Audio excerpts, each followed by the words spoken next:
In the mystical world where ancient legends and modern realities intertwine, Whispers of the Moonlit Pledge unfolds a gripping tale of love, mystery, and the unyielding strength of family bonds. Sydney, a young woman seeking answers to her mother's cryptic past, stumbles upon a hidden truth that links her to a legacy of werewolves and a centuries-old prophecy. Sydney's life takes an unexpected turn when she encounters Tate, a werewolf grappling with his own demons and haunted by his past. As their paths intertwine, they find themselves entangled in a web of deceit spun by Damon Talbot, a sorcerer driven by a vendetta that threatens not just their lives, but the existence of their entire community. Amidst the looming threat, Sydney uncovers her own dormant powers and a connection to the werewolf world she never imagined. Together with Tate and a motley crew of allies, including a ghostly mentor and a telekinetic friend, they embark on a perilous journey to unravel the secrets of their intertwined destinies.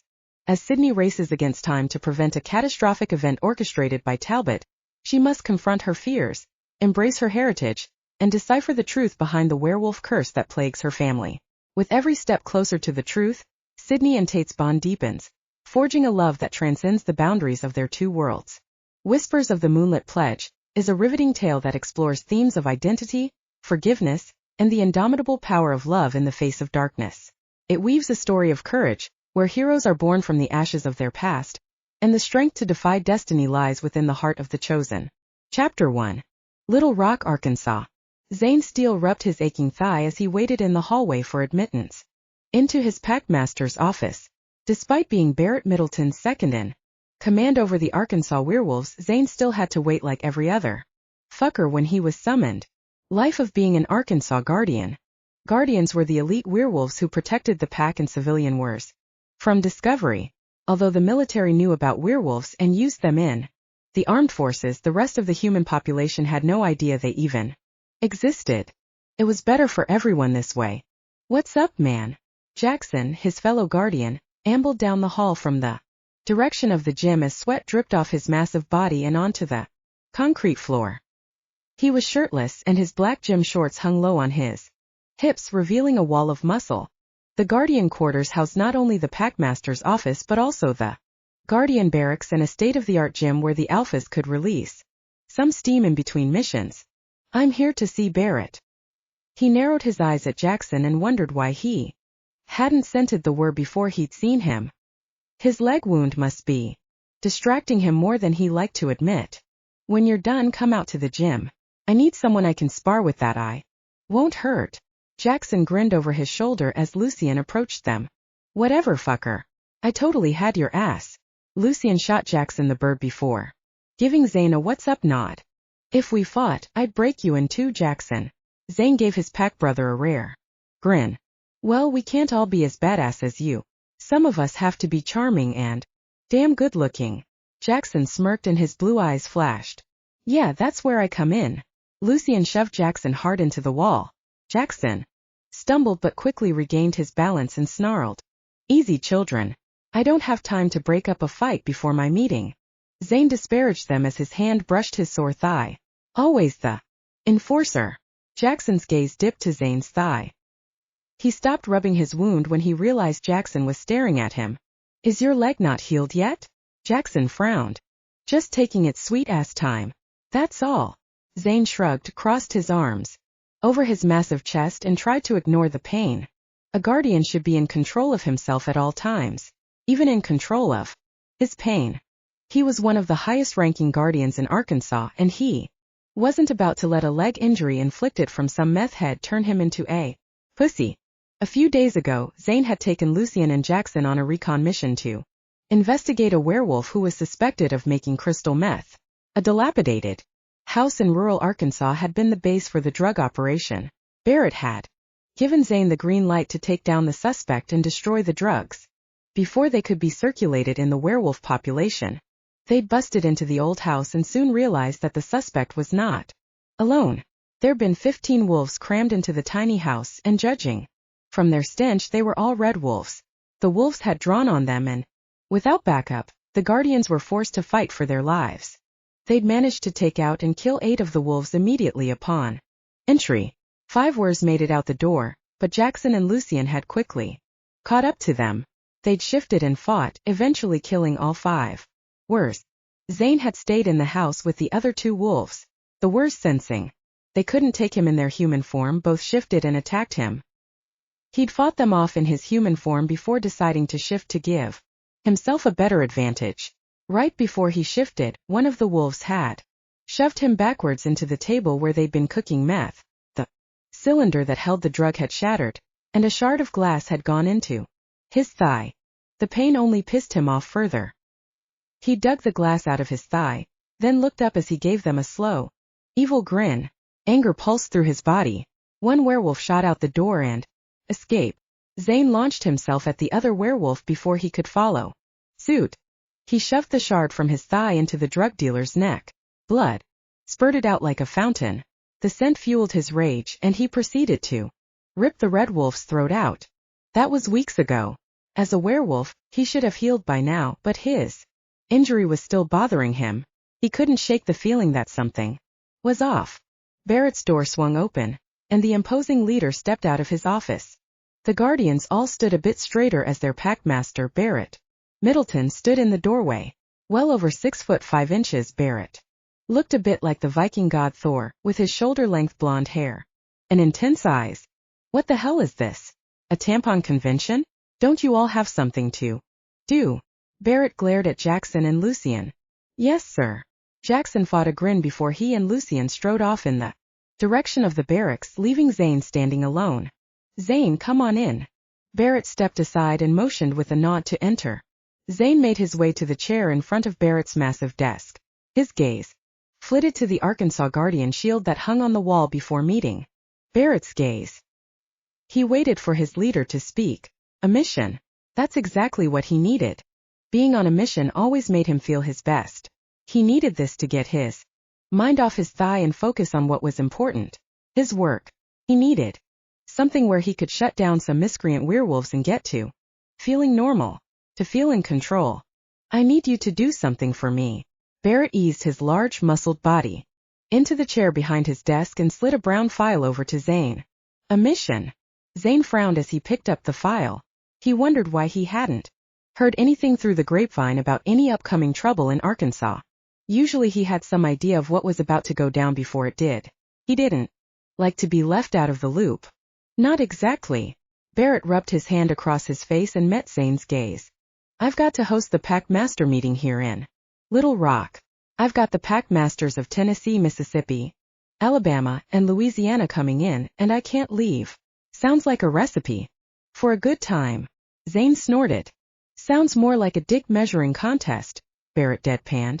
Well, boss, if that's the case, then you don't have any competition. Zayn laughed. Damn right I don't. Barrett reached his arms up and rested them behind his head. So what is it you need me to do? Zayn leaned forward with interest. Politics of the packs always interested him. As a high-ranking guardian, he had ambitions to one day be packmaster himself. I've got some new recruits who need their guardian ink. Zayn curled his hands into fists and struggled to keep his expression neutral. His heart rate sped up.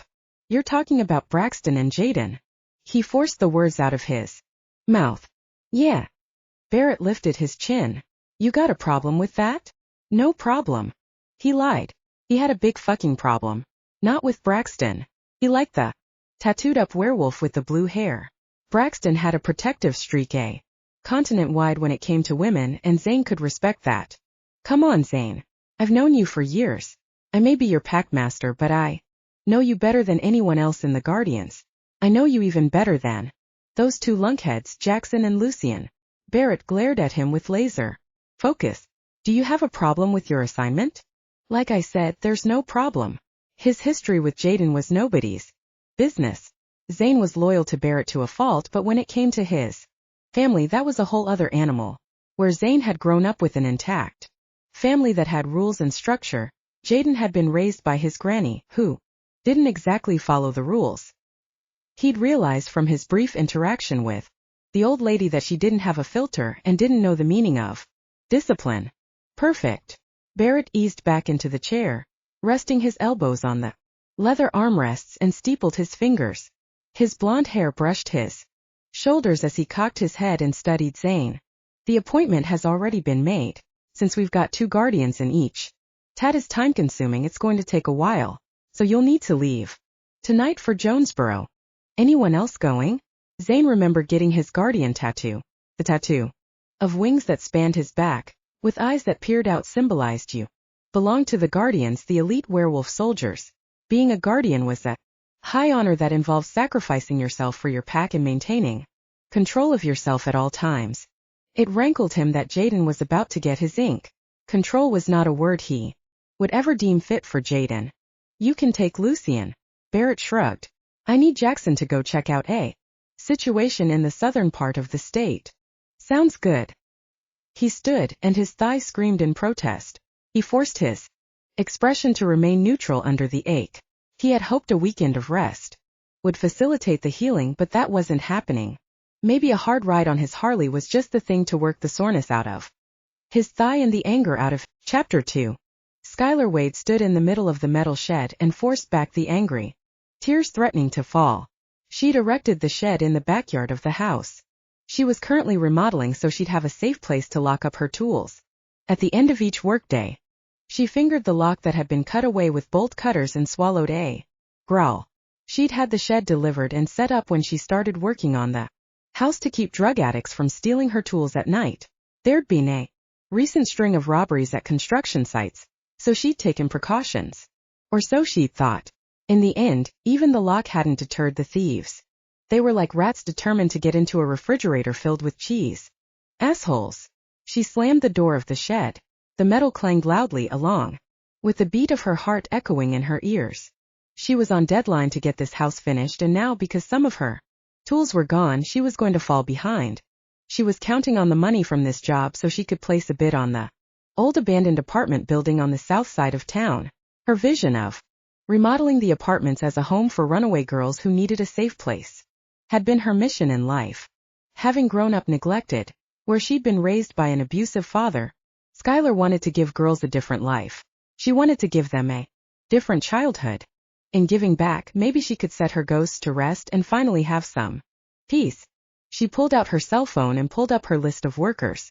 She needed to let them know that there was going to be a late start to the work day. No need to tell them about the break-in. It would only worry them, and they might start looking for work somewhere else. She glanced at the time on her phone.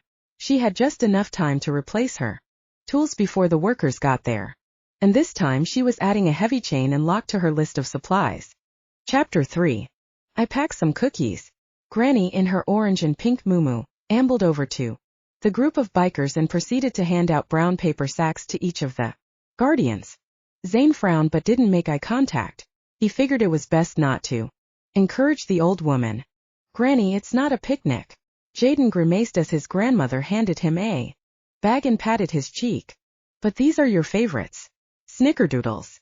Granny pursed her lips together. Thanks, Granny. Jaden smiled and unrolled the top of the bag to peer inside. Zayn clenched his teeth. Just being around the ass-kisser Jaden made him want to pummel him in the face. If they didn't leave soon, he was going to do just that.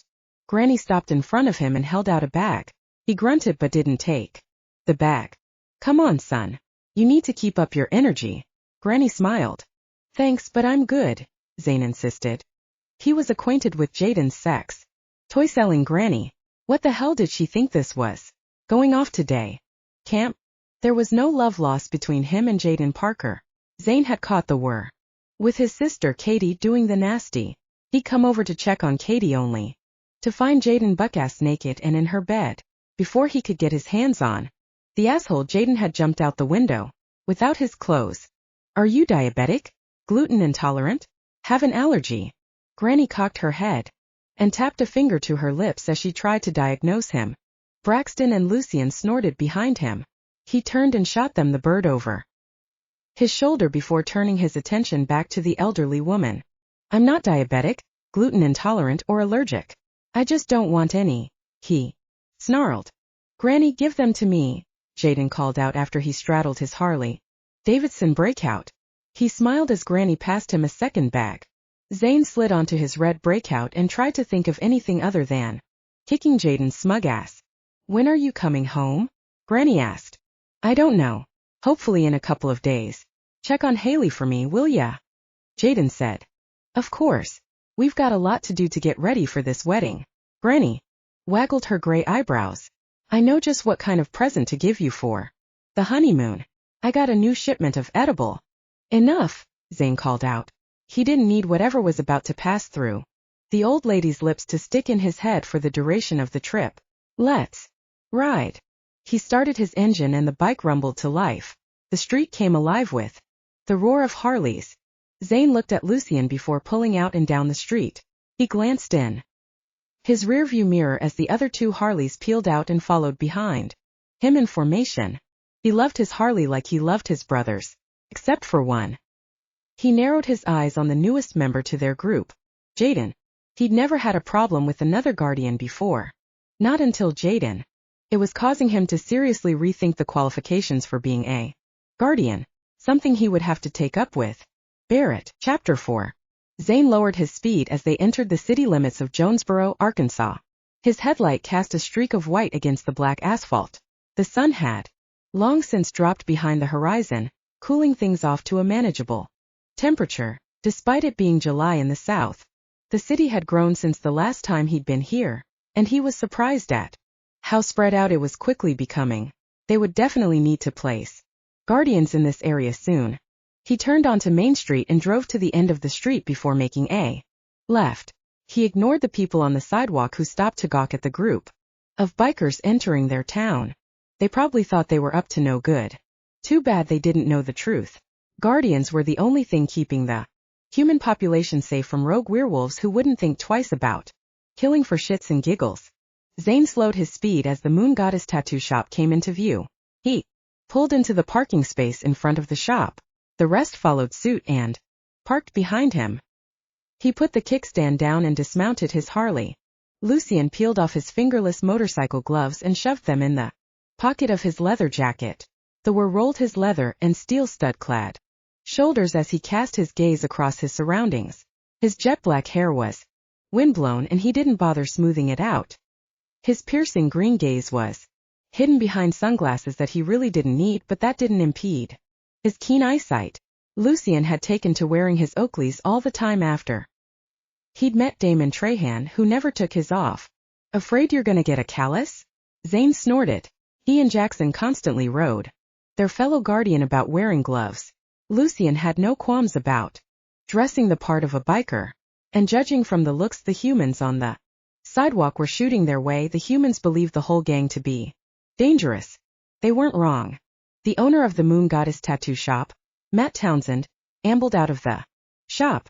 He had sleeve tattoos on both arms and tattoos circling his neck. Zayn bet the guy had his entire body tattooed, but he couldn't confirm what hid underneath the jeans and t-shirt. Zayn, good to see you, bro. Matt was the official tattoo artist for the Guardians in Arkansas. The job of marking the specialized soldiers had been handed down to him from his father, who had inherited it from his own father. The artist was always a civilian werewolf, and they were well compensated. Every state had its own tattoo artist. Before they had started tattooing the backs of guardians, they had used other ways to mark their soldiers, less pleasant ways like branding the flesh. Nowadays it was all about the ink. Hello, Matt. Zayn gripped Matt's shoulder in a half hug as he slapped the civilian wear on the back. I see you were waiting for us. Actually, I was about to take a smoke break. Matt grinned sheepishly. Disgusting habit. You need to give it up. Lucien smirked as he greeted the tattoo artist with a hug. You're right, Lucien, but I need a little excitement in my life. I don't get to go around shooting shit up and ripping out throats like you guys do. Matt chuckled as he lit up. A thin wisp of gray smoke trailed up to the inky sky and was quickly eaten up by the darkness. Matt inhaled again before he blew out a stream of gray and nodded at Jaden and Braxton. They the new brothers? So it would seem, Zayn muttered. If he had any say in the matter, he would have voted Jaden's ass out the minute the fucker walked across the Arkansas state line. But it wasn't up to him. It was up to Barrett, who became a guardian and who got cut. That was the one thing Zayn couldn't stand. Having a voice when it came to choosing his brothers. If he was going to lay down his life for someone, it better fucking well be someone he gave two shits about. And Zayn didn't give a shit about Jaden. Matt stuck out his hand and Braxton shook it. I'm Braxton. Devereaux. Nice to meet you. Matt Townsend. I hear you are up in the Eureka Springs area. I'd love to take my old lady up there for a weekend. You should. My mate Kate runs a kick-ass bed and breakfast called the Bella Luna. You want to get your woman all hot and bothered? Then that's the place to be. Braxton grinned. Sounds perfect. Matt smiled back. I'll check it out online tonight. Thanks for the info. Matt turned his attention to Jaden. Jaden. Nice to meet you, Matt. Jaden shook Matt's hand. I appreciate you getting us in this late. I know you'd rather be spending tonight with your mate. Irritation flared in Zane's stomach like a stick of dynamite. Why the fuck was Jaden rolling in and acting like he was the one in charge? What he would rather be doing is working instead of listening to you wasting his time, Zane snarled. Jaden straightened and turned to face Zane. Just saying hello. Didn't know I was wasting his time. You know, that's the thing about you, Jaden. It's always about you and what you want. Zane curled his fingers into fists as anger boiled into every recess of his cells. His heart rate jumped into overdrive as his breathing quickly turned into a heated pant. Everything in his body screamed for him to shift. Look, man, I suggest you turn down your arrogance a notch or two. I do not like what you're giving me. Jaden bowed up and took a step toward him. Rage filtered through every cell of his body as bloodlust sucked him under. Like an ocean wave. The only thing he wanted was to rip Jaden's throat out. Dude, your eyes, Lucien warned. Zane didn't need the warning. He already knew his eyes were turning yellow, signaling his impending shift into wolf. Dial it back, Zane. Lucien placed his hand on Zane's shoulder. Zane stiffened for a brief second before knocking Lucien's hand off. Don't fucking touch me, he growled. He sucked in shallow breaths as his heart drummed in his chest, ready to explode. Look, man, what's your fucking problem? You've had an issue with me ever since I joined the Guardians. Jaden narrowed his eyes and took another step closer. You're all about the Guardians being brothers, but you sure as shit aren't living it. Rage exploded within Zane as he lunged for Jaden. He caught the whir around the neck with one hand and knocked him to the ground. Jaden swung and hit him in the face. The taste of blood filled his mouth, feeding his anger. The sound of ripping clothes turned to white noise in his ears, but Zane couldn't stop. What was coming next? He knew he was shifting right there in front of God and everyone. He couldn't stop it. Fuck. Lucien put all his massive body weight behind the shove that sent him and Zane tumbling into the dark alley between the tattoo shop and a consignment shop. They landed with a thud on the concrete. The jolt rattled Zane's teeth. What the fuck is going on? Lucien demanded near Zane's ear. Zane had shifted and was now in wolf form while Lucien sat on top of him. You can't fucking shift in public, bro. If Barrett finds out, he can have you kicked out of the Guardians. Or worse. Zane struggled to get his urge to maim and kill under control. He caught a glimpse of Jaden walking into the alley, and he let out a warning growl. What's going on? Jaden asked. Just stay back, Lucien warned. Go inside with Matt and get started on the tattoo. We'll be in a minute. Jaden nodded before disappearing inside with Matt. When Zane heard the door close, he twisted his body in one fluid movement and bucked Lucien off. He leapt to his feet and snarled at the Guardian. Lucien glanced down at his leather jacket. Fuck. You made me scuff up my jacket, dick. He glared at Zane. What the fuck is wrong with you? You know, you can't be shifting in public like that. And why the fuck aren't you shifting back? Zane lifted his head to Lucien. Rage filled his veins and the urge to rip Lucien's throat out swamped him like an ocean wave. What the fuck was wrong with him? Why couldn't he shift? And why the fuck did he want to hurt Lucien? Zane sprang to his feet and stared at Lucien through wolf eyes. He nodded in the direction of the shop, hoping his friend would get the hint and leave. Something's been going on with you for a while. Lucien cocked his head. You. No, you've not been yourself since we went on that last mission. Did something happen? Holy fuck. The drug takedown. Getting stabbed in the thigh. The wound not healing. Lucien was right. Ever since that night, Zane had been on edge, ready to fight. He tried to cover it the best he could by pushing his body to the limit during workouts and training exercises, but even after that, he craved the taste of blood. Barrett would kill him if it turned out that it was impossible for him to shift back, or worse, kick him out of the Guardians. He'd rather face death than lose his job. His job was his purpose, his life. He gritted his teeth and nodded toward the door. Fine, man. I get it. You don't want to talk about it. Lucien held out his hands. I'll go keep an eye on those two while you pull it together. I'll bring you some clothes when I come back. Lucien stormed down the alley back to the entrance of the tattoo shop. Zayn kept his gaze trained on him until Lucien disappeared from view. Chapter 5. Skyler had managed to play off the late start to the workday as the she-truck not being dropped off on time. Thank God the guys believed her. Her guys were hard workers and she didn't want to lose them to another contractor. They'd managed to put in half a day's worth of work under the grueling Arkansas sun before they began to lose daylight. She looked around at her ragtag construction crew, and a smile grew on her lips. They might not look like much, but they were the closest thing she had to a family. Miss Skyler, what are your plans for tonight? Tony gave her a shy smile. The sweat on his olive skin gave off an iridescent sheen. The young man had just moved to Jonesboro from Mexico to live with extended family. His goal was to earn enough money to one day go to college. I think I have date. She arched her brow as she dusted off her jeans. His smile slipped and he glanced down at the ground. She inhaled a sharp breath, realizing he'd mistaken her words. I have a date with a bubble bath and a beer, she assured him. Tony brightened and he quickened his pace as he began loading the tools back into the shed. He's got a crush, Skyler. Hector elbowed her in the ribs. Hector, he's just a kid. He's only a few years younger than you. Plus, he's legal. Hector's bushy brows shot up. In age and immigration. It didn't matter what his age was, she wasn't interested in dating. She had too much stuff on her plate as it was. A guy would just add to her to-do list. She'd been lucky to land this contracting job. She'd not met the owner of the house in person. She'd put her bid in online, and follow-up communication had been via phone or email, since the owner lived out of town. She wondered if the reason she was picked for the job was because the owner was a female and had been willing to give her a shot. It didn't matter. She needed this job. She was going to make a nice profit once it was finished, and unlike past jobs, the owner didn't bother her much. Apparently, the owner lived in Little Rock with her husband and wanted to fix up her house so she could sell it. With the new hospital that had just been built, housing prices in Jonesboro were skyrocketing. She remembered first looking at the old farmhouse set on the outskirts of town. There had been some kind of explosion that had destroyed part of the building. The kitchen and the back had suffered the most damage.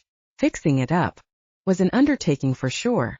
The house was probably 50 years old, and the electrical and plumbing had to be redone to bring it up to current code before remodeling could begin. Now, 2 months into her project and on schedule, it was starting to take shape.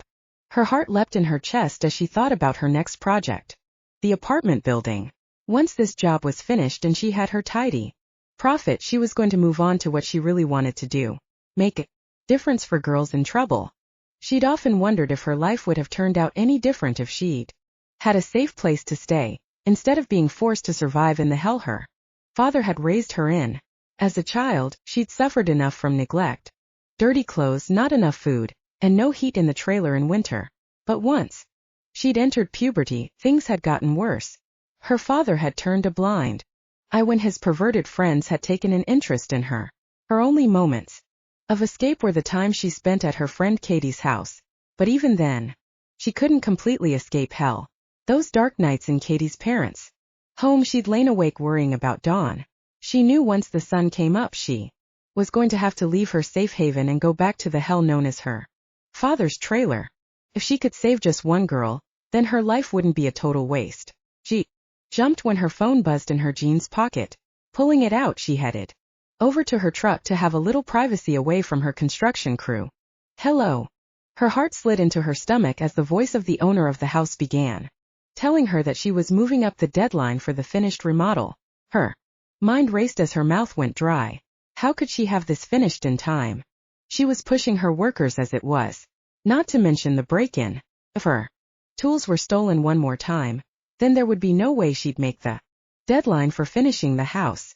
I see. She tried to swallow around the lump that had developed in her throat. She opened her mouth to tell the owner that she couldn't make that deadline, that it was impossible, but the words froze in her throat. The conversation ended, and she stood there with the phone pressed against her. Sweat Chapter 6. Zane's heart pounded in his chest as he concentrated on shifting back to human form. Nothing. This wasn't good. Not at all. If he couldn't control his shift, he was shit out of luck. He padded down to the end of the empty alley. A chain-link fence was the only thing between him and the street. Remembering the drive into town, he knew that after passing through the neighborhood it was only a mile or so before a flat field of rice appeared. It didn't provide much cover for a wolf his size, but it would be away from the human population. Maybe he could find an old building to take cover in until he could shift back. He glanced over his shoulder. He couldn't wait on Lucien to bring him clothes.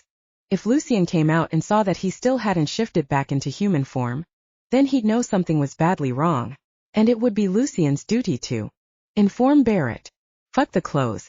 Zayn backed up a few feet and took off at a dead run. He leapt into the air and cleared the top of the fence. He landed on his feet on the cool concrete. On the other side, he crouched, listening for footsteps. Nothing. Shoving off, he ran for the cover of a copse of trees between two houses. Traffic was minimal. The only people out and about were those coming home from a late day at the office.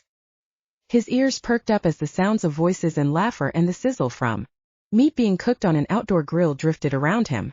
After making sure the coast was clear, he sprinted for the next house. He repeated this, making sure to stay within the protection of the shadows. Headlights of an approaching car had him ducking behind some shrubbery in front of a window. "Mommy, there's a monster outside my window." A tiny child's voice reached Zane's ears. Shit.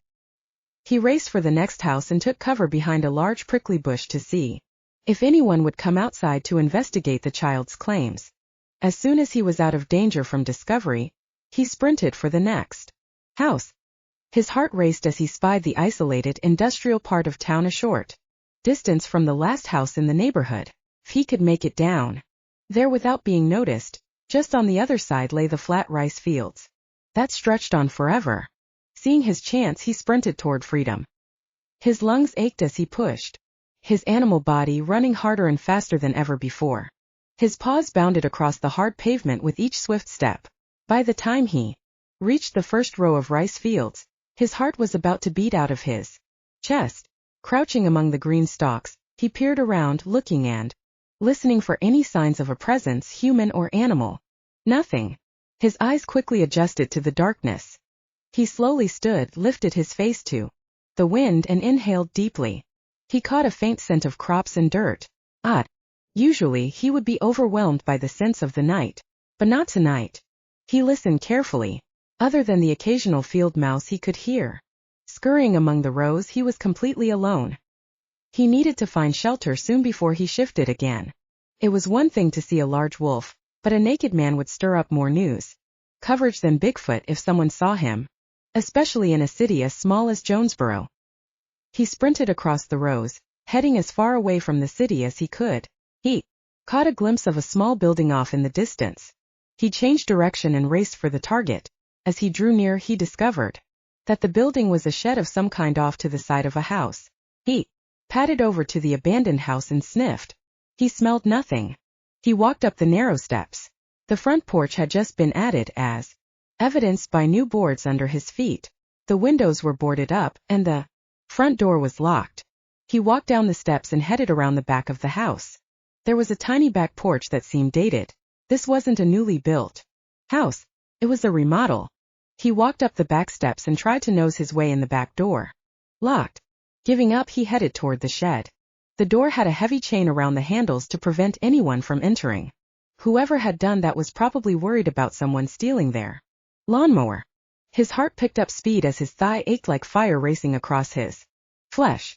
Picking up the chain between his teeth, he tugged hard. The chain snapped. Nosing open the door, Zayn headed inside the safety of the shed. Once inside, he pulled the door closed with his teeth. It wasn't locked, but he could probably hear someone if they approached, and would have time to escape before being discovered. Standing on trembling legs, he looked around at the power tools littering the small building. He nudged some tools aside with his head so he could at least have a space to lie down to recover. Walking around in a circle, he lay down and curled his body into a ball. Pain raced through his body, replacing the urge to fight. Whatever had caused him to shift was now trying to make him shift back into human form. And if he couldn't control it, then he was fucked. Chapter 7. Skyler arrived early at her construction site. She knew her crew wouldn't be here for another couple of hours. She'd had a bad dream and hadn't been able to get back to sleep, so she decided to start her day early. Her gaze narrowed on the shed and the broken chain that was currently lying on the ground like discarded trash. Son of a bitch. She slammed the truck into park and killed the engine. She grabbed her 9mm out of the glove compartment before sliding out of the truck. Druggy asshole better not have stolen my tools. She stomped toward the shed. As she clutched the gun in both hands, she was sick and tired of this. She raised the handgun and aimed it as she reached for the door. She doubted very seriously that the thief was still inside. He would be long gone by now, along with her expensive tools. But Skyler knew she should never assume anything. She'd learned that much growing up among thieves and drug dealers. She grabbed the door handle and pulled. The door swung open in bright morning. Sunlight washed the interior of the small shed. Tools hung along the wall, and the table saw was where she'd left it. Everything seemed to be where she'd left it. Her heart jumped in her throat as she spotted a large naked man curled up in the corner. He was lying on his side, giving her a view of his muscular back. A large menacing black tattoo of razor-sharp wings with a pair of eyes peering out spanned his entire back. Shit! She gripped the gun in both hands. So the crackhead had gotten high and passed out before he could steal anything. Now it was up to her to handle him. She reached for her cell phone in her jeans pocket as the naked man began to stir. Don't even think about moving, asshole. She glanced down at her phone and managed to punch in a 9. The cops are going to take your naked ass to jail. Too bad, 'cause he had a nice ass. The man tensed and then leapt to his feet in one swift movement. He turned and faced her. Her mouth dropped open. He wasn't your typical drug user. No, this guy wasn't skinny, far from it. He was broad, with muscles that spanned his broad chest and six-pack abs. His muscular thighs tensed and moved with each breath, and she felt the hair on her neck stand at attention. Her gaze dropped lower. He was huge. Everywhere. Her face heated as she dragged her gaze up from his nice package to his face. She shook her head as she tried to focus on his features in case he made a break for it and she had to identify him to the cops. His dark hair was short and neat and framed his stunning face. He glared at her with light blue eyes that seemed oddly familiar, and she didn't think she'd ever seen a more handsome yet dangerous-looking man. He probably made women fall at his feet for 1 minute alone with him, despite the fact he looked more than ready to end your life. She lifted her face and inhaled as his familiar scent drifted to her. You're not human. She cocked her head as she kept her gun trained on him. Surprise flickered through his eyes, followed by confusion. What did you say? He frowned at her as his nostrils flared. You heard me, Wolf. She ended the phone call before it went through and shoved her phone into her pocket. How do you know that? He glanced around as his fingers curled into fists at his side. His gaze darted from her to the door, as if he was contemplating whether he could make it past her before she got off a shot. I know because I'm a wolf too. The color drained from his face as he met her gaze. His breathing increased, and he looked at the floor. He shook his head and murmured, That's impossible. Why? Because you don't think I'm pretty enough to be a wolf. She gritted her teeth. She'd spent her life growing up being criticized because of her red hair and her stick-thin figure. It wasn't until she'd hit puberty and gotten her curves that the men who hung around her dad had started looking at her differently. Being a female wolf was nothing but a curse. Those old insecurities rose up in her head as she stared back at the dangerous wolf. He had her heart tripping in her chest at how attractive he was. But his dismissive words had turned her blood cold and brought up a past that she'd hidden away. That's not it. Then what is it? Her eyes narrowed. She wanted nothing more than for him to hit the road. He met her gaze. Fear crossed his expression, and her heart tugged in her chest. His eyes widened as he took a step closer. If you're a wolf, then why can't I Chapter 8. Zayn stared at the beautiful woman in front of him. Something about her was vaguely familiar. If what she was saying was true and she was in fact a wolf, then he was beyond fucked. What did you say? She frowned as she lowered the gun she'd aimed at him. Since she'd burst through the door, I can't smell your scent. He gritted his teeth until his jaw ached. He glanced down at the injury on his thigh. In addition to losing control of his shift, now he'd lost his sense of smell. Basically, he was blind. That doesn't make sense. She eyed him warily. All wolves can smell other wolves. Yeah, well, apparently my sniffer is on the fucking blink. Along with other things. The floodgates of anger spilled into his veins like a slow rising river ready to flood the valley. How do you do that? She eyed him. Do what? He slammed his eyes shut and tried to control his anger. The overwhelming urge to shift was bearing down on him, and he knew if he didn't get her out of here, he might hurt the pretty little wolf. How do you break your nose? She cocked her head and crossed her arms over her full breasts. His eyes popped open. She was making fun of him. A laugh rolled out of him before he could stop it. If I knew, then I would know how to fix it, wouldn't I?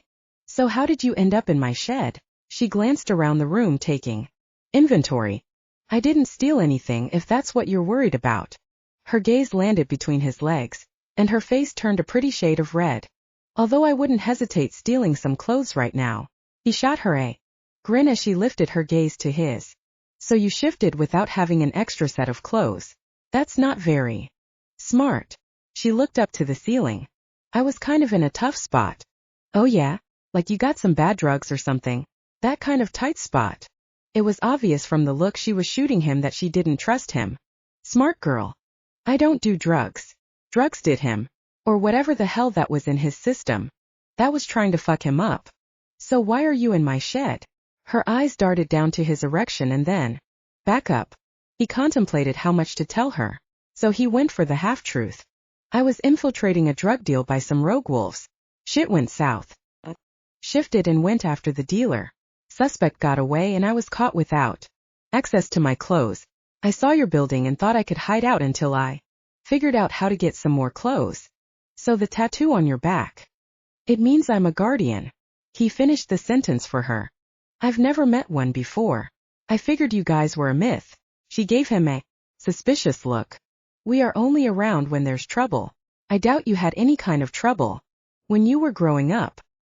He snorted and looked around for an old rag or something to at least cover his dick with. Right. She narrowed her gaze. Or maybe guardians wouldn't even come to the places I grew up in. He jerked his head back to her and studied her face. Her straight red hair hung past her shoulders, and he wondered if she smelled like strawberries. She had bright blue eyes the color of a summer sky, and perfect pink lips. Despite the growing heat of the day, she wore jeans that hugged her curves and a sleeveless white shirt that showed off the muscles in her arms. She had an old baseball cap pulled down on her head, and from the looks of the paint stains on her clothes, she was the one who'd been doing work on the house. And even though he couldn't smell her scent, he was inexplicably drawn to her. He took a step closer, expecting her to step back. She held her ground in his gaze. How about you go see if you can fetch me up some clothes? He stared down into her face. Fuck if he couldn't get lost in those eyes of hers. She smiled and placed her palm in the middle of his naked chest. His dick ached and swelled from the innocent touch. How about you fetch them up yourself? I'm nobody's bitch. She turned on her heel and marched out into the yard. Zayn watched her disappear into the house and scratched his chest. Usually, women would do anything he asked. Not her. No, this female was different. He glanced down at his erection and groaned. Not only was he fucked, things looked like he wasn't going to get fucked either. Chapter 9. Where the hell is Zayn? Barrett growled. Lucien grimaced and held the phone away from his ear. He hated lying and he avoided it at all costs, especially when it came to Barrett. He knew his packmaster could make his life a living hell if he so chose. He also knew Zayn. And what had happened last night wasn't like his fellow guardian. He's still at the tattoo shop. Lucien flinched at the lie. Well, Zayn's Harley was still at the tattoo shop. That much was true. As far as where the fuck Zayn had gone after Lucien had gone inside last night, he didn't have a fucking clue. How did the tats go? Anyone cry like a bitch? Barrett asked. Not that they would ever admit, but I think Jaden got glassy-eyed once or twice when they were working across his spine. Yeah, that always smarts a little, Barrett said. Lucien relaxed a little. As long as Barrett didn't ask about Zayn again. Tell Zayn to answer his fucking phone. I need to talk to him. Will do. Boss. Lucien ended the call and shoved the cell phone back into the pocket of his leather jacket. He glanced around the street before entering the alley by the shop. Why would Zayn leave without telling him where he was going? And why the hell would he leave when he had no clothes to change into? He frowned as the faint coppery scent of blood drew his attention to the ground. He crouched and ran his hand across the dark spot on the concrete. Zayn's blood. He'd noticed the blood around Zayn's mouth after Jaden had punched him. He stared at the smear of red on his fingers before swiping them across a patch of green grass that had stubbornly pushed through a crack in the concrete. The question was what was going on in Zayn's head. He'd never seen the were get so heated so quick before. He knew there was some history between Zayn and Jaden when it came to Zayn's sister Katie, but from what he could tell, that shit had happened years ago. Jaden was mated, and was even getting married to Haley. There had to be something else going on with his partner. He pulled out his phone and glanced around, making sure he was alone. He'd left Jaden and Braxton inside to get their tats. When they'd asked about Zayn, he'd covered and said that Zayn had been called away for some mission from Barrett. He punched in some numbers on his cell and waited for the call to connect. Jaxon, we've got a Chapter 10. Skyler stormed into the house, putting some much-needed distance between herself and that gorgeous werewolf who had her body overheating like an air conditioner in the middle of an Arkansas summer. He hadn't recognized her. After all these years, he hadn't recognized her yet. She hadn't forgotten him. Story of her life. The arrogant asshole had another think coming if he thought she was going to do his bidding. Her father had tried to control her, and she wasn't going to let another man or wolf try to do the same. She stomped through the house and set the gun down on the board that was lying across what would soon be the kitchen island. The smell of wood shavings and paint had always calmed her down before. Maybe it was the possibility of creating something new and starting over. Right now the scent wasn't working. What the hell was Zayn doing here anyway? It unnerved her that a guardian was poking around her construction site. She didn't need him around bringing up her past. She was in a different place in her life now. She was productive and happy in meeting her goals. Bringing up stuff from the past was only going to hinder her future. She fished her cell out of her back pocket and pulled up the phone option. Her finger hovered over the number pad as she contemplated her choices. If she called the cops, then he would probably make trouble for her since he was one of the well-connected guardians of Arkansas. She could call the packmaster of Arkansas and lodge a complaint about finding one of his guardians naked. She seriously doubted he would even listen to her. And she certainly didn't want to make trouble with the pack. She didn't need that. She just wanted to be left alone to build her business and make the town a good place to live. She sighed and shook her head. I guess it's up to me to handle him. The thought made her stomach churn. She pulled out her phone and dialed Hector. She quickly told him to call her workers and tell them they were getting a late start on the day again due to materials not being delivered. Maybe if she was lucky, she could find Zayn some clothes and he'd leave. Skyler had never been lucky in her life, so maybe it was time for her luck to change. Chapter 11. Zayn found a dropcloth with paint stains crumpled up under some buckets in the corner of the shed. After shaking it out, he wrapped the material around his waist and headed after her. He didn't need that woman calling the cops or, worse, his packmaster. He needed to find that drug dealer who had been in the meth house that night. He needed to know what exactly he'd been infected with so he could find a cure. He hurried across the yard as the early morning sun peeked over the horizon. It wasn't even full daylight and the air was already stifling. It was going to be another hot July day. He walked around to the back door and noticed the door was ajar. He made it up the steps and into the kitchen and froze. What are you doing? He kept his voice low as he studied the cell phone in her hand. Well, I was going to call the cops to get you off my property, but I figured if I could find you some clothes, then maybe you would leave on your own. She lifted her chin. Clothes would get you one step closer to getting rid of me. Promise. Her sapphire blue eyes narrowed. It was clear she didn't believe a word he was saying. I swear it. Fine.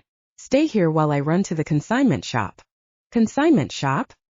He hadn't intended for her to buy him clothes. He'd figured she could borrow them from a friend or relative. Yeah, consignment shop. She propped her hands on her hips and scowled. Look, I know you guardians are used to wearing high-end jeans with all that money you make, but I can't afford designer jeans. She turned on her heel and headed for the door. She stopped at the door and shot him a glare over her shoulder, holding up her finger in warning. And don't touch anything while I'm gone. He stood in stony silence after she slammed the door behind her. Never in his life had anyone talked to him that way, especially a female. Well, there was this one female, but that had been a very long time ago, and she had been just a child and full of spunk. That child had the same flaming red hair and startling sapphire blue eyes as this woman. His breathing hitched as déjà vu settled over him. He might have lost his sense of smell, but his sixth sense was screaming at him that this was the same person. After all these years he'd found that little girl, and now she was all grown. Chapter 12. Skyler plunked down some bills as the old man at the cash register bagged up her purchase. She'd managed to find some jeans and a t-shirt that would fit the werewolf. She'd even found some second-hand boots that she hoped would fit. She'd not really looked too hard at his feet when he had been standing in front of her naked. But if the size of his boot correlated to the size of his package, then the large boots would fit. Thanks. She snagged the bag off the counter and headed out the door. She walked past the tattoo shop and glanced down at her phone to check the time.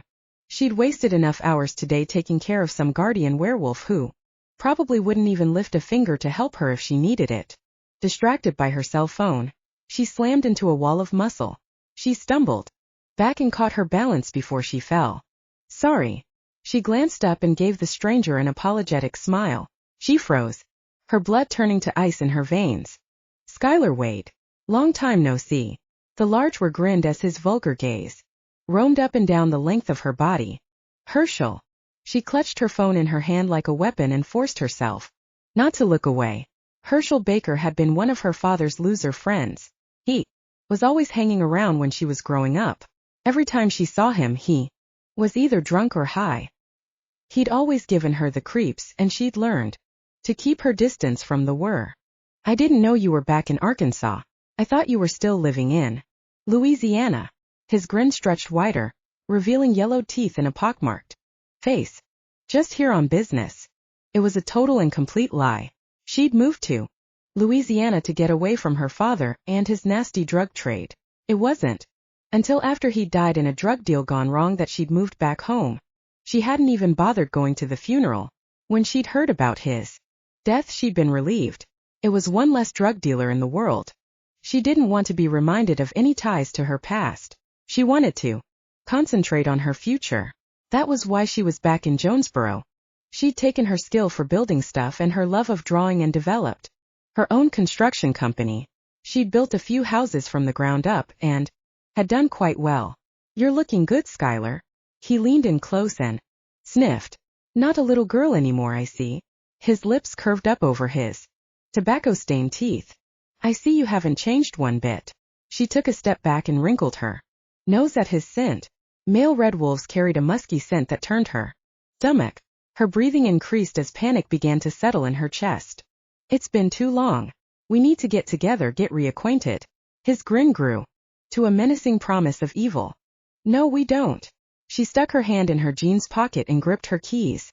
She regretted leaving her gun in the truck, but she hadn't expected trouble at the consignment store in the middle of the day. Herschel's grin faded as his gaze zeroed in on the large boots sticking out of her plastic bag. You made it. He narrowed his eyes on her. Yes, I am. The lie came easily enough, and for a brief second she wondered what it would be like to be bound forever to a werewolf like Zayn. What would life be like being cared for and protected by a guardian? The whole thing of being protected and loved was such a foreign concept to her. Her own mother had died giving birth to Skyler, and she knew her father had always resented her for it.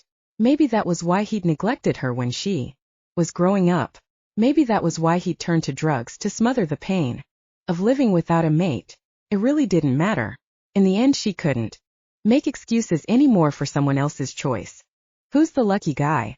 Herschel looked around nervously, as if he expected her mate to appear out of nowhere and demand to know what the hell he was doing talking to her. A smile grew on her lips as she imagined Zayn smashing his fist into Herschel's face right here in public. Nobody, you know. I met him in Louisiana. Herschel held her gaze as silence stretched between them. I guess he must not be doing too well if you're having to buy clothes from the second-hand store. Herschel whipped out his wallet and tugged out several $100 bills and waved them under her nose. I've got more to offer a female than he does. You should really think about that, Skyler. He shoved the money in the wallet and put it back in his jeans pocket. No thanks, she muttered to herself. She'd walk Barris naked down Main Street before taking one dime from him. Clearing her throat, she straightened her shoulders. I've got to go. He's waiting to have lunch with me. She moved past him as she clutched the bag of clothes to her chest. She didn't have to turn around to know that he was watching her walk away. She could feel the heat of his eyes on her. It made her stomach turn. When she reached the safety of her truck, she slid inside and locked the doors. She looked around, searching to see if he was still there. She didn't want him following her back to the house. Not that it would matter much. He would probably hightail it out of there once he laid eyes on Zayn. She scanned the sidewalk where they had been standing, but it was empty. He was nowhere in sight. She noted the time as she cranked the truck. Might as well pick up something for him to eat before driving back out of town. Maybe after she got Zayn dressed and fed, he would leave. Then she could get back to her normal life. Chapter 13. Zayn paced the house wearing the drop cloth like a kilt as energy continued to surge through his body. Since Skyler had left, he'd shifted into Wolf twice, and he wasn't sure why. He couldn't determine what was causing him to shift or why he couldn't control it. He was trapped inside a body he could not control. He was fucking helpless like a damn infant. He slammed his fist down on the board of the kitchen island. The wood split in half and slid onto the floor. The slam of the back door had him turning and bowing up. What the hell did you do? Skyler's expression was full-on pissed off as she pointed to the wood on the floor. I got a little jumpy. He flexed his hands as he sucked in a breath. Well, why don't you try calming the hell down? I just started on this kitchen. And if you don't stop tearing stuff up, I'm never going to get finished. And when I don't finish, I don't get paid. She shoved the plastic bag into his chest. I'm not made of money like you. I actually have to work hard for what money I earn. Look, princess, I don't know what crawled up your ass, but you need to stop with the attitude. I'm not exactly feeling in control today, so you need to be careful with what you say, he growled. She spun around on her heel and shot him a glare so heated it should have fried his ass right there in the kitchen. Don't ever call me princess. She shoved her finger in his face. Let's not forget that it's you trespassing on my project. I have a feeling that the owner of this house would take an issue to having a werewolf hiding out in the shed like a common criminal. He arched a brow. The pounding of energy in his veins relented a bit. He should be angrier, but instead her tirade amused him. He grinned. Skyler, I guess some things never change. You're the same Spitfire I remember from when you were a kid. He'd known something was familiar about the female when he'd laid eyes on her. So you do remember me. She dropped her hand and stared up at him with her mouth open. You are hard to forget, he admitted. I was an annoying kid who used to get under your skin. You and Katie both did. It was like having two sisters except one didn't always stay at the house. How is Katie? She swallowed and looked away. I haven't heard from her since I moved to Jonesboro. I wouldn't know. The anger was back in his blood and building to a slow frenzy. He tried to shove away the emotions that only his sister could arouse in him, but it wasn't working. He'd not talked to her in forever. And it was all Jaden's fault. I've left messages and tried to find her on the internet, but I can't find out anything. It's like she doesn't want me to find her. Skyler's soft voice had him jerking her head in his direction. It's not just you. She's cut her family out of her life, Zayn stated. The word settled in his stomach like a sickness. They'd been so close growing up. And now they were strangers. Maybe she just needs time to spread her wings. Get out from under her big brother's shadow. She chortled. You have to admit, Zayn, you were a bit overbearing when she was growing up. I was not, he thundered. She flinched at the tone, and he immediately wished he could take it back. Instead, he changed the subject. So you do remember me. After all, why didn't you say something earlier? She shrugged her slim shoulders. Her red hair slid like silk across her shoulders with the motion. He inhaled deeply, hoping he could catch her scent. But once again he couldn't smell a thing. He felt blind. I didn't figure you would recognize me. The last time you saw me I was a little girl. She walked over to the kitchen window and peered out. You've certainly changed. No longer that annoying little girl. She cast a glance over her shoulder and smirked. Now I'm an annoying woman. A laugh escaped his lips. Try on the clothes and see if they fit. He gathered the bag and stepped into the next room to dress. Are you expecting your crew to come in? He tugged on the jeans and was relieved when they fit. She'd guessed his size correctly. Yes, and we need to get you out before they show up. I can't do this whole job on my own. He slid the t-shirt over his head and froze. You do construction work too? She spun around and leaned back against the area where the sink would eventually go. What's wrong? Don't think I'm capable? I can do anything a man can do and usually better. It just takes me longer because I like to do it. Right. Her blue eyes flashed. That I can believe. What's that supposed to mean? She uncrossed her arms and frowned. When you and Katie were kids and you would come over, you were always straightening up her room because you said it was too messy. You even redressed her dolls because you said their clothes didn't match. He chuckled. It felt good to remember something good from the past instead of feeling the pain of how their family was in ruins now. She grinned. I can't help it. Must be my OCD. My mom always laughed about it. He couldn't help but think it had more to do with the environment she'd been raised in. It was common knowledge that Dale Wade would never get the Father of the Year award. He was a mean old man who'd lost his mate when Skyler was born. The first time Zayn had laid eyes on Skyler had been when his sister had brought her over to play. He remembered how dirty Skyler had looked, face unwashed, dirt under her nails, and dressed in clothes that had not been washed in forever. She had been no more than 4 years old, and had been left alone to play out in front of her daddy's beat-up old trailer. His sister had spotted her when her mother had driven by on their way to the grocery store. Katie had started crying and pitching a fit until his mom had pulled over and turned around. His mom had left a note on the door and let Skyler come home to play for the afternoon. His mother, Victoria Steele, being the kindest woman he'd ever known, had been itching to get Skyler in a tub full of soap and scrub her until she was clean. But she didn't want to embarrass her, so instead she turned on the sprinklers in the front yard and put down a plastic sheet and loaded it down with liquid soap. After she gave her one of Katie's swimsuits, she encouraged them to slide. Every time one of them slid down the plastic, they would be covered with bubbles. In the meantime, she'd washed her clothes and dried them so she would have something clean to wear home. After that day, every time he saw Skyler, she was clean. He didn't know if she was bathing herself or if his mother had a hand in it. How's your mom? Her face softened at the mention of his mother. She doing well. Still got my dad wrapped around her finger. They just moved down to the coast. She said she was tired of Arkansas getting so much snow. She figured there's a lot less chance of that happening there. He grinned. Your parents were always good to me. I didn't know they had moved. Katie didn't say much about them whenever I asked. She smiled. Richard probably loves the coast. He was always such a big fisherman. True. He glanced down at the waistband of her jeans and nodded at her gun. I don't think you need that around me, do you? I always carry this when I go to one of my job sites. Her expression hardened. It seems like I'm always finding drug dealers breaking in at night to either steal my stuff or to get high. He froze. You're not going out at night by yourself to check this out, are you? She shrugged. Sometimes. I already had $2,000 worth of tools stolen. I can't afford to take another hit like that, so I try to ride out to my work sites at night to make sure everything is okay. I don't do it every night though. You didn't last night, he stated. If she had come out to the work site last night with a gun, he would have ended up with a bullet in his hide. No, I didn't. And imagine my surprise when I get here and see my shed had been broken into. I was expecting all my tools to be gone. Instead I get a blast from the past who happens to be a guardian.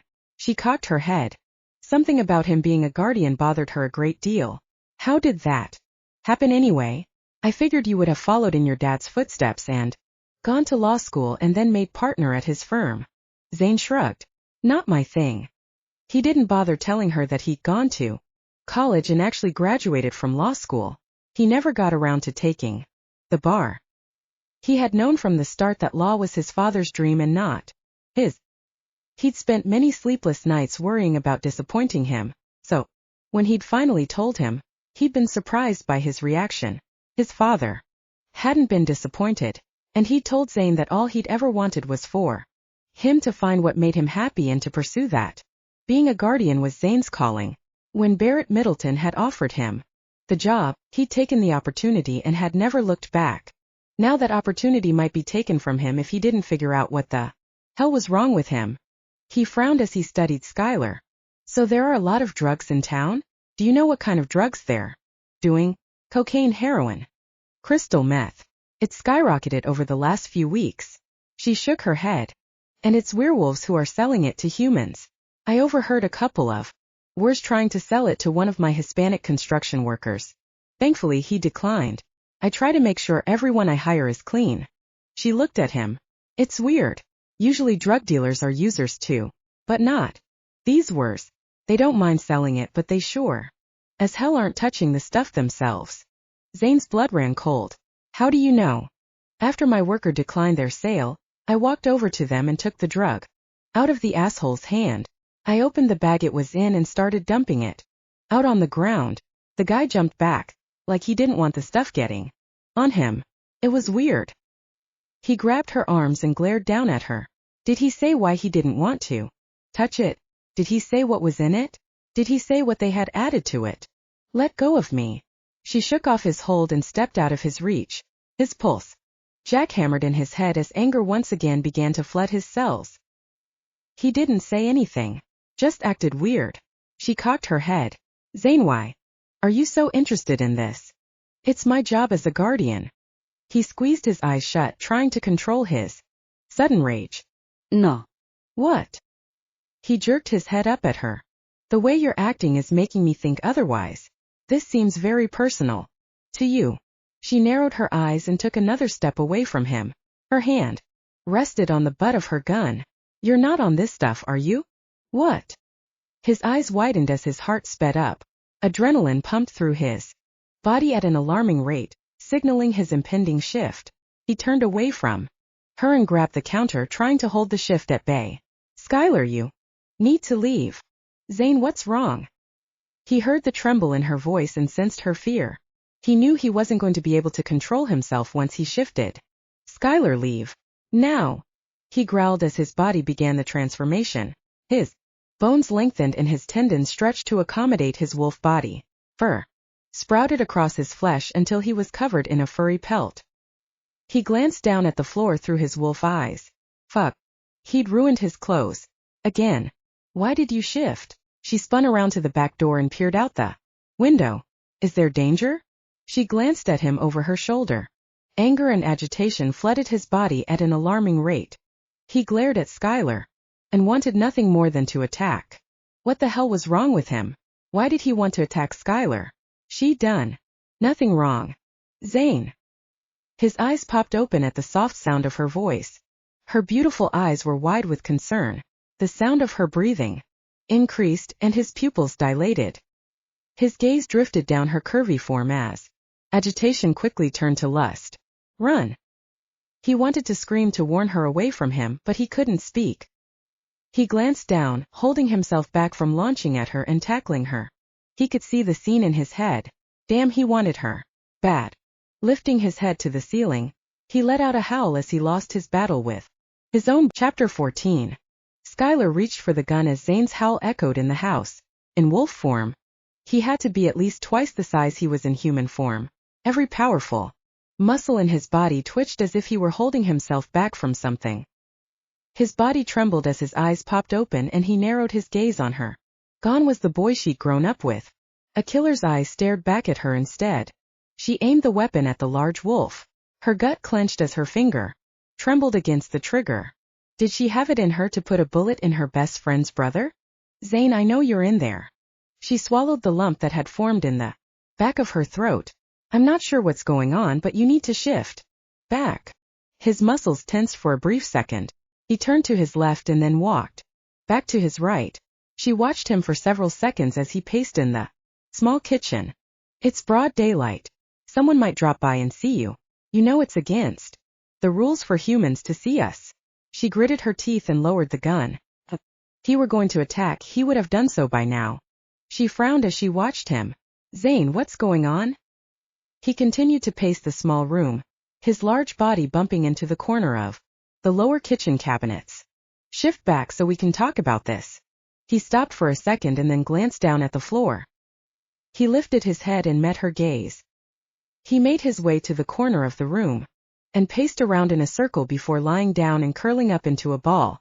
Her heart sunk in her chest as reality settled over her in a sickening wave.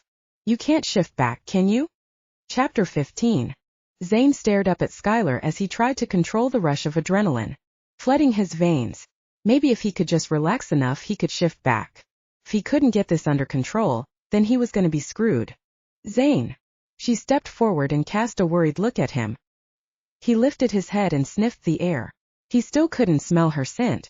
His gut sunk like a rock. Look, I've got my crew showing up soon, so we need to get you out of here. She squatted beside him and cocked her head. One of them is a werewolf, and if he sees you in wolf form, he will contact the packmaster. And you don't want that, do you? Shifting in broad daylight was against the code. It was punishable by death. Because it put the entire species at risk. There was a standing reward for turning in any werewolf who broke the rule. He bet his ass that he'd get turned in for the money. Skyler glanced at her phone and then back at him. I can take you back to my place and let you stay there. But we need to leave now before anyone arrives. He looked up at her, wondering how he, of all people, had managed to get his ass into this position. He had no other option but to do what she said. It wasn't ideal, but he knew what would happen if he stayed. She stood and glanced out the window. He had a bad feeling that her house wasn't exactly isolated out in the country. He definitely didn't need to be in town. The chance of exposure was too great. But right now he was out of options. I live in an apartment. She gave him a grimace of a smile. Things had gone from bad to fucked up in 0.8 seconds. Chapter 16. Skyler had barely managed to get Zayn loaded up into the bed of her truck before her crew started rolling up to the house in their trucks. She'd covered him up with an old painting tarp. When one of her crew started ambling toward the truck, she'd made up some excuse about having to go check on another property and had driven away in a rush. She glanced in her rearview mirror to make sure the tarp was staying tied down. When she saw it held, she breathed out a sigh of relief. She turned off the small country road and onto the main highway. Sweat beaded at her temple and rolled down her cheek as the summer heat bore down on the metal truck. She so needed to get the air fixed. It was going to be one of the first things she did if she ever started making a decent profit from her business. She leaned her head out the window to catch a breeze and caught her reflection in the mirror. Her red hair had started to frizz around her face, and her cheeks were flushed from the heat. She hadn't bothered with makeup today, and it showed. She didn't normally wear makeup to a job site. If she had anticipated meeting a hot-looking werewolf, then she would have at least slapped on some lip gloss. She sucked in a deep breath and shook her head. I have no idea why I'm even worried about it. It's not like he sees me as anything other than his little sister's friend. She'd always had a crush on Zayn when she was little, but as soon as he'd left home to go to college, she'd not seen him anymore. He'd never see her as a woman, just a kid. Not to mention their social statuses were worlds apart. He was a gray wolf and she was a red. When she was little, she didn't realize that not all wolves were like her father. It was after meeting Zayn's family that she saw that wolves could be loving and protective. It had given her hope that her father could change and be more loving. But that never happened. Things between the gray wolves and the red wolves turned ugly. The males of the red wolf pack had wanted to start taking over the gray wolf territory. When they met to conspire, it had turned deadly as the red wolves began fighting among themselves for more power and more control. By the time she'd graduated, the majority of the red wolves were dead. Not wanting to be the next casualty, she'd moved to Louisiana and gone to college. The last she'd heard, there were very few if any red wolves left in Arkansas, so running into Herschel had certainly been a shocker. She turned onto the street that led to her apartment. She slowed the truck and glanced in her rearview mirror. If she was hot, she knew Zayn had to be cooking under that tarp. She turned into the parking lot of the Castlewoods apartments. She'd gotten into the apartments when they were first built 2 years ago. Right now wasn't a good time for her to be a homeowner, since she was so busy with her contracting work and didn't have time to take care of her own home. She pulled into the parking lot and grimaced. Her apartment was on the bottom floor, but there were a lot of cars in the parking lot and she couldn't risk letting Zayn out here. She backed out of the parking spot and drove to the end of the lot. The back of the apartments faced a thick, lush tree line that continued on for a while. There was barely 5 feet between the buildings and the tree line. The only people she'd seen out there were dog walkers who didn't want to clean up after their dogs. If she could get her truck to the back of the apartments and let Zayn out there, there would be less chance someone would spot him. Pressing her lips together, she cast a quick glacé around. She listened carefully. When she was sure she didn't see anyone, she eased her truck around the back of the apartments. Tree branches scraped across the passenger side of her truck, and she clenched her teeth, wondering how much damage it was doing to her paint job. Shoving her worries aside, she stopped her truck at the back of her apartment. She opened the door. It nudged the side of the building. She squeezed herself through the small opening and stopped at the back of the truck's bed. "Stay here until I unlock my door." She kept her voice low as her gaze flitted around the wooded area. The last thing she needed was to catch her neighbor's attention by revealing a big-ass wolf in the back of her truck. She quickened her steps to her door and stuck her key in the doorknob. "Skyler, hello dear." Mrs. Nelson cracked her door open and gave her a toothy grin. Skyler froze as her heart pounded in her throat. Mrs. Nelson was her nosy neighbor who didn't mind getting the other tenants in trouble whenever she thought they were up to no good. She'd called the cops twice last week on the poor girl who lived a few doors down for being a prostitute. Mrs. Nelson claimed the girl had a different guy every week.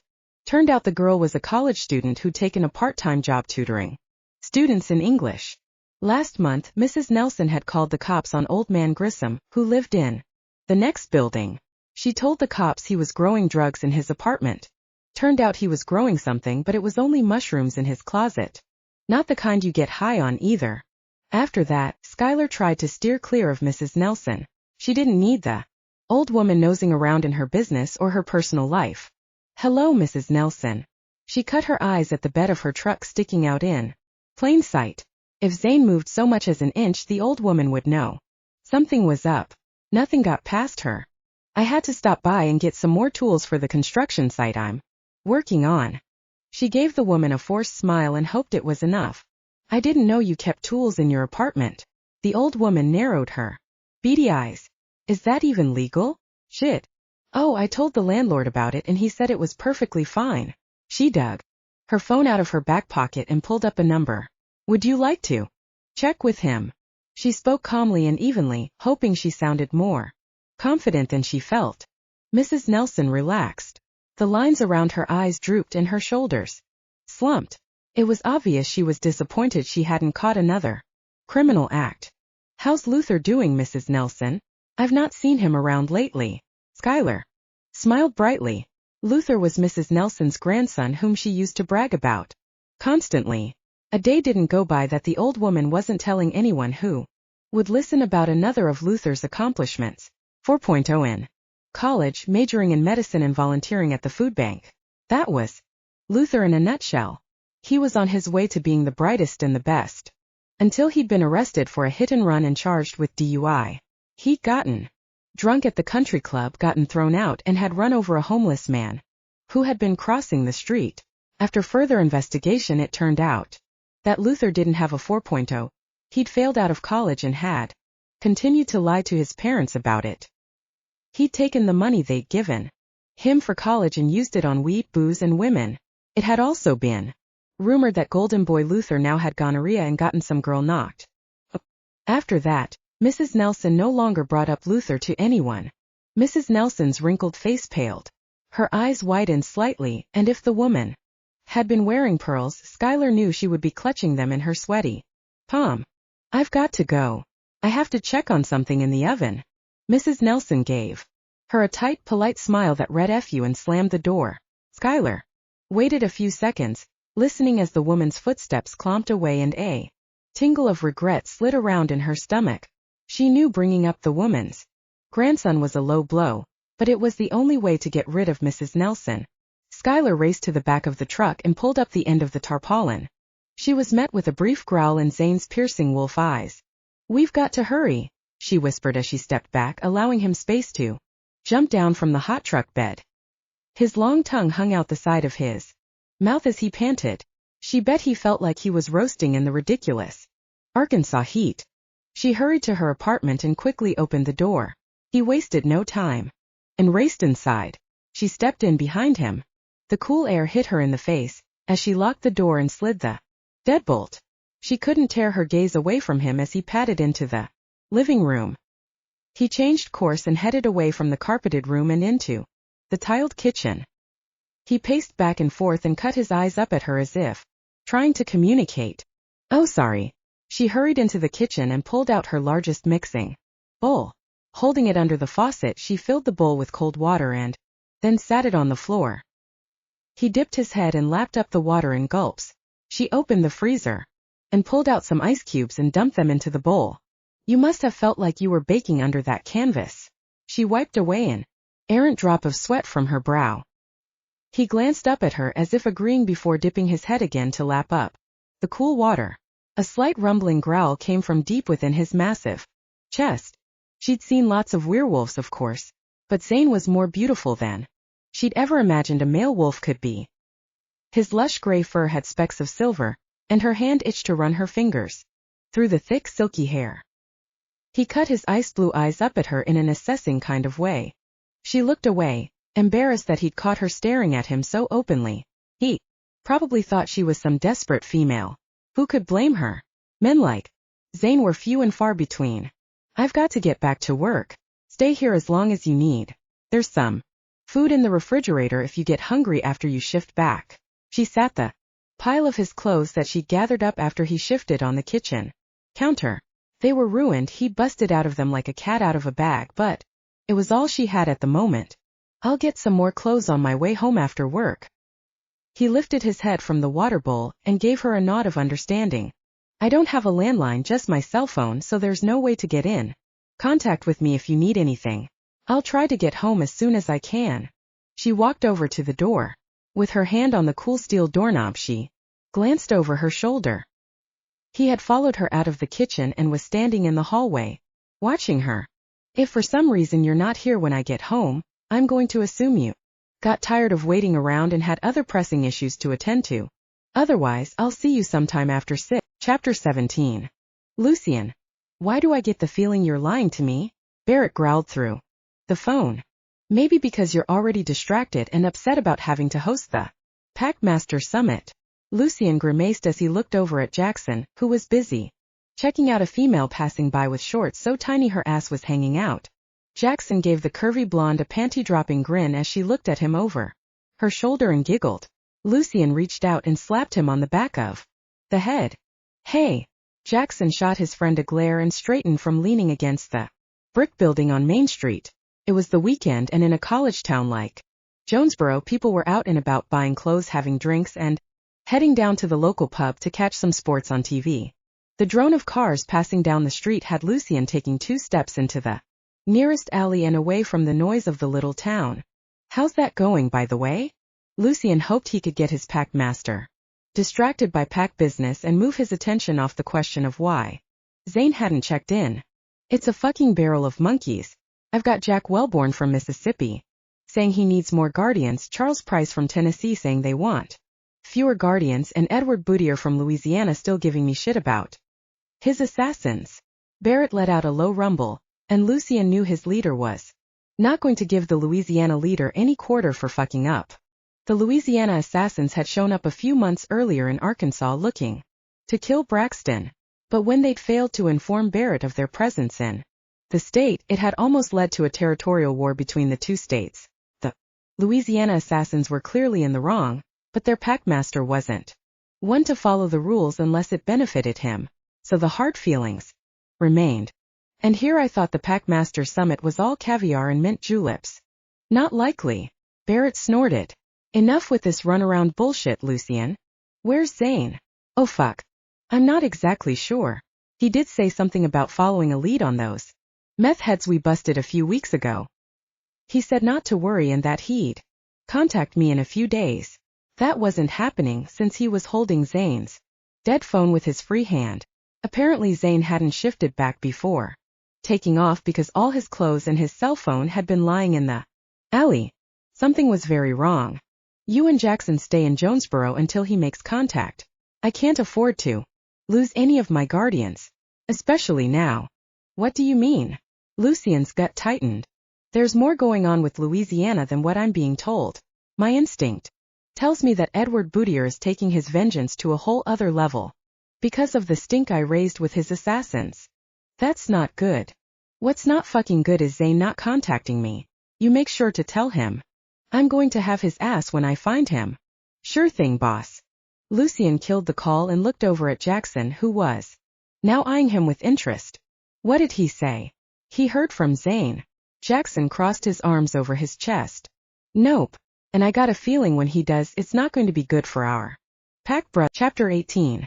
Zayn woke up buck-ass naked in the middle of Skyler's kitchen. The cool tile felt good against his overheated body, and he stayed still for a few minutes, reveling in the sensation. The shadow of the descending sun crawled across the floor, signaling the impending dusk. He frowned, raised himself up, and looked around for a clock. His gaze landed on the microwave. 6:30.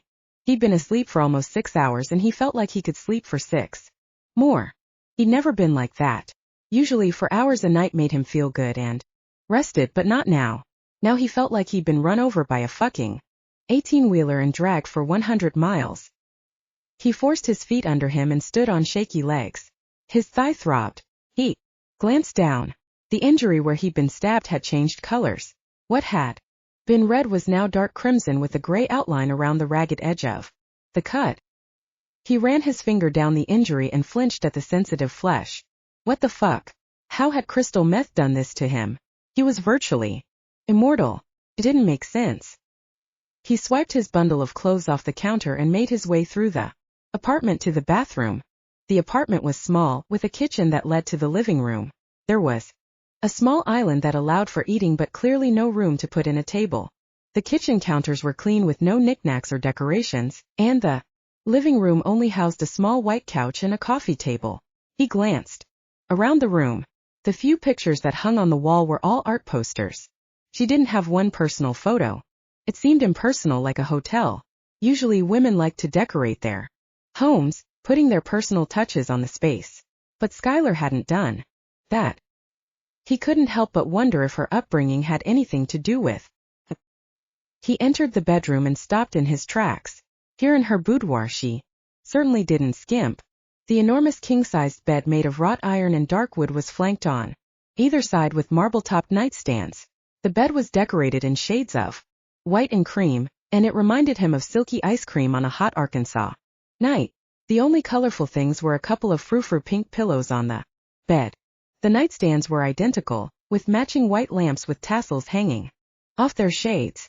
A few books and a candle decorated one of the nightstands, which he assumed was probably the side she slept on. The other nightstand looked a bit lonely with just its lamp keeping it company. A matching dresser and chest of drawers rounded out the furniture in the room.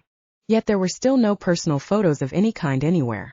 What had happened to Skyler to make her seem so alone? Where was the little girl he once knew? What had happened in those few years he'd not kept in contact? And why had his Katie not contacted her? He cast a longing glance at the bed before turning to the bathroom. The last thing he needed was to get his unwashed ass in her pristine bed and stink it.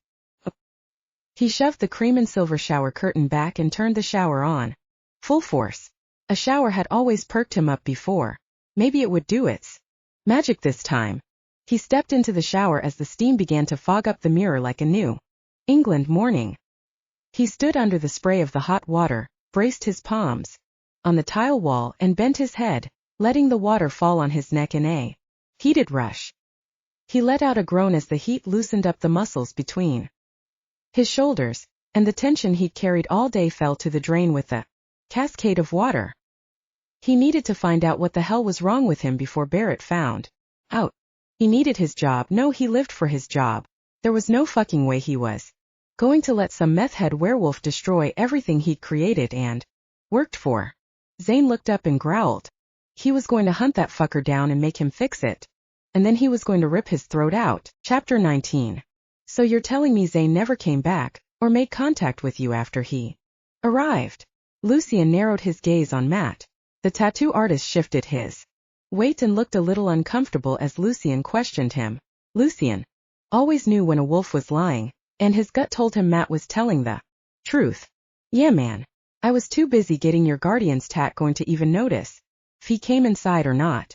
You know I do the guardian ink in the back room, away from the general public. Matt shook his head and laughed. The last thing I need is for humans to see that tattoo and demand to get the same thing. It is pretty badass, you know? Sure is. Jaxon smiled his easy smile and popped a piece of gum in his mouth as he surveyed the latest addition to the tattoo shop in the form of a beautiful human female in jeans that hugged her curves. She gave him a sexy smirk as she bent over to pick up a piece of paper. She made sure to keep her ass up in the air so he could get a good look. Jaxon growled his male appreciation. Lucien slugged him in the shoulder. Hey! Jaxon scowled and rubbed his arm. Pay attention. You're not here to get laid. You're on duty. Lucien's measured words were emphasized as he spat them out between clenched teeth. Was bad enough that Zayn was missing and he'd lied to Barrett about his whereabouts. I don't have time to babysit you or your dick. Fuck off. You'd like babysitting my dick too much for my comfort. Jaxon snorted and returned the punch to the arm. Is there something I need to tell Barrett about? Matt arched his brow as he glanced around nervously. I mean, I don't want there to be any trouble. He's been a good packmaster and I don't want to piss him off. Fuck no. We got everything under control. As you know, your duty is to keep the guardians tatted up. That's it. Lucien scowled at the tattoo artist. Matt swallowed and let out a sigh. Yeah, the last thing I want to do is be on Barrett's bad side. You have no fucking idea. Lucien turned and made his exit out of the moon. Got his tattoo shop. He hurried to his bike and straddled the massive motorcycle. Jaxon mounted his bike and gave him a look. So what is it that we aren't telling Barrett? Jaxon flipped the kickstand and balanced the bike between his powerful thighs. Lucien gave him a long look. That Zayn has gone rogue. Chapter 20. Skyler, why does this canvas smell like wet dog? Hector grimaced as he positioned the tarpaulin on the floor for tomorrow's painting of the sheetrock. Her worker shook his head and said something in Spanish that was probably a lot of cursing. Did you adopt a homeless animal? She grinned. Maybe. If Hector only knew he was smelling a werewolf and not a dog. Okay, I'll be back tomorrow to get the second coat on. Hector stood up and ran his gaze along the wall, assessing the baseboards lined with blue painter's tape. Sounds good. She gathered her tools to take out to the shed. Hector grabbed the heavier tools and headed out the door. She shook her head. Hector, I can carry my own tools. I don't need your help. That's what you always say. You need to learn to accept help when it's given, Hector hollered from the yard. You're too damn stubborn for your own good. So I've been told. She snorted and cradled her tools as she followed after Hector. The sun had dipped behind the horizon, leaving purples and pinks in its wake across the sky.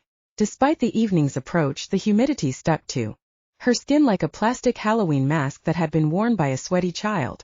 Placing her tools inside the shed, she closed the door and placed the new chain and lock she'd picked up in town around the handle. She'd hidden the evidence of the break-in from her workers. She didn't want them asking any questions, and she didn't want them to worry that a meth head was breaking in and stealing the equipment.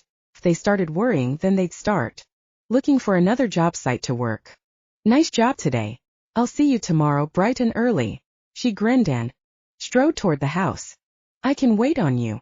Hector scowled. She stopped and turned to face the man. He'd been working with her since she started, and she'd learned that he was a dependable, hard-working family man. With 6 kids all under the age of 7. He worked long hours to give his family the life he never had. Hector, go home. I'm fine. You are going to miss Cecily's dance recital. Cecily was Hector's older daughter, and had been taking dance lessons for the last 6 months. She loved it more than life and told everyone she met that she was going to dance in New York City one day. A smile broke out across the man's face. She's wearing that pink fluffy thing you gave her. It's called a tutu, and I'm glad she liked it. Skyler had found the tutu in a yard sale in one of the upscale neighborhoods in Jonesboro. She knew Cecily would love it the second she'd laid eyes on it. Maria bought her a little crown thing to go with it. He pointed to the top of his head. Tiara. It's called a tiara. She shook her head. You've got 6 girls. Hector. You need to learn the language of all things female. Hector laughed. Little. That's what you need, Skyler. A little girl all your own. You spoil ours too much. She felt her smile falter. She'd never have a child because she'd never have a mate. She was damaged goods. She knew her place in this world. She'd accepted her fate long ago. You've got enough girls for me to spoil. I don't need one of my own. She plastered on a fake smile that didn't have any roots in her heart and continued toward the house. I'll see you tomorrow, Skyler. Hector hurried to his truck. A few seconds later, there was nothing but a cloud of dust where his old truck had been. She went room to room, making sure no tools had been left behind. She didn't need even one to go missing. She was operating on bare bones. Darkness had fallen silently. She'd been too busy locking up to notice the time. Pulling out her phone, she frowned as she realized it was almost 8 o'clock. Unease slithered up the crook of her neck and pressed its weight onto her shoulders. She cut her eyes around the dark house, looking for any signs that someone had snuck in while she wasn't looking. No, that wasn't it. Whatever had her nerves on alert was coming from outside. Easing up to the living room window, she scanned the yard. Her pupils widened to accommodate the dark. Nothing. Stepping away from the window, she shook her head. I'm just being weirded out because of Zayn. Ever since he'd shown up, she couldn't stop thinking about what kind of trouble he was in, and why he couldn't control his shift. If any werewolf found out that Zayn was out of control, they wouldn't hesitate to turn him over to the packmaster of Arkansas. It didn't matter if Zayn carried the guardian mark or not. Easy money was easy money. And if the packmaster found out she'd known about Zayn and had hidden him, she'd face punishment as well. Maybe he'll be gone when I get home. The thought oddly disturbed her. Despite the danger he was placing her in, she didn't want him to leave. There were so many questions she had. When had he become a guardian? How were his parents? What was going on with his sister Katie? Unease slipped into a familiar feeling of sadness as she thought of his sister. Katie had been like her own sister until a few years ago. They'd grown up together and had lived together in Louisiana. Now they were strangers. Slamming the door shut and turning the lock, she hurried down the steps and across the yard to her own truck. Getting in, she started the engine and locked the doors. Old habits die hard. She turned on the road and headed back to town and to whatever surprise awaited her. Chapter 22. Still shaking from the force of her orgasm, Skyler pulled back enough to stare up into Zane's dangerous ice-blue eyes. She'd been around him for her growing up years and had never seen this passionate side of him before. He was always in control of his emotions, his expression, his future. Now after going down on her, he looked like he was ready for seconds. His generous mouth curved upward into a sensual smile that belied the dangerous teeth lying on the other side of his lips. He was a bit deceiving if you didn't know any better. To the casual observer, he looked like any other hot guy. To the werewolf population, he was a lethal guardian. You taste like sunshine. He growled low and deep, and it made her skin pebble with desire. Yeah, well, let's see how you taste, she volleyed back. His pupils dilated even further until all she could see was black. Running his hand up her back, he pulled her into his straining erection. With his free hand, he twisted a piece of her hair around his finger, lifted it to his nose and inhaled. He frowned as if remembering he couldn't scent her. She ran her fingertips across his furrowed brow. Which sense would you rather have? Smell or taste? A wicked grin stretched his lips. If it involves tasting you, definitely. Taste. Her heart thumped in her chest at his words, and her stomach warmed. She'd never wanted anyone like she wanted Zayn. Yet the ghosts of her past were edging their way forward from the corners of her mind like wisps of steam. Not this again. I will not be a prisoner of what he did. I'm not that little girl anymore. Zayn leaned down. His warm breath tickled her cheek and sent licks of delicious pleasure deep within her stomach. You're beautiful. She sucked in a breath to try to calm the vibrational arousal racing through every inch of her body.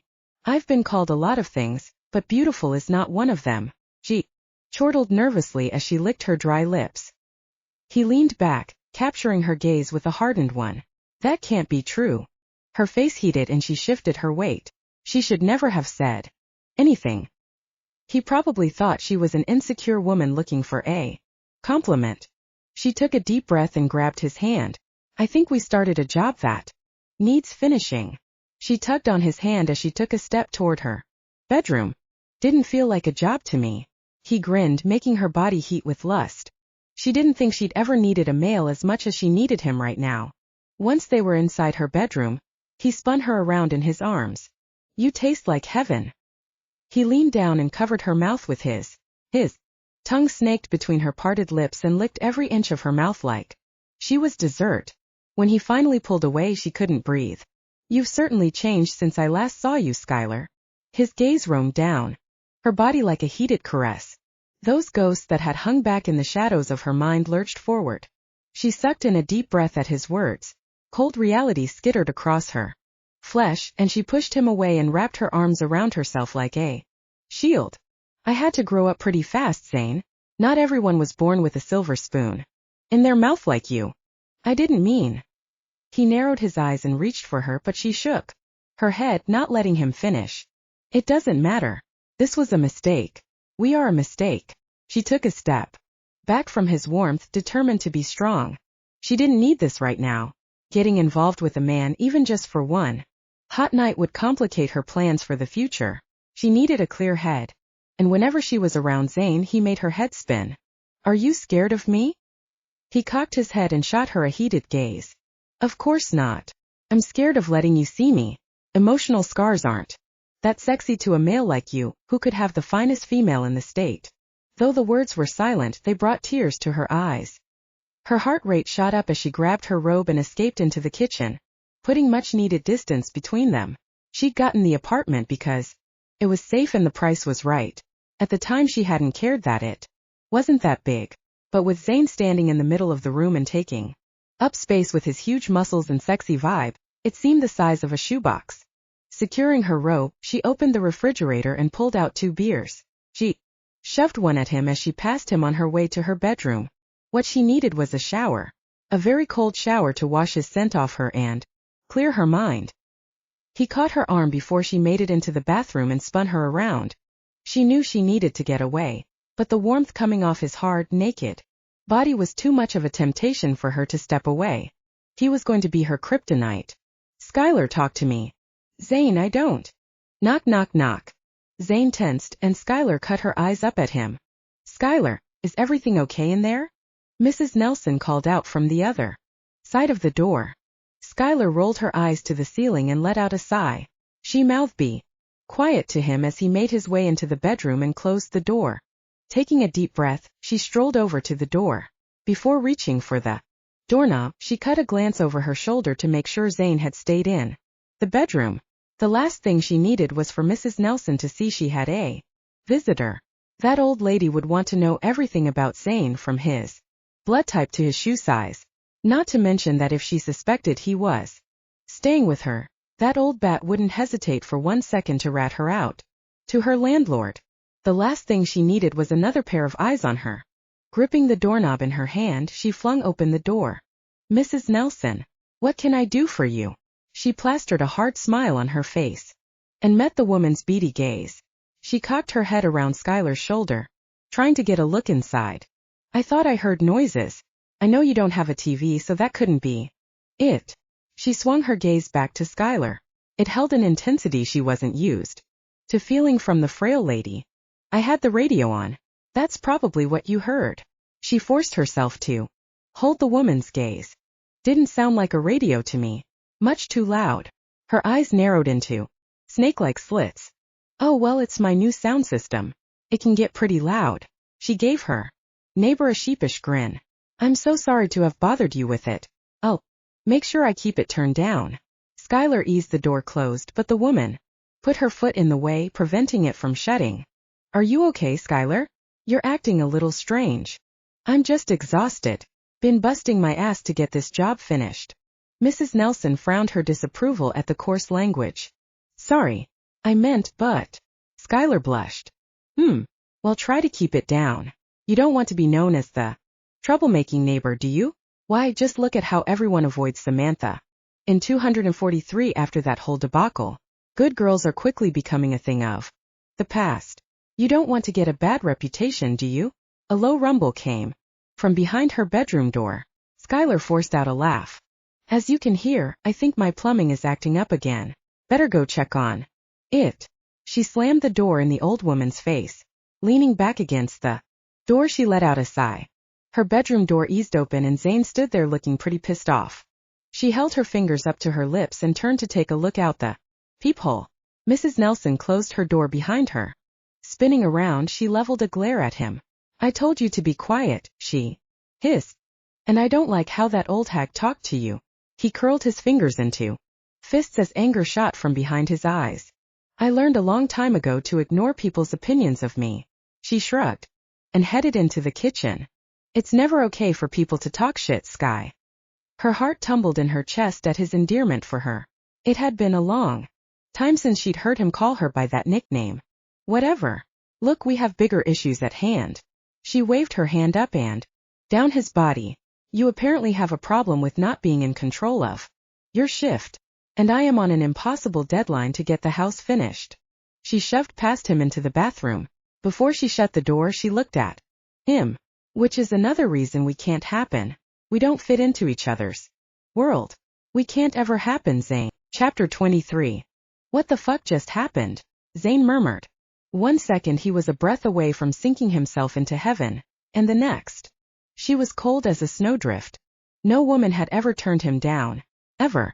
Stomping into the kitchen, he opened the fridge and pulled out another beer. He frowned as he surveyed her meager shelves, which contained only sandwich meat, leftover lasagna, a package of sliced cheese, eggs, bacon, and a 6-pack of beer. No wonder she was so thin. The girl needed to eat. He popped the top of the glass bottle and turned it up. He downed half the beer before he heard the shower turn on in the bathroom. His dick hardened further as he imagined Skyler stepping into the tub, the water glistening off her perfect, silky skin. She'd probably lean her head back and let the water cascade off her auburn hair and down her slender back.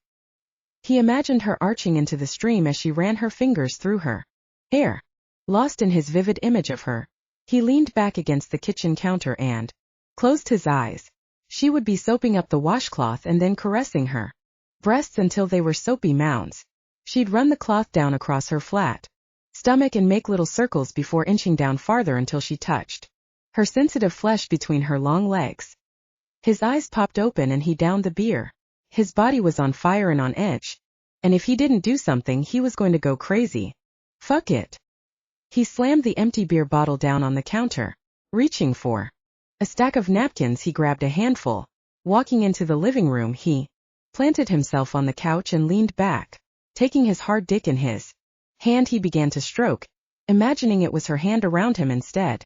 If he wasn't going to have Skyler tonight, then he damn sure was going to have the fantasy of her instead. Chapter 24. You needed to see me, Barrett? Damon Trahan ambled into Barrett's office and gave his packmaster a nod in greeting.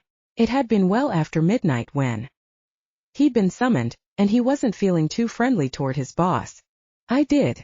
Barrett shot him a scowl before turning his attention back to his computer screen. Look, I get I'm low man on the totem pole and all, but could you maybe next time wait until morning? You know how Ava hates it when I get pulled out of bed. Stop right there. Barrett's fingers froze on the keyboard and he held up a large hand. Not another word about what I interrupted between you two in bed. That is not an image I need in my head. Damon's lips tilted up ever so slightly. He liked that Barrett wasn't lusting after his woman. He knew the hard-ass packmaster saw Ava as a little sister. Good thing too. He would hate to have to kill his superior for looking at his mate's fine ass. Fine. No play-by-play. He leaned back in the chair facing Barrett. But you have to admit this is becoming a habit, you getting me out of bed at all hours of the night. You're a guardian. It's part of the job description, Barrett deadpanned as the computer screen drew his attention once again. Be honest, man. How many times have you called Jaden out at midnight for a meeting? Or Lucien? Hell, any of the other guardians for that matter. Jaden doesn't go to bed at sundown like you do, jackass. I don't go to bed early. Damon frowned and crossed his arms over his chest. Is that what that fucker said? Barrett cracked a smile. That's what Ava said. She told me she needed you. Home by 6. I'll have a talk with her. He loved his mate, but she sometimes pushed the line when it came to the packmaster. Speaking of Ava, how's her remodel coming? Good. I think she wanted it done faster so she can get it on the market while the housing market is hot. She doesn't want to move back to Jonesboro, which makes everything easier on me. Ava's house had been bombed by werewolves as payback after he'd rescued her from captivity. Forced to go on the run with her, he'd quickly realized he'd fallen in love. In the end, he couldn't let her go.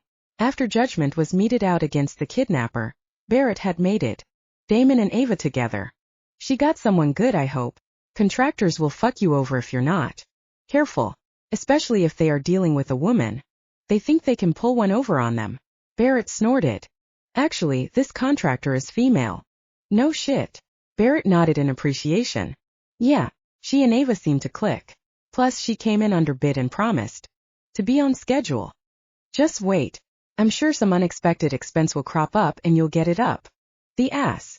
It's Ava's business. I try to stay out of it. I did tell her it was a bad idea to hire someone she'd never met in person. She's working with a contractor via Skype and phone. Barrett froze. He turned to give Damon his full attention. Well then, I think it's time for Ava to take a trip over to Jonesboro to check on the progress. I mean, it would only make sense to check in. I've tried to get Ava to go, but she doesn't want to be without me.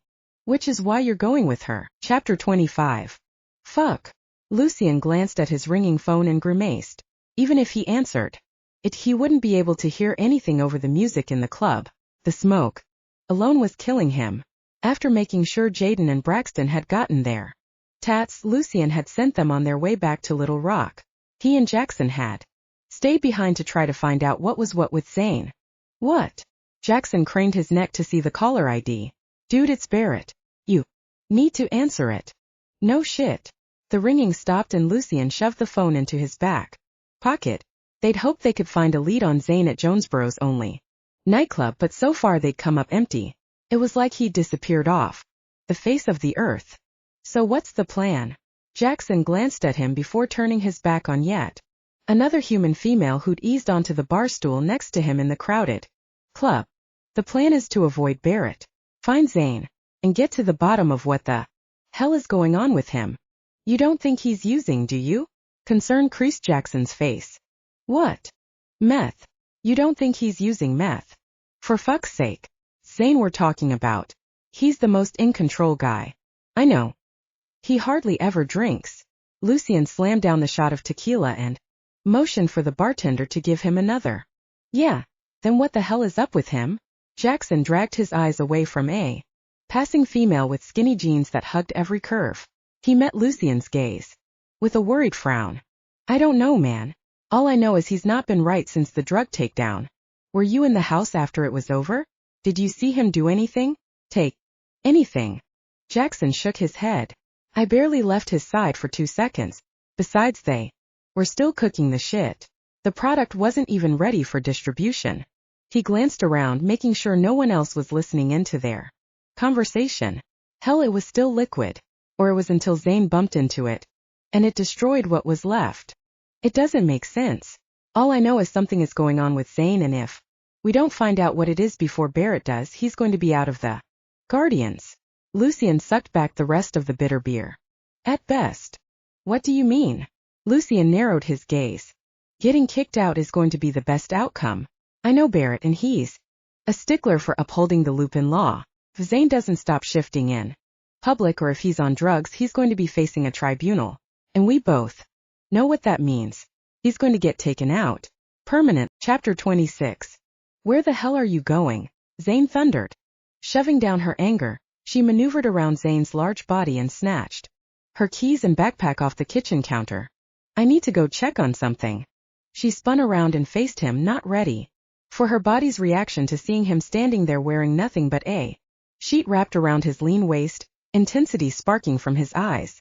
After their argument, she'd shown him some sheets and a blanket so he could sleep on the couch while she tossed and turned in her own bed. He didn't understand what she'd been through. Hell, most people wouldn't. But once he found out what she was, damaged, then he'd leave her alone soon enough. Aware of his status demanded a pure female, unblemished and perfect in every way. She didn't want to ruin him too. It's fucking 1 o'clock in the morning. You're not going anywhere this late. His eyes blazed as he stared her down. He probably meant to intimidate her and frighten her into submission. What he didn't realize was that it was turning her on instead. Stupid girly hormones. She shifted her weight, thankful his sense of smell was on the blink. Otherwise he'd know how attracted she was to him right now. I have a business to run, and that involves checking on my work sites to make sure some meth head isn't stealing my shit. She stormed toward the door and turned. She waved her hand up and down his body. And you can't come because you're naked. The last thing I need is to be driving around Jonesboro with a naked man. Or wolf. It was definitely the last thing she needed. How could she concentrate with his male scent filling up her truck like an aphrodisiac? The last thing you need is to take on a thief by yourself. You could get hurt. Or worse. Her gaze drifted south to where his fingers clenched the sheet. She swallowed back the lust that was currently warming her stomach and threatening to take control of her senses. She shook her head. I've got a gun. I'm not running into danger like you think. I do have a brain, you know. Skyler, don't you think about opening that door? His growl sent a delicious shiver across her heated skin. A smirk played on her lips as she turned the doorknob and flung open the door. Don't wait up. She slammed the door behind her just as he let out a growl. Tightening her grip on her backpack, she hurried to her truck before he could follow. Chapter 27. Damn it. Zayn started for the door just as his sheet fell to the floor. She'd done it. She'd actually disobeyed him and left. He glanced down at the erection he was sporting and shook his head. She disobeyed him and it made him hard. Again. How fucked in the head was that? His body surged to life as the urge to shift took over. His skin prickled and his gut clenched as rage fueled his body. He sucked in a deep breath to control his breathing and force his body to stop the shift. His gaze landed on the door. Once he shifted, there was no way he was going to be able to open the door and go after Skyler. But if he left now, someone in the apartment complex might see him once he shifted into Wolf. Both fucking choices sucked. Fuck it. He opened the door and sprinted for the back of the complex. If he was going to shift, it was better to do it away from the security lights that surrounded the front of the building. He made it down the back steps and raced to the tree line just as he heard Skyler's nosy old neighbor call out her name. The old bat was probably up late doing some TV shopping for some cat figurines. Or some shit like that. His body trembled as the shift washed over him. He stayed in the shadows of the trees, hoping the old woman wouldn't walk out her door. If she saw him, she would probably call animal control or worse the local news channel with reports of a bear. Finally the door shut and he relaxed. The old woman was smart enough not to come looking out into the dark. Good for her. Never knew what might be lurking in the shadows. Zayn lifted his head at the star-speckled night sky. The balmy Arkansas air did nothing to cool his overheated body. No wonder so many wolves preferred the cooler climates like Colorado and Montana. He cut his eyes and surveyed his surroundings. Didn't matter that he couldn't sense Skyler to get a trace on her. And it didn't matter that he'd been covered with a tarp while being transferred here. He didn't need any of that to find his way back to the house that she was working on. When his sense of smell had failed him, his hearing had been amplified. He'd been doing more than just hiding under that tarp while being driven down Arkansas roads.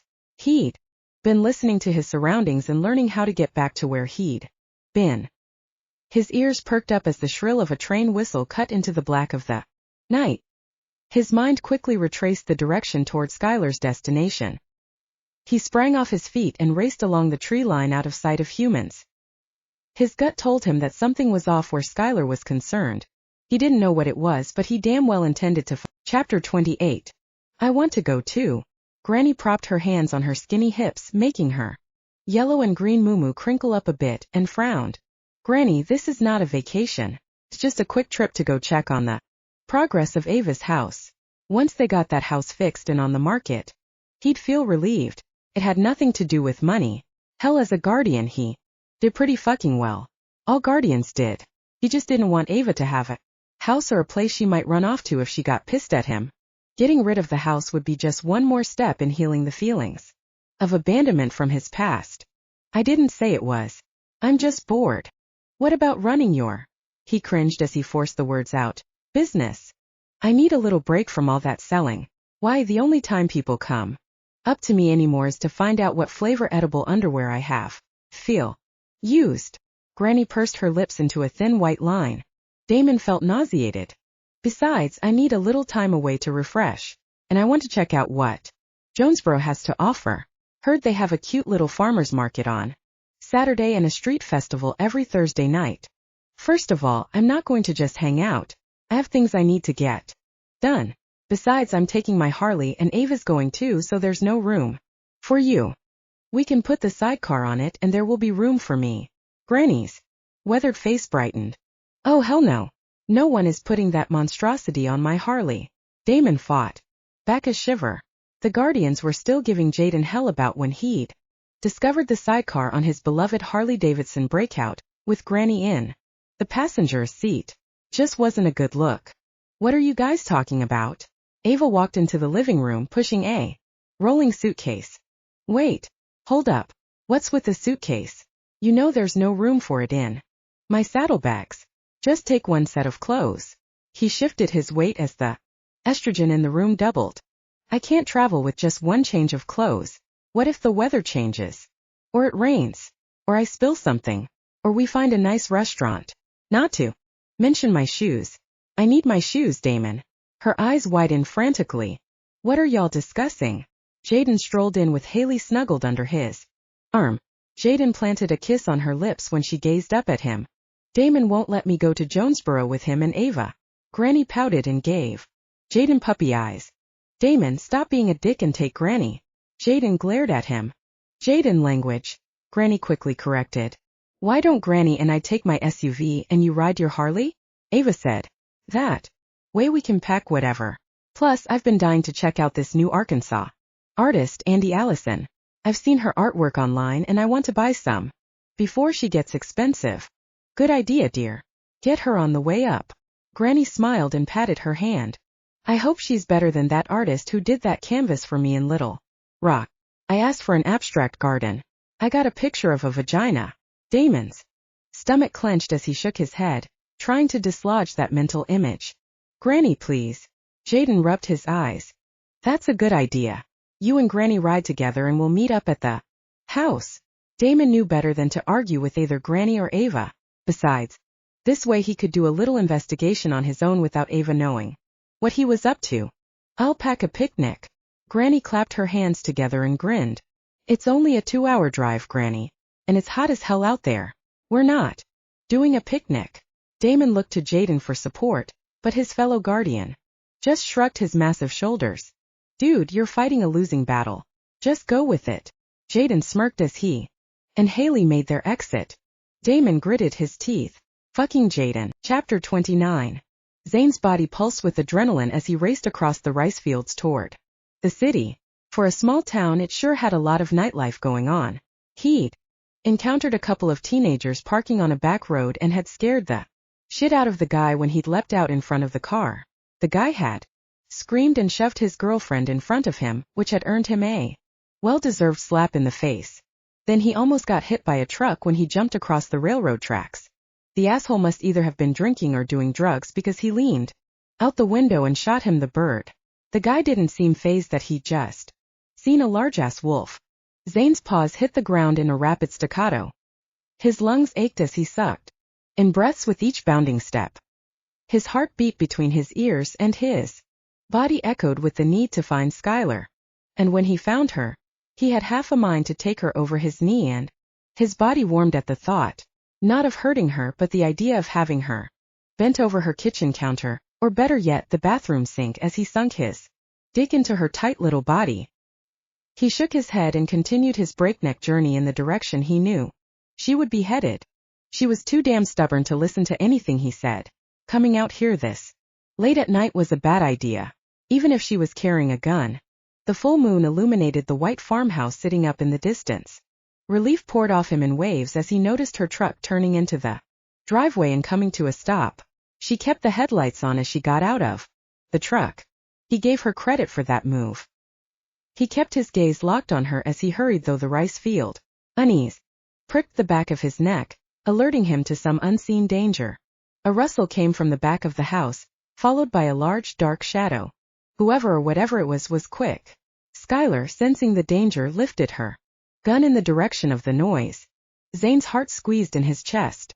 He pushed his body harder, running as fast as his legs could carry him. Ignoring the sting in his lungs, he growled as he rushed to close the distance between him and the danger that threatened. Skyler. The shadow ran straight for Skyler and tackled her to the ground. The sharp echo of a gunshot pierced the quiet darkness. Zane's gut twisted as his blood ran cold. Please let Skyler be okay. Please let her be okay. He broke free of the rice field and ran into the yard. As he got close, he realized the shadow must be some kind of werewolf due to its size. Zane leapt through the air and knocked the assailant off Skyler. They tumbled to the ground in a tangle of limbs. He twisted his body and pinned the attacker to the ground.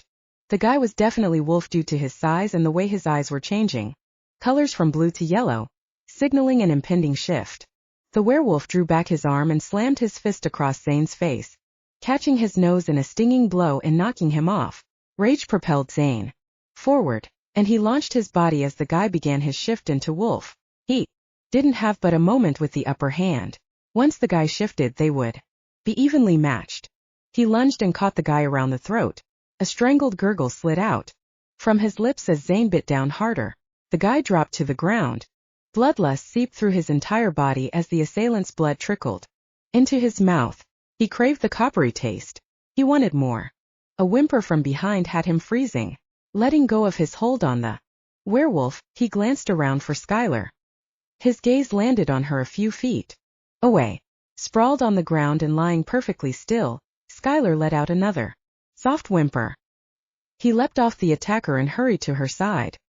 He lifted his paw to her face and then cringed. He needed his human form. He needed to help her. Why the fuck wasn't he shifting back? He searched her face, frantic for signs of any injuries. Had she been shot? Was she hurt? And how the hell was he going to be able to help her in his wolf form? He glanced back at the werewolf, who was making his escape down the road on foot. He'd managed to shift back into human form before taking off, which pissed Zane off even more. He turned his attention back to Skyler and lowered his nose to her face. He let out a soft growl, hoping she'd wake up and talk to him. His nose brushed something wet at her temple. His breath caught in his throat. As fear seized his body, he licked the wetness. Blood. She'd been shot, and there was no fucking way he could help her in his current form. He lay down by her still body and rested his head on her chest. The slow rise and fall of her breathing gave him some consolation, as did the steady beat of her heart. For the first time in his life he felt fucking useless. He sat back on his haunches, lifted his head, and let out his frustration as he howled at the full moon. Chapter 30. Skyler blinked back the cobwebs and opened her eyes. The starry night sky stared back at her. She frowned for a second, wondering how the hell she'd ended up sprawled on the ground. Then she remembered the attacker. She tried to sit up, but a heavy weight on her chest pinned her down. She glanced down and smiled. She'd know that wolf anywhere. Zane lifted his furry face off her chest and gazed into her eyes. He leaned forward and gave her a lick across the face. Enough. You can get off me now. She eased up onto her elbows as he lifted his head. She winced at the sharp pain in the side of her temple. Reaching up, her fingers brushed something wet. She held her hand out and frowned at her blood-stained fingers. I don't remember hitting my head. That's because you didn't. He shot you. The bullet grazed the side of your head. You're lucky to be alive. Zane's deep voice echoed in the darkness. She looked over in his direction. He stayed beside her, crouched like a predator, his naked body gleaming under the bright moonlight. She'd been too focused on her injury to realize he'd shifted into his human form. A cold shiver ran down her spine. Shot? Her body began to shake uncontrollably. Holy shit. It was all she could force past her lips. I didn't realize he had a gun. I thought he was some unarmed crackhead trying to steal my equipment again. She pushed to her feet. Her legs buckled and Zayn was suddenly right there, his strong hands around her waist, holding her up, lending her his strength. Easy. Are you all right? Maybe you have a concussion from the fall.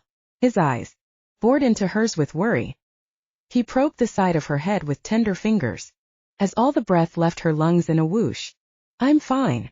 I'm just shaken, that's all. She sucked in a deep breath to steady her runaway heart. Skyler, what were you thinking? He tightened his hold on her waist and glared at her. Even without the blinding headlights from her truck, she still would have been able to tell how pissed off he was by his harsh tone. I was thinking I needed to protect my business, she fired back. Her mood shifted, replacing fear with irritation. It was a stupid move coming out here by yourself this late at night, he growled. Anger flared in her veins. She'd been bullied by men throughout her life, and she was fucking sick and tired of it. She shoved her hands against his steely chest, but he didn't budge. You have no idea what it's like trying to run your own business. You wouldn't understand what it's like to never seem to get ahead. She stuck her finger in the middle of his chest. Everything you ever had was given to you. Your family, your future, your position in life. Not everyone gets that. Not everyone is born into a family who cares about them. Some of us are born into a shitty family. Some of us were not meant to survive but end up doing that very thing anyway. Through our hell we find a purpose and try to find some redemption. She'd never been so damn mad in her life. Not when her father would forget to feed her when she was 5 years old. Not when her father would beat the hell out of her when she was 8, for not cooking his dinner to his liking. Not even when her father let his druggy friends fondle her in exchange for some dope when she hit puberty. So don't stand there and fucking tell me what to do. You don't have that. Right. Are we clear? She hissed out the last words as her hand itched to slap his perfectly handsome face. His eyes widened and then narrowed before he pulled her hard into his chest. Her body was pressed flush against his, and she could feel her nipples hardening against his chest.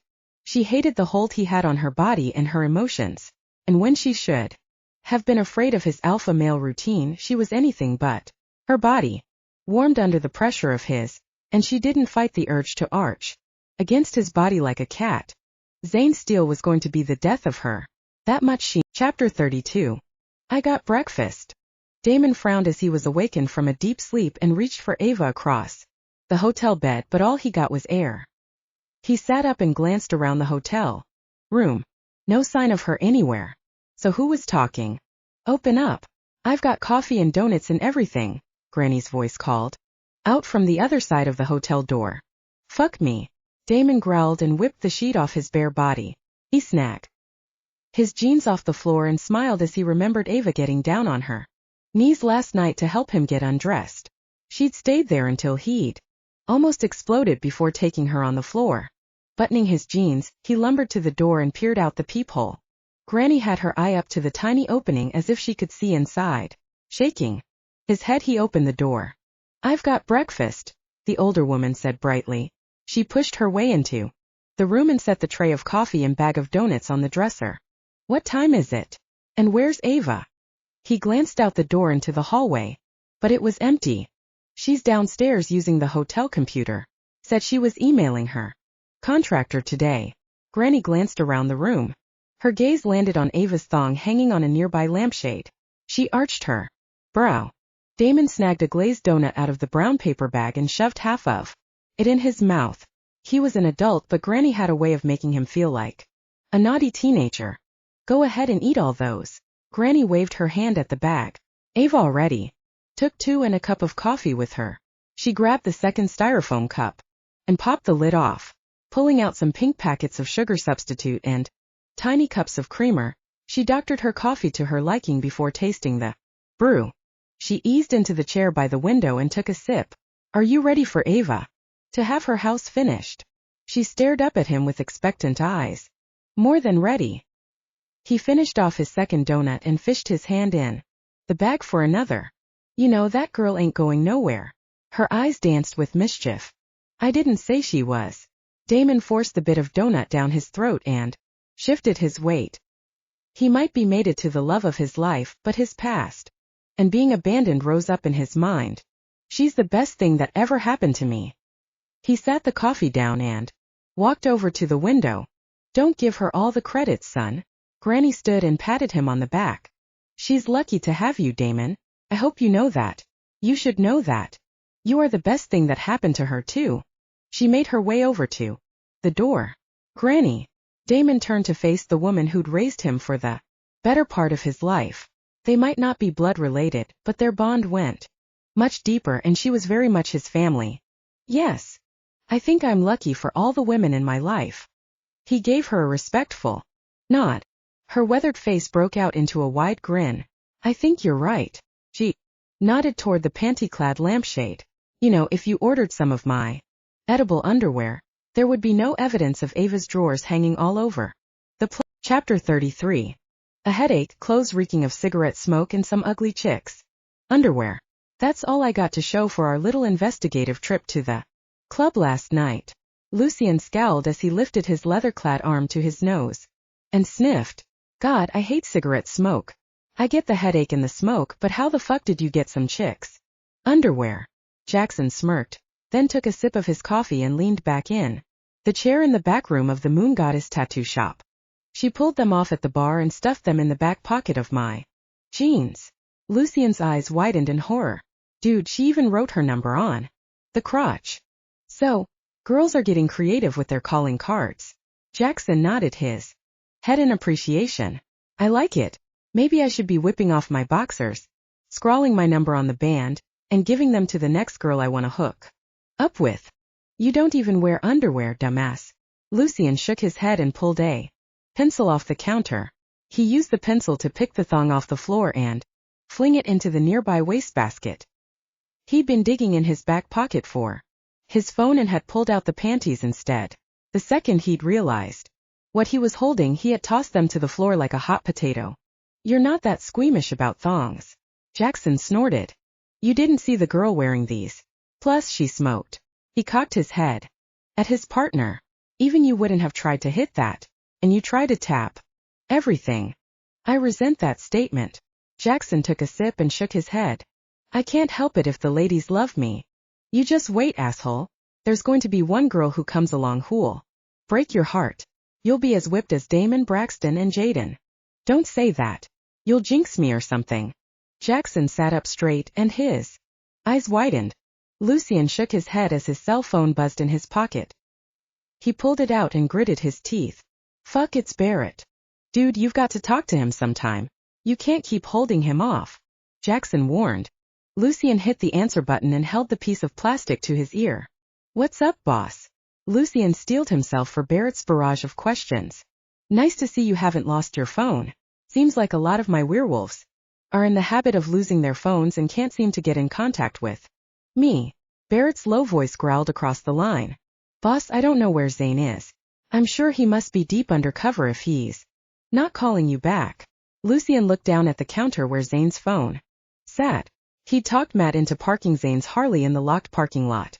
He knew Zayn would come back for his Harley, and he wanted it available for him when he did never get between a whir and his Harley.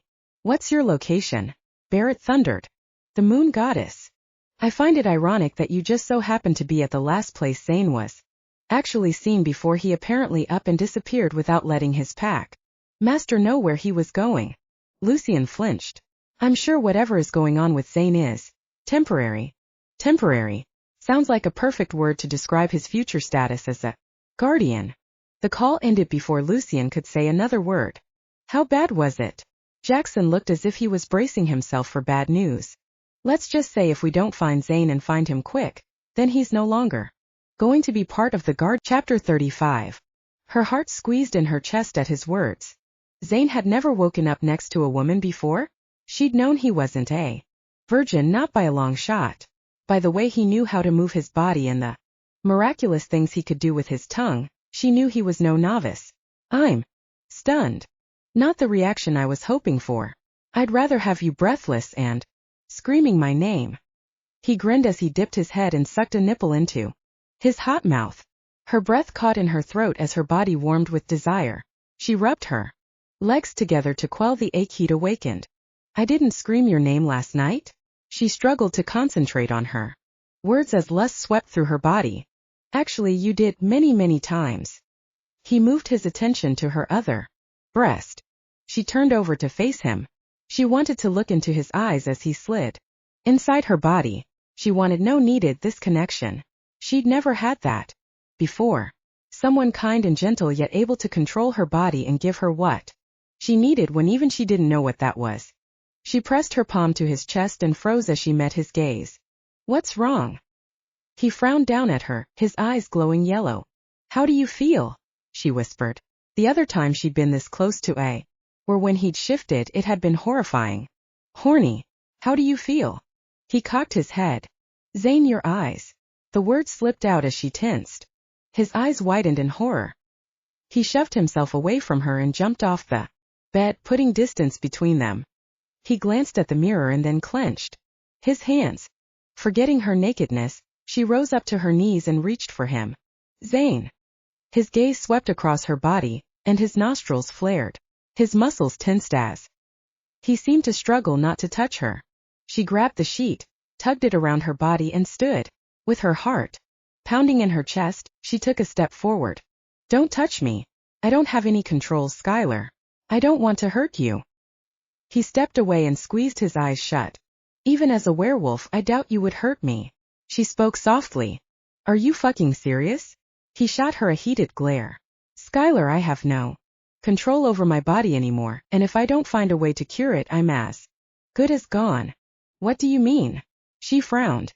Was he sicker than he was letting on? What do you think is going to happen when I shift in front of humans? That crime is punishable by death. Yeah, but you are a high-ranked guardian. They won't punish you for something you can't control. Yeah? How am I going to prove that I can't control it? Is there some kind of werewolf test you can buy at the fucking drugstore where you can pee on a stick? He growled. Irritation flared in her gut, and she fought to keep her temper under control. I get that you are frustrated about your condition, but you have no right to talk to me like I'm an idiot. Then get your head out of your ass and understand what's going on. He slammed his fist on her dresser. The wood cracked and splintered. You need to back that shit up right now, Zane Steele. You may be a male, but I'm not going to stand here and take your shit. Are we clear? Her body trembled under her anger, and she wanted nothing better than to knock him on his ass. And it was looking like she was going to get her chance. Chapter 36. A low growl rumbled out of his throat as he threw his head back and squeezed his eyes shut. His mind was fighting with his body to control his shift, but it was a battle he was quickly losing. Sweat popped out across his body as his muscles strained to accommodate his new form. He fell to his knees, adrenaline coursing through him, fueling his transition into wolf. His muscles stretched and lengthened as his tendons shifted into his new body. Why the fuck couldn't he control his own goddamn body? He couldn't continue to live this way. He wouldn't. He lifted his head and opened his eyes, hoping Skyler had the sense to take off before he could hurt her. Zayn.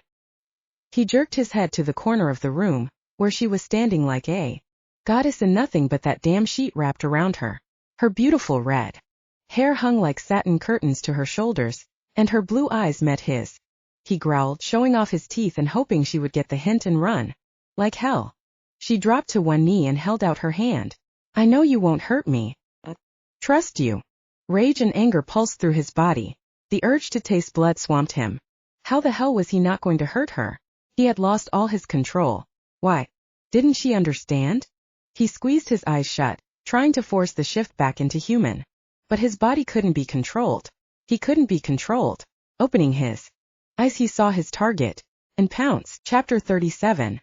Skyler had braced herself, hoping that any minute Zayn was going to snap out of it and shift back into his human form, or at best be able to control his anger in wolf form. She knew she had figured wrong the second his eyes popped open and his pupils dilated. The only thing she could do now was brace herself for the attack. He pounced and shoved her to the floor, and his massive body pinned her down. She sucked in a breath at the impact. His hot breath was inches away from her neck as he growled low and deadly. Bloodlust. He wanted blood. He wanted her blood. The realization had her frantically searching for some object on the floor with which to defend herself. A shoebox sat a foot away from her face. She never bought shoes, and she sure as hell couldn't remember what she'd put inside this particular box. Hopefully something heavy like a brick. She reached out and grabbed the box with one hand. Surprisingly, it was pretty heavy. Her fingers found the top and she tried to pry open the lid, but it wasn't budging. It was tied down with some twine. Zayn lifted his head back and growled, and she knew what was coming next. He was going to rip her throat out. She'd been around alpha males enough to know the drill. Once they were set on bloodlust, nothing would satisfy them. They needed the taste, craved it. Grasping the shoebox in her hand, she brought it down hard across Zayn's furry head. He fell off her and collapsed in a heap on the floor. Oh shit. I killed him. Her heart dropped to her toes. Please God, tell me I didn't kill him. A tear escaped from behind her eyes and rolled down her cheek. Forgetting her. She crawled over to his lifeless body and laid her head on his chest. He was so very still. She held her breath as she waited for his heart to beat. When she felt the strong, steady beat against her cheek, she let tears fall freely. Lying down beside him, she sobbed into his furry body. Chapter 39. Pain seared his head as Zayn blinked his eyes open and stared up at the white, bumpy ceiling. He held up his hand. He'd shifted back to his human form while he had been unconscious. Wincing, he glanced down at the heavy weight that was pressed against his chest. A ghost of a smile crossed his lips when he saw Skyler's dark red locks spilled out across his skin. Her slender shoulders were shaking as tears slid down her face and landed on his naked chest. He cupped the back of her head. Skyler. Her head jerked up and she met his gaze. Oh my God. I thought I'd killed you. And then I saw you were breathing and I thought maybe you had brain damage because you wouldn't wake up. You've been out all day. She buried her face in the crook of his neck and clung to him like a vine. Nope. No damage. He winced as another pain shot through his skull. He rubbed the side of his head. What did you have in that box anyway? A brick. No. Rocks, she said pitifully. Of course. What else would be in a shoebox? He wanted to laugh, but it hurt. Too fucking bad. She pulled away and met his gaze. Her lip quivered as she stared at him, so very serious. Sophia gave it to me. She collects rocks and she wanted me to have a collection too. He eased up on his elbows and glanced down at his nudity. Skyler glanced at his erection, and her face turned a pretty shade of pink. She looked away as she tried to continue her conversation.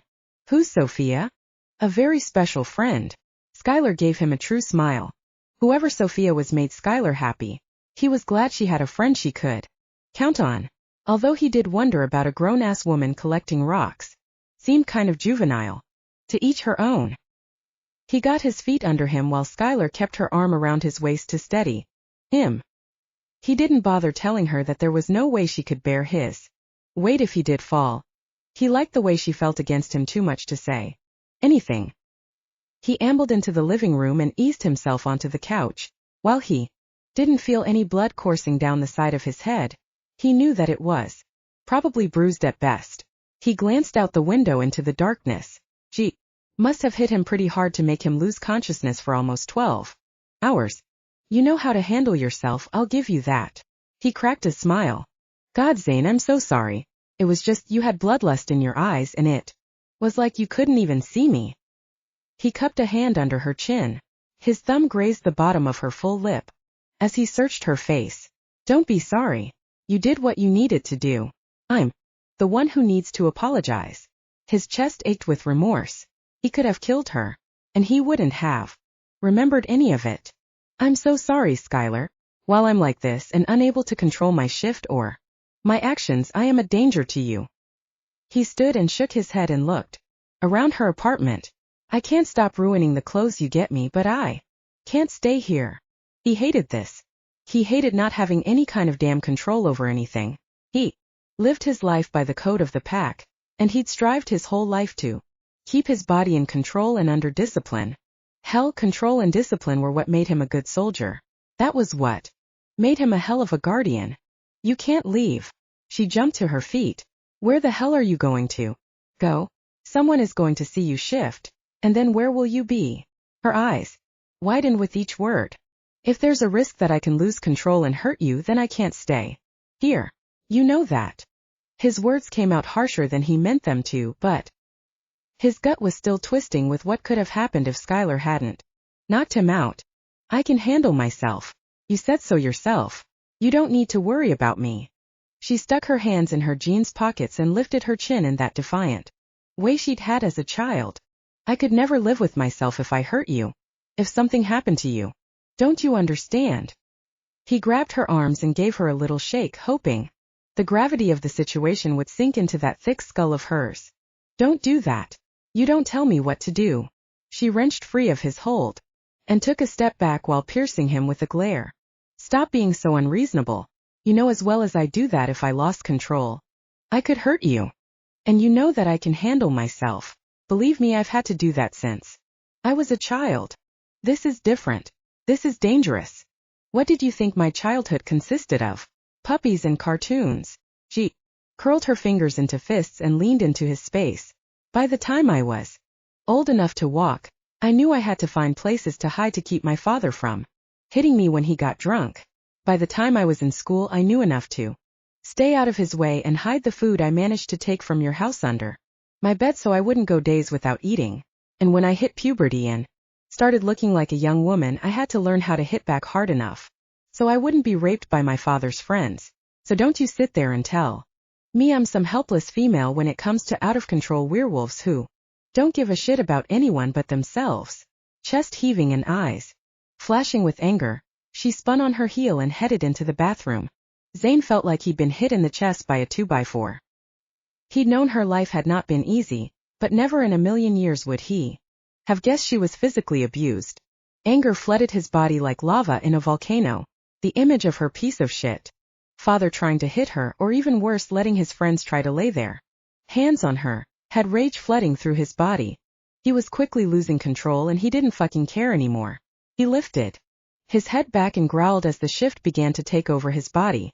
He wanted nothing more than to seek out her offenders and rip them apart with his teeth, until they were nothing but a bloody smear on the ground. Chapter 40. The bathroom door flew open and Skyler came barreling out as a loud roar echoed through the small apartment. Zayn, what the hell are you doing? Keep it down or nosy old Mrs. Nelson is going to call the cops, she hissed at him. He once again shifted into wolf form and began pacing the tiny living room floor. He would make it 2 steps before turning around. He looked more like a caged tiger than a werewolf. The last thing I need is her interference. She didn't have time to look for another apartment, and she doubted she could find one as cheap as this one. Every spare cent went into her business. She wanted to keep a low profile, get her business on solid footing, and get her project going for girls who needed a safe place to stay.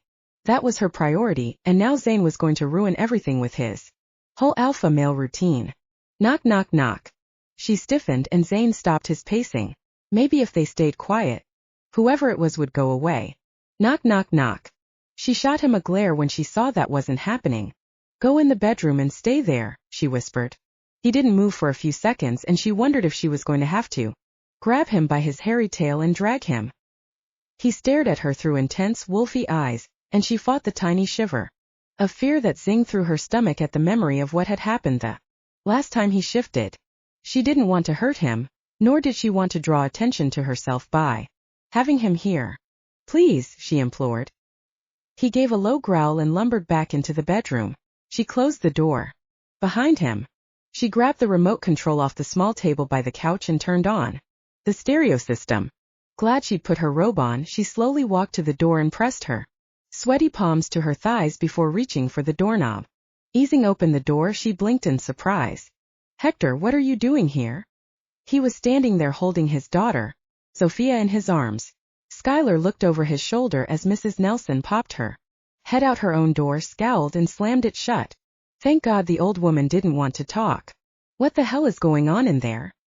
He cocked his head and looked around. Her. Just listening to the radio, that's all, she said a little too quickly. She held her breath, hoping he wouldn't ask to come inside. She wasn't sure how Zayn was going to react to another male in her apartment. Look, Maria is in labor, and I need Sophia to stay with you tonight. He gave her a wide-eyed, frantic stare as she sleepy-eyed child raised her head off his shoulder and held her arms up for Skyler to take her. Her heart tugged as she took Sophia in her arms. The little girl laid her head back on her shoulder. Where are your other kids? She looked out behind him to make sure they were not in tow, but he was alone. They are at the neighbor's house. I couldn't leave Sophia there because she's allergic to the neighbor's cat. The last time she went over there she had hives for a week. His breathing grew more rapid. What about dogs? Is she allergic to dogs? Zayn had probably shed enough to make a coat. She didn't need Sophia to have a reaction to that as well. No, just cats. Hector shook his head. Look, Skyler, I understand this is really bad timing, but I don't have anyone else I can call. He pressed a small pink princess backpack in her hand and began backing away. I'll be back tomorrow to pick her up. My mother is driving in from Louisiana to stay with the kids. He jogged to his truck and called out before jumping into the driver's seat. I owe you one, boss. With a wave of his hand he cranked up the old truck, backed out of the parking space and tore out of the parking lot. Skyler, I'm tired. Sophia wrapped her arms tighter around Skyler's neck and settled against her shoulder. She couldn't help but smile, and she patted the child's tiny back. Her fingers brushed the soft cotton pajamas that were the color of cotton candy. She stepped inside and shut the door. Doggy, Sophia said in her sleepy voice as she raised her head and looked over Skyler's shoulder. She spun around. Zayn stood in the middle of the open bedroom doorway. How did you get out? Her eyes widened. He cocked his head to the side and stared at Sophia in her arms. Shit. She slammed a hand over her mouth. She never cursed, and certainly not in front of children. But Zayn made her do a lot of things she didn't normally do. Skyler said a bad word. I know, sweetie. I'm sorry. She tightened her hold on the little girl. She might care for Zayn, but she sure as hell wasn't going to let him hurt Sophia. Doggy. Apparently, Skyler's bad language was quickly forgotten as Sophia turned back to Zayn. She tried to wiggle out her other arm to reach for the animal, but Skyler tightened her hold on the child. Doggy, Sophia whimpered. Skyler met his wolf's gaze and narrowed her eyes. Don't you dare think about touching her. Much to her surprise, he lowered his head and then curled up on the floor, all the while keeping his eyes on them both. His eyes no longer glinted yellow, promising bloodlust. Instead, they were his normal blue color. She slowly turned so Sophia could look at the doggy. He rested his long snout between his outstretched paws. His dark fur ruffled a little as the air conditioner vent overhead circulated the cool air. He held her gaze, only breaking his stare to blink. His chest rose and fell in an even rhythm, one she'd not seen when he'd shifted before. Odd.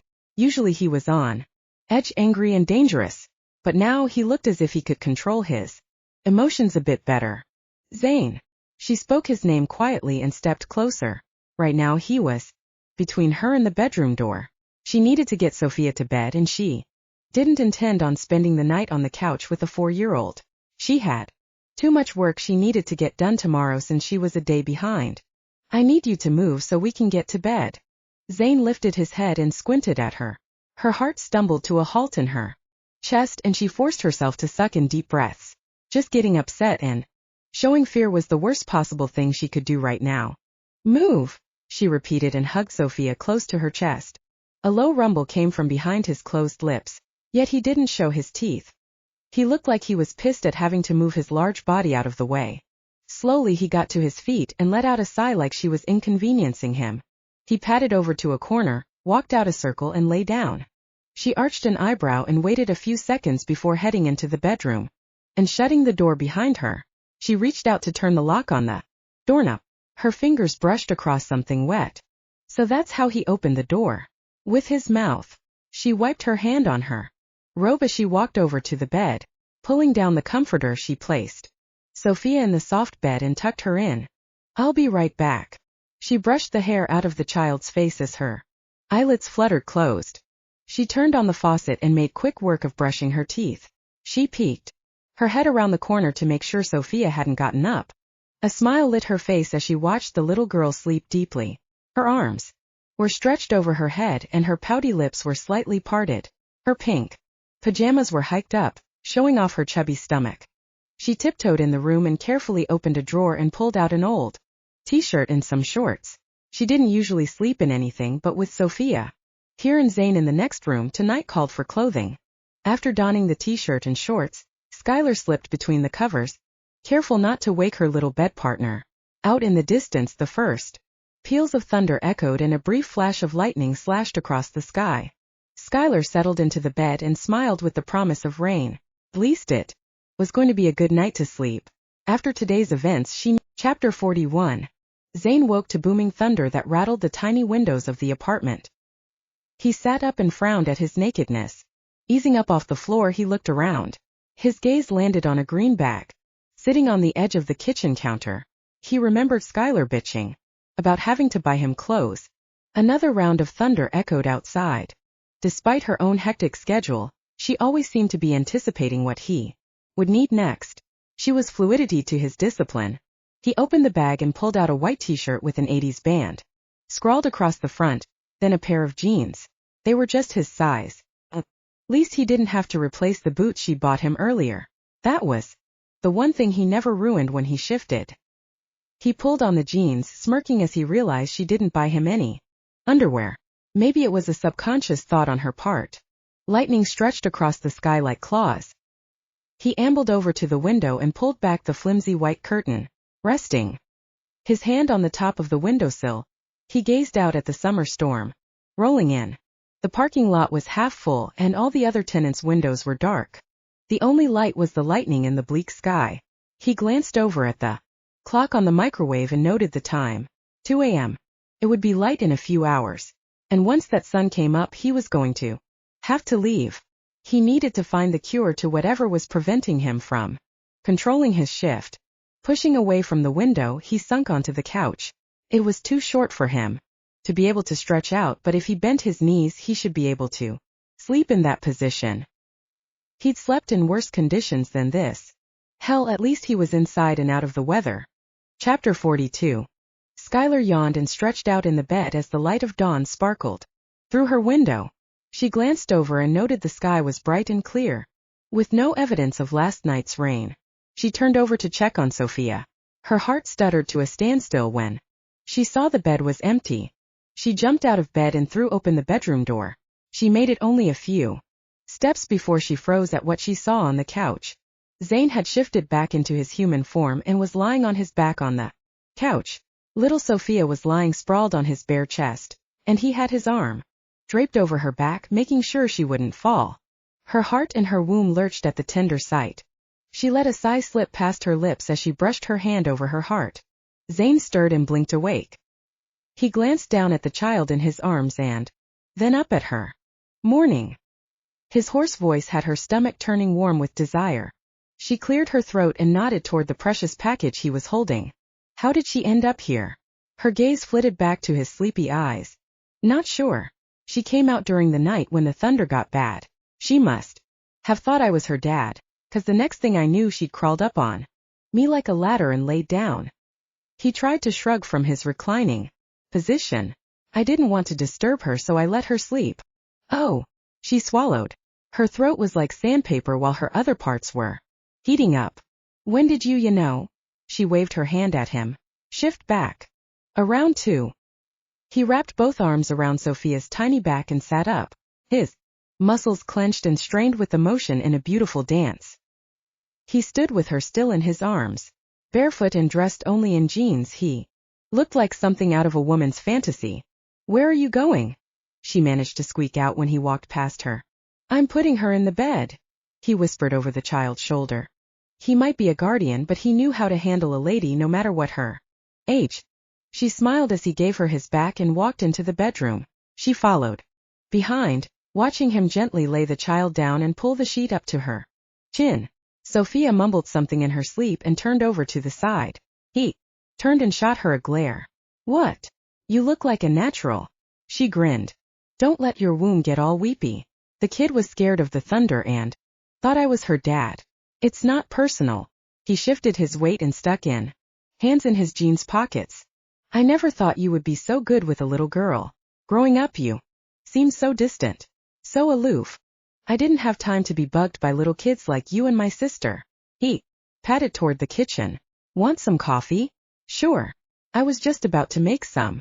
She brushed past him, trying to calm her heartbeat. How was it he could still smell so freaking good without even having a shower? Totally wasn't fair. She pulled out the coffee filters from the top cabinet along with the canister of coffee. She busied herself setting up the coffee pot for brewing. She sighed at the pungent scent of the ground beans. She was going to need a lot of caffeine to get through the day. The coffee sputtered and began spilling into the carafe. She pulled out 2 large coffee mugs with big blue flowers and placed them on the counter beside the coffee pot. Reaching in the refrigerator, she tugged out the creamer and set it on the counter.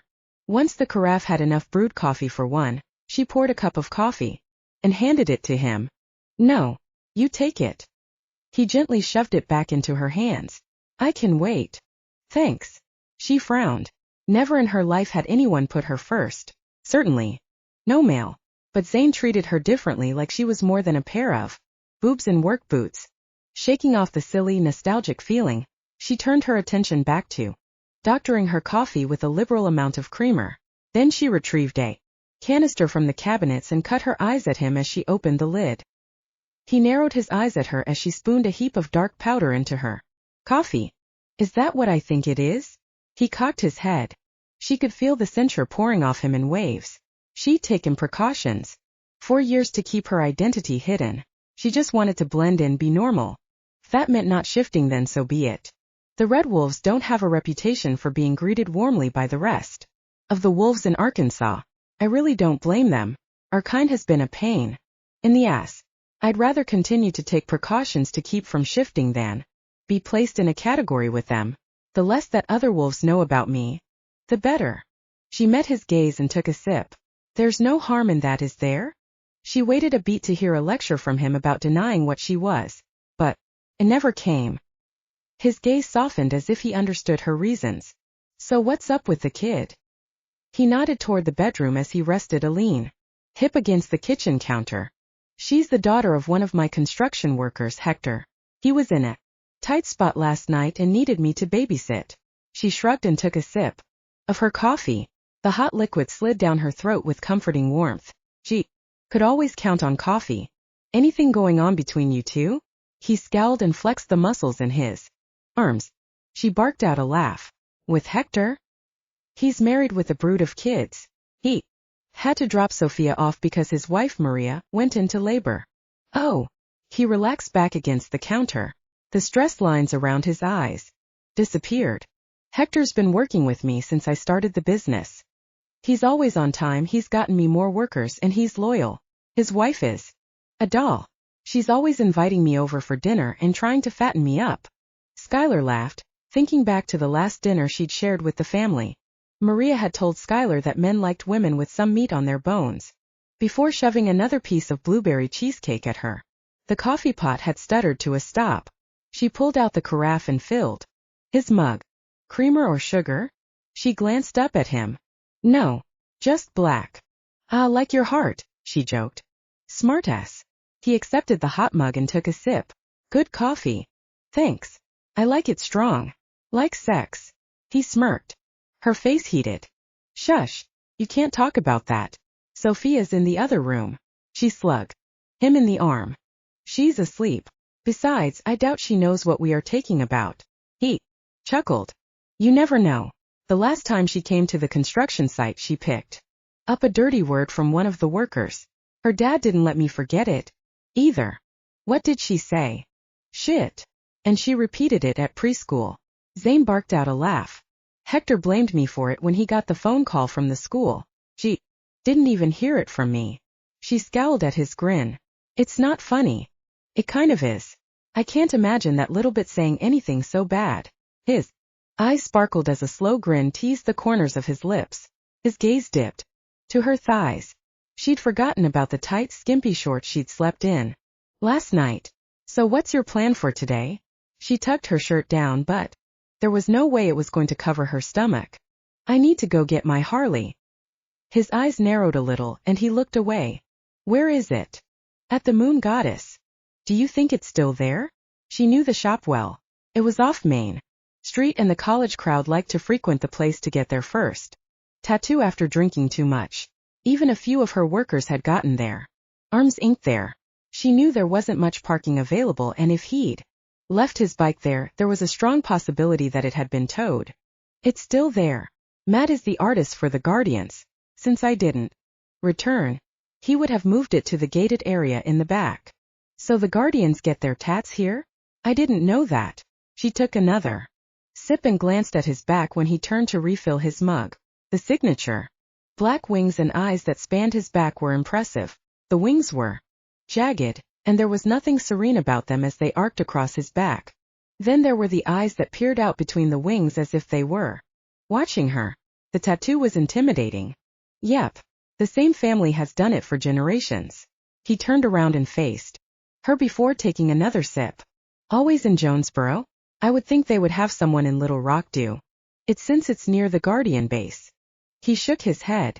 The council and packmaster wanted it away from the base. Jonesboro is far enough away but close enough to drive to in a few hours. He took another sip.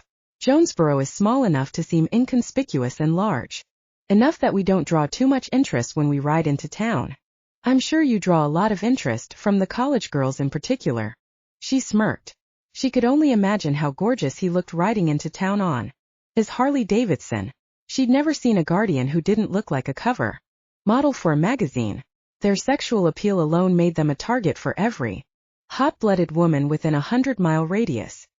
Her stomach nodded as she thought about how many women he'd already been with. Probably thousands. I don't have time to entertain little girls and their fantasies. My job comes first. The little knot in her stomach relaxed. Maybe the number was in the hundreds instead of the thousands.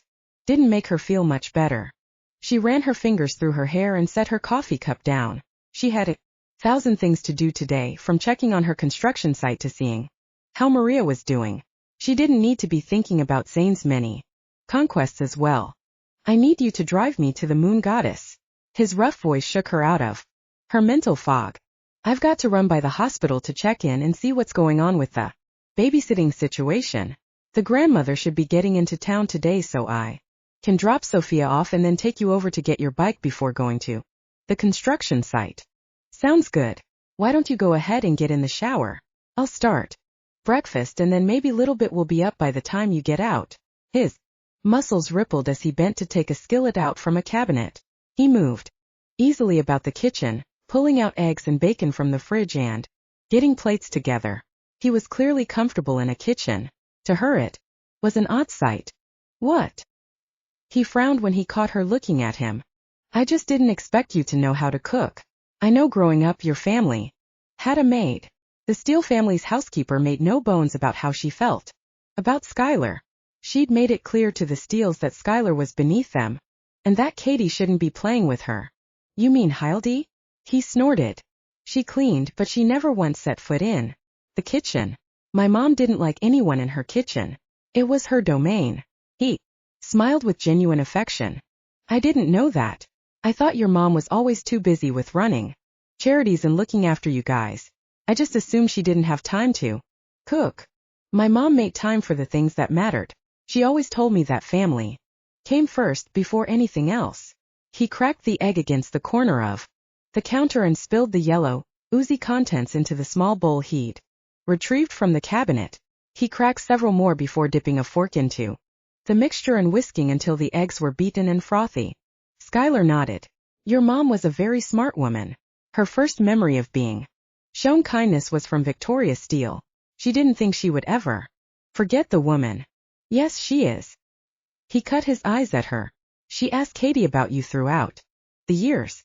She wanted to know how you were doing. Really? A twinge of guilt assaulted her gut. She should have kept in touch with his mom. At least she could have sent a letter or taken the time to make a phone call. But she hadn't been sure how it would be received, and she hadn't wanted to bother the woman. Yes, she always knew you were going to be successful in whatever you put your mind to. He grinned. And now look at you. You have your own construction company. That's something to be proud of. Thank you. She meant it. Felt good to hear him say that. I've thought about her too. About your whole family, she admitted. He stopped what he was doing and turned to face her. Really? Did you think about me? He took a step closer and brushed a stray hair out of her eyes. Her breath hitched in the back of her throat as her heart thudded so loudly. She was sure he could hear every beat. His spicy male scent washed over her. beckoning her to lean closer. She didn't fight it. It was like being drawn to the sun knowing it was going to burn. Once you touched it but being unable to help yourself. Maybe, she whispered. Maybe? That doesn't sound very convincing. He stepped closer and lifted a strand of her hair, teasing it between two fingers. Of course I thought about you. You were part of my life when I was little. A slow, wicked smile touched the corners of his lips and spread across his mouth. Her stomach heated as her gaze focused on those lips and the pleasure he could give. What about after you grew up? You're not a little girl anymore, Skyler. Did you think about me then? She met his heated gaze and grabbed the hand that kept teasing that strand beside her cheek. Yeah, I did. I thought about you a lot, Zayn, she admitted. His groan was dark and guttural, and it made her want to rip off his jeans with her teeth and take him in her mouth. I would be lying if I said I didn't. Did you think about me? She braced herself for the truth. I wondered what happened to the little girl I once knew. I asked Katie about you, but as you know, she's always very vague when it comes to giving answers. His pupils dilated as he looked slowly down her body. But you can bet your ass if I had known you turned into such a beauty, I would have moved heaven and earth to track you down. She could smell his arousal and felt her own lust dampen her panties. A surge of disappointment zipped through her when she remembered he couldn't smell her. If he could, would he still want her? Or was he just attracted to the visual? He clamped a large hand around her waist and tugged her close. Her breast pushed against his chest, and the heat from his body made her sink farther into his massive chest. The prickly hairs poked through her thin shirt and teased her nipples with each heavy breath. His hand trailed up her back and cupped the base of her neck. Leaned down, angling his head for a kiss. Skyler. The tiny voice was like cold water being dumped on her oversexed body. She cleared her throat and stepped away from Zayn as Sophia walked into the kitchen and rubbed her eyes. Hey, sweetie. How do you sleep? She knelt down in front of the child and brushed her tangled hair away from her forehead. With dark hair that matched her eyes, she looked like a doll. Her cautious eyes went from Skyler to Zayn before landing on her again. This is my friend, Zayn. She looked up at Zayn, hoping he wouldn't intimidate the girl with his size. In the dark he was big, but in the bright light of day he was a giant to a little girl. Hi. He squatted in front of the little girl and rested his elbows on his knees. I think you might have mistaken me for a giant stuffed animal last night. Skyler scowled and slugged him playfully in the arm. He laughed and held out his hand to Sophia. The little one looked at his large hand and looked back at Skyler. It's okay. He's my friend. He may be big, but he's really nice. She carefully placed her hand in the middle of Zayn's larger one. An image of him cradling a baby to his chest flashed through Skyler's mind. Did he want kids? Had he ever thought about settling down and mating? Was that something he wanted? Or was his job his priority and the only thing he wanted out of life? What's wrong? Zayn's voice shook her out of her daydreams. You look like you just saw one of those sappy beer commercials with the horse and dog. He scowled at her. Nothing's wrong. She steeled her expression and smiled at the little girl. Are you hungry, Sophia? Where's the doggy? The doggy left this morning, Skyler answered quickly. She decided that distraction was the best course of action. Are you hungry? I want pancakes. I don't have pancakes, but I do have eggs and bacon. How does that sound? Skyler smiled. I want pancakes. Her bottom lip quivered. Skyler held her breath. Maybe we could go out and get some. How about you help me make breakfast while Skyler gets a shower? Zayn cocked his head at the little girl. Zayn, I don't know. Sophia didn't normally do well around strangers. She was such a shy and introverted child who loved playing with her invisible playmates. Skyler had worried for the little girl ever since her mom had gotten pregnant with this last baby. What if she didn't feel special anymore? You know that princesses eat eggs and bacon for breakfast every day, right? Zayn gave his full attention to the little girl. The little girl's eyes widened for a second, and just like that, her bottom lip stopped quivering. Instead of a frown, there was now a smile on her little bow-shaped mouth. Princesses know that eating eggs and bacon for breakfast helps the farmers make money.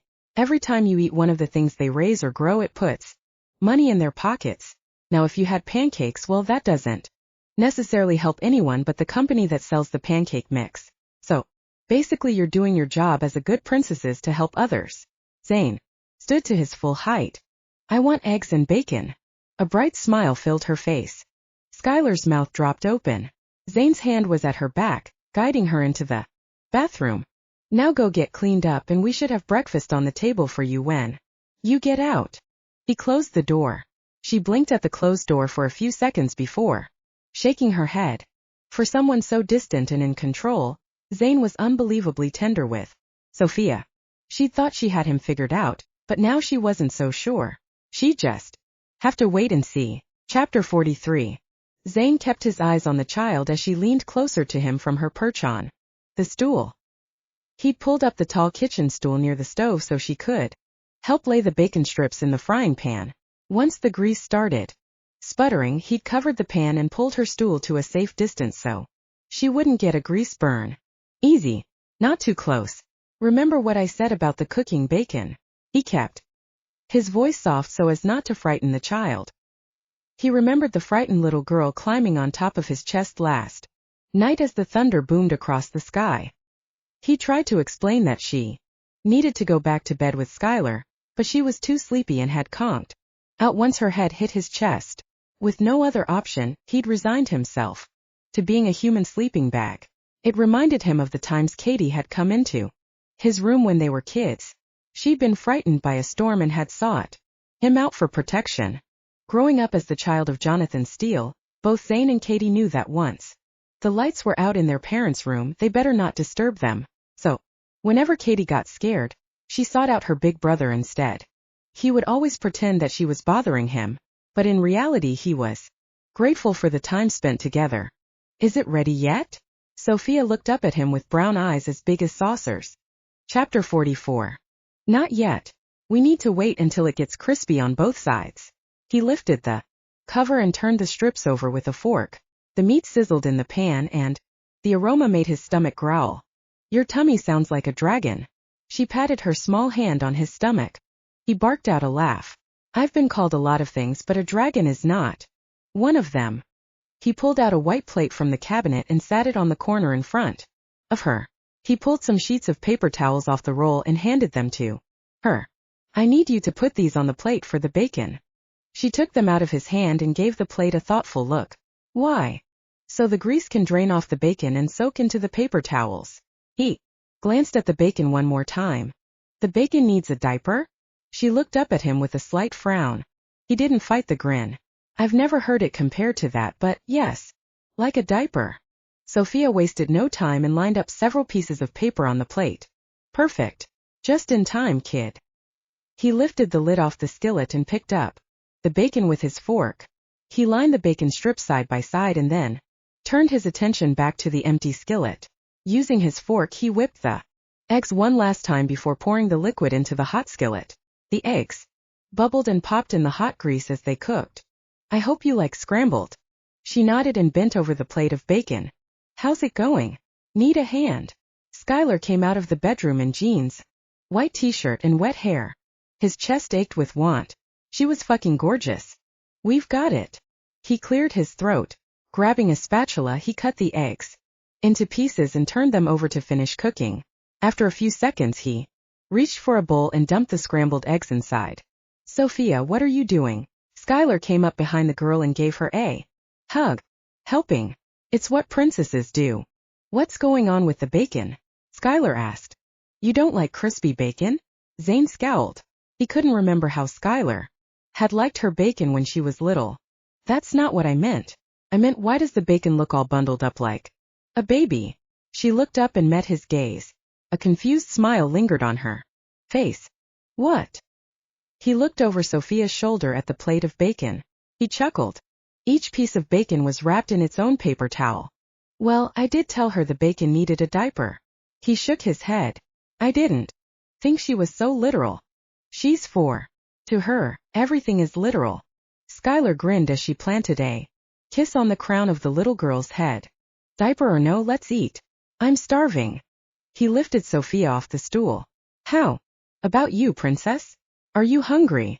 She nodded and ran over to the kitchen island and crawled up on. Chapter 45. Skyler couldn't stop looking at Zayn throughout breakfast. He'd been so gentle and sweet to Sophia. She didn't remember him being so thoughtful when they were kids. But then again, he'd probably thought of her as his sister's annoying friend. As soon as they had finished their meal, she left Sophia at the island while she walked over to the stove. She set up a coloring book and crayons for Sophia to color while she cleaned up the kitchen and Zayn took a shower. She was glad she'd remembered to get several changes of clothes for him. The way he kept shifting was going to have her at the store every day buying him more clothes. She froze with her hands in the dishwater and glanced down at Sophia. What if he shifted in front of Sophia? Or worse, what if he tried to harm her? Sophia stopped coloring and looked up at Skyler. Skyler forced a smile and kept washing the plate. Did you get enough to eat? Sophia nodded and continued coloring the chicken a shade of blue. I guess you're excited about seeing your grandmother today? She nodded but focused her attention on staying in the lines.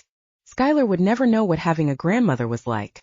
Her father had never mentioned any living grandparents.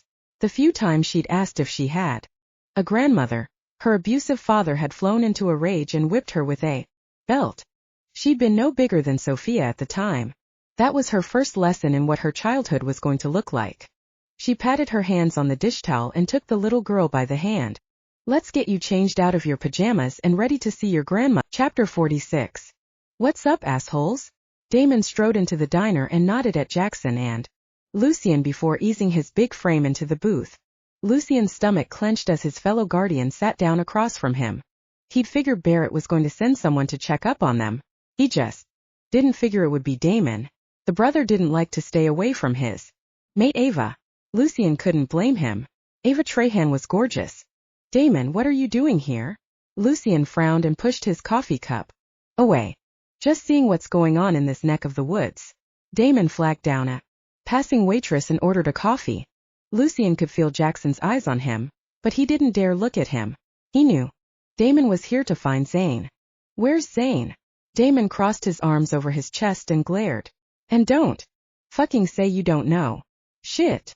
Jaxon breathed out a heavy sigh. Damon leaned forward and narrowed his gaze on both of them. Do you two understand what the penalty is for keeping information from your packmaster? I'm guessing it's not good. Lucien shook his head and locked eyes with his fellow guardian. Look man, you're asking us to rat out our brother who we've pledged to be loyal to. I'm asking you to be loyal to your pack. Damon growled low and deep. The patrons sitting behind them quickly got up from their booth and headed for the door. Lucien's heart dropped to his stomach. He was in a no-win situation. He was either going to keep Zayn's situation to himself and be disloyal to his pack, or he was going to rat out his brother. What if it were Jaden? What would you do? Jaxon ran his hand through his hair. I would do the right thing. That's what I'd fucking do, Damon countered. But what if both things are the right thing to do? Lucien insisted. What if, no matter what we do, someone is going to get hurt? Damon settled back into the booth and looked between them with an assessing gaze. The scar on his cheek seemed to twitch under the cafe lighting. I'm not alone. Damon cocked his head.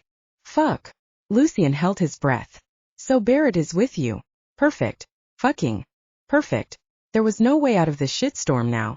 Zayn was lost and now both he and Jaxon faced losing their jobs as guardians because they'd been looking out for their brother. Not Barrett. Damon, there you are. Ava made her way over to their booth. I thought you said we were eating next door at that restaurant. She frowned and glanced over at his companions.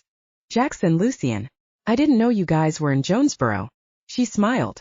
Hey Ava, they answered in unison. They had to bring some guardians over here to get their tats. Damon kept his glare on them. They decided to stay a little while longer. Oh yeah. She let Damon pull her down to his knee to sit. Is there anything fun to do here? I heard there's a club over on the other side of town. I wouldn't recommend it. Lucien sniffed his leather jacket and winced. It's mainly college chicks who don't take no for an answer. Plus it's smoky. I'll have to remember that. She gave Damon a warning glare. Damon chuckled and wrapped a hand around her waist. You don't have to worry about me. I wasn't. I was worried about some random bitch putting her hands on you and then me having to put my hands on her. Preferably around her neck. Ava gave him a pretty smile. So what are you doing here, Ava? Lucien asked. I'm here to check on the renovation of my home. That's right. I forgot you had a house here. He remembered when her home had been bombed after she'd been kidnapped by red wolves. I didn't know there was anything left. It was bombed pretty badly, but a good portion of the house was still standing. She shrugged. After doing some research, I found out that it would be a good investment to have it reconstructed and put it on the market. Not like I have any plans to move back here, not now. She glanced at Damon and grinned. That's smart. I hope you found a good contractor. You know they are notorious for sticking it to you.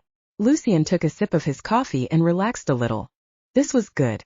If Ava was in the dark about why Damon was really here, then maybe they still had time to find and help Zayn before Barrett found out. He just needed a little more time. And a whole lot of Chapter 47. What do you mean you can't take her? You know I have to be on the construction site today, especially since you're not going to be there and I missed yesterday. Skyler had too many distractions going, and she couldn't keep putting off her responsibilities. She needed to finish the house, get paid, and buy the apartment building before it got sold out from under her. That had been the plan all along, and she wasn't about to change it for anything or anybody. I can't, Skyler. I can't leave Maria yet. The delivery was complicated and the doctors said I needed to be around. His eyes grew wide with concern and the bags under them suggested he had not slept all night. Complicated? What do you mean? Her stomach dropped. Hector cradled his daughter to his chest and rubbed tiny circles on her back. She'd been happy to see her daddy when they'd arrived at the hospital and had run to him in the hallway. There was a lot of bleeding with the delivery. The bleeding has stopped for now, but they are keeping an eye on it. They ended up giving her a blood transfusion. Oh, Hector. I had no idea. Why didn't you tell me? She was a horrible person. She was worried about a job while he was worried about his wife's life. You've done so much for me already. I really hate to bother you, Skyler. We're friends. You can ask me for anything. You know that, right?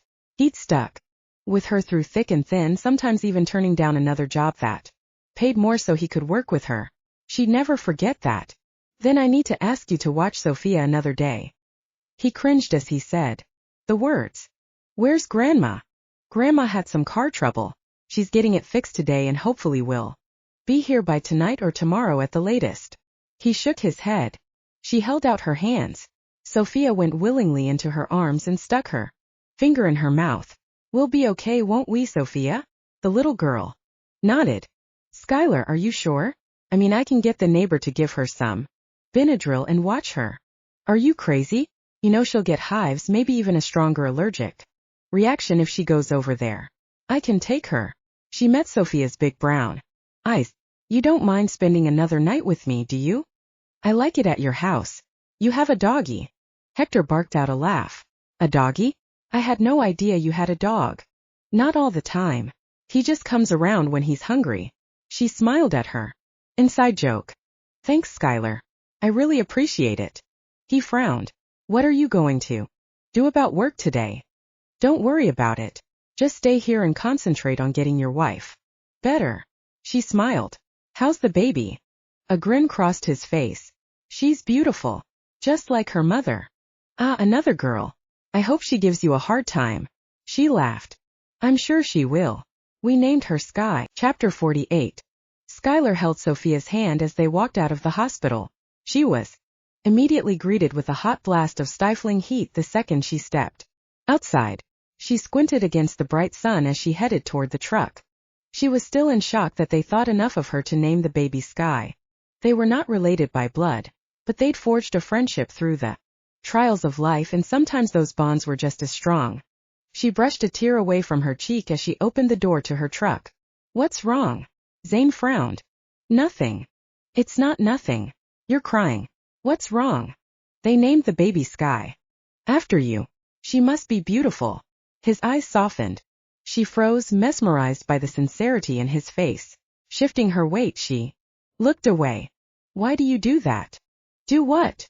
She asked as she gathered the child into her truck and buckled her in the car seat. She'd bought the seat at a garage sale and kept it on hand in case she needed it for Hector's kids. Why do you look so uncomfortable when I give you a compliment? You must know how beautiful you are. He reached for her hand. His fingertips grazed the back of her arm and sent shivers up and down her spine. Lying had never really been Skyler's forte. It was what had gotten her in trouble as a little girl, and she didn't see any reason to start lying now that she was a woman. I have red hair. I'm not a blonde or a brunette. I have qualities that men don't consider beautiful. So when you say those things it makes me uncomfortable because I know they're not true. His gaze narrowed, and the air between them thickened until it was hard to draw an easy breath. Wordlessly, he stalked around the truck, moving with slow deliberation until he stood inches from her. Hear me when I say this. I don't lie. I never have. His ice blue eyes flashed with anger, and his chest heaved with each carefully chosen word. Whoever fed you the bullshit that you are not beautiful is and will always be a liar. Jealousy often makes people say untrue things. Your qualities that you so eloquently speak of are unique. Hair as fiery as the sun itself and eyes the color of rare gems are qualities that not every woman possesses, but they are qualities that every woman desires. And you are every man's fantasy. When I look at you, you make me lose any control that I ever thought I had. Here, standing next to you, it's all I can do not to pull your jeans down and take you up against the truck. Her mouth dropped open. Her body tingled in all the right places. She leaned into Chapter 49. Don't start something you cannot finish, Zayn. She wanted to tease him to the point of no return. She wanted him wild and out of control. Skyler, he growled, yet he didn't move away. He held his ground as his gaze dipped to her parted mouth. Skyler, I'm thirsty, Sophia called out from inside the truck. She resisted a groan and stepped back. Okay, sweetie, we'll stop and get you a drink. What's up with little bit? I thought you were dropping her off with her father. Change of plans. It seems Grandma isn't here yet, so I'm letting her stay a little while longer. She slid into the truck and gave the little girl a smile, before glancing back at Zayn. So after we stop at the gas station and grab something to drink, I'll drive you over to get your bike and then I'll head out to the work site. She had a 4-year-old in tow, a werewolf who couldn't control his shift, staying at her apartment, and she was behind schedule with work on her house. She sighed and threw the truck into gear and pulled out of the parking lot. So much for things going according to plan. Chapter 50. Zayn watched as Skyler drove away from the tattoo shop. He didn't let his eyes leave her until she was out of sight. Then he turned his attention to his bike. Matt was a man of his word. He'd kept Zayn's Harley locked up in the parking area behind the Moon Goddess tattoo shop. After finding out from Matt that both Lucien and Jaxon were still in town looking for him, he knew he didn't have time to waste. Now that he had his bike, he needed to get a solid lead on whoever was dealing meth in Jonesboro. He had a hunch that would lead him to the werewolf who'd escaped the drug bust that night. He grabbed the tarp draped over his bike and snatched it off. A smile stretched across his face as he caressed his bike with his gaze.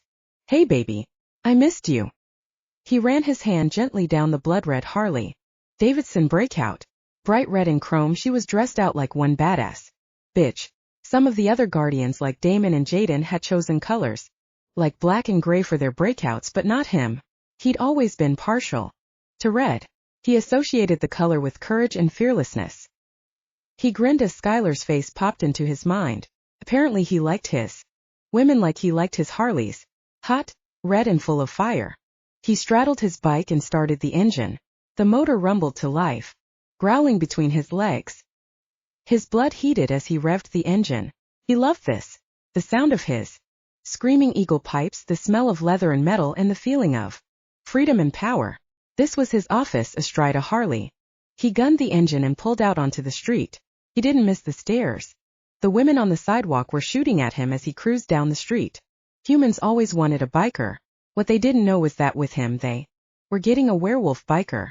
He made a right at the corner and kept his speed under the limit until the streets became a highway. He pointed his bike in the direction of Skyler's construction project and sped down the highway, letting the wind and the sun seep into his soul. I'm hungry. Sophia looked up at Skyler from under the hard hat she'd made the little girl wear.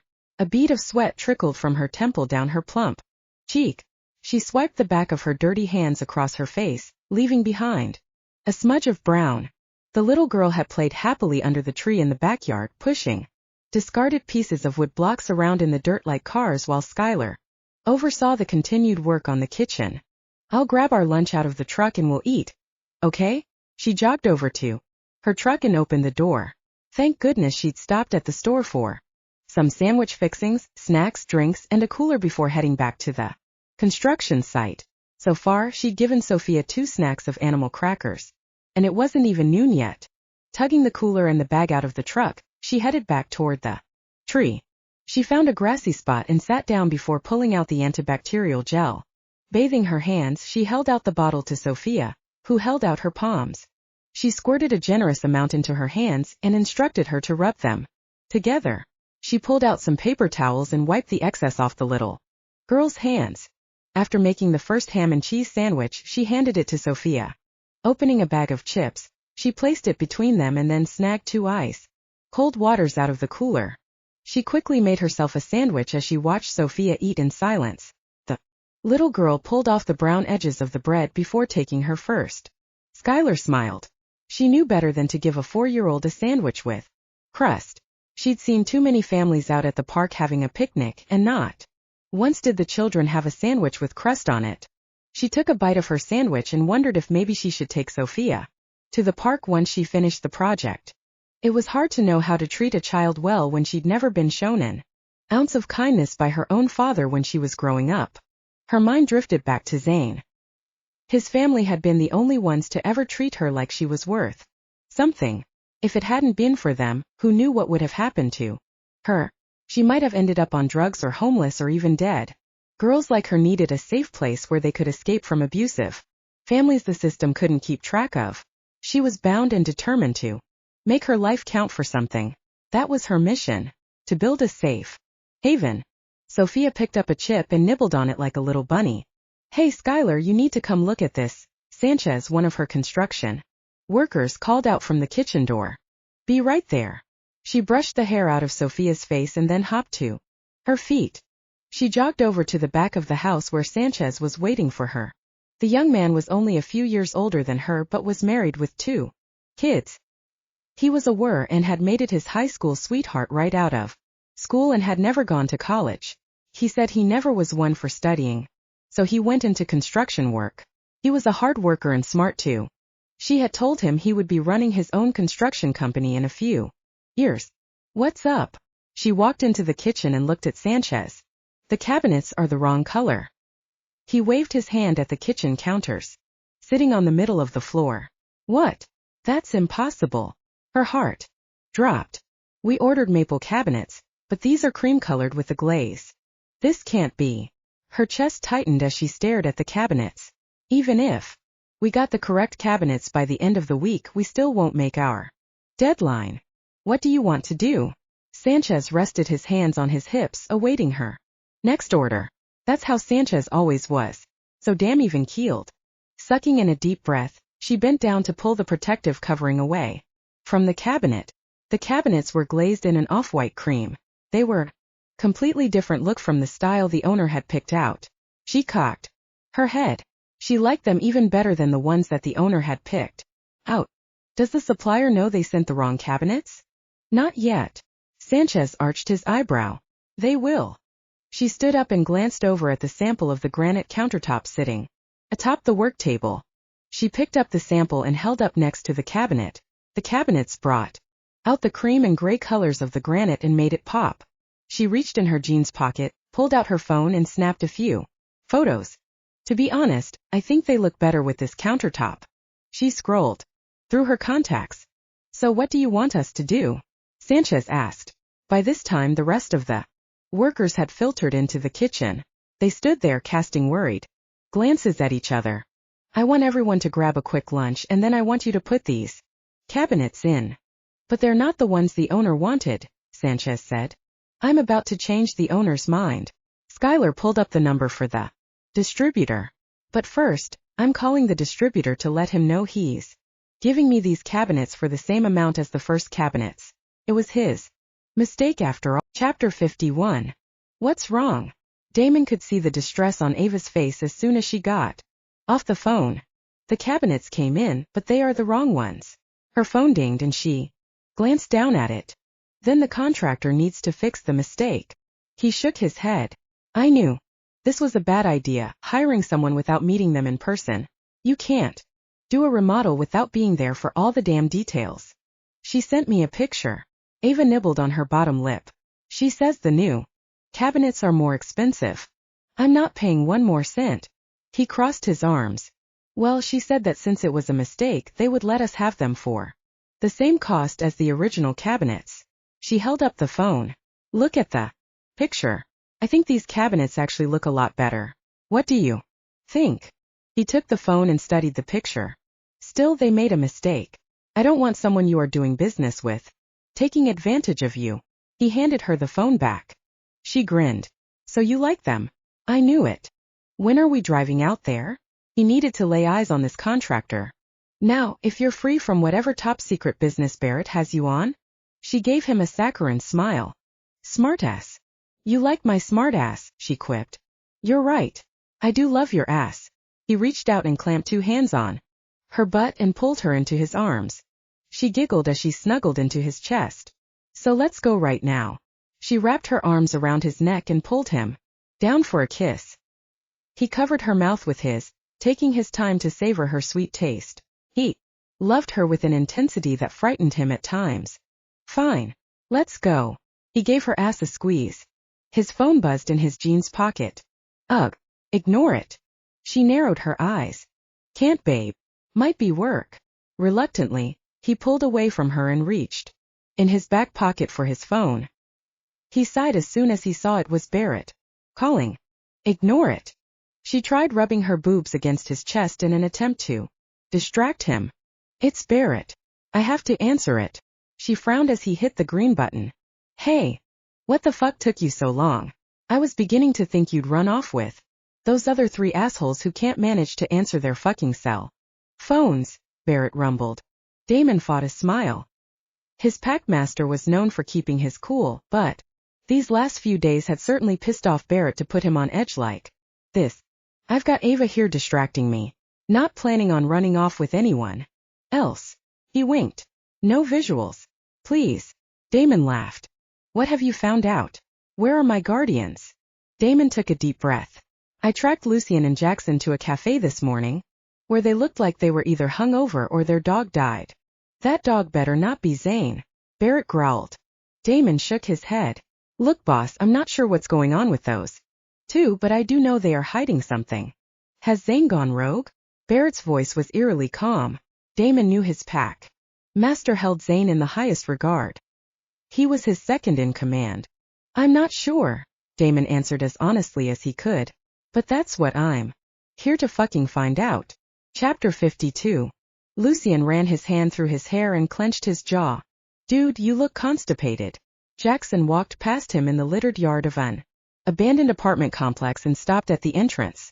They'd gotten a tip from a female attendant at the local gas station that this was where you could score some meth. Fuck off, Jaxon. Lucien scowled and then glanced around at his surroundings. The apartment building was situated in an industrial part of town near the railroad tracks. The windows had been boarded up with plywood that was decorated with graffiti. The dark, dreary brick had a thick green blanket of ivy crawling up the side. The yard was bare without any grass.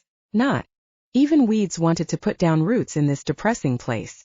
The door is padlocked. Lucien lifted his head. His gaze landed on the roof, where a good portion of the tiles had been blown off. Let me run around back and see if there's another way in. Jaxon jogged around the back of the abandoned apartment. The Arkansas sun beat down on Lucien with a vengeance. Sweat beaded at his temple, and he swiped at the moisture with the back of his hand. Probably not the best idea to wear his leather jacket today. Lucien clenched his fists. He felt like he was letting Zayn down. He seemed to have disappeared into thin air, and no one had a bead on him.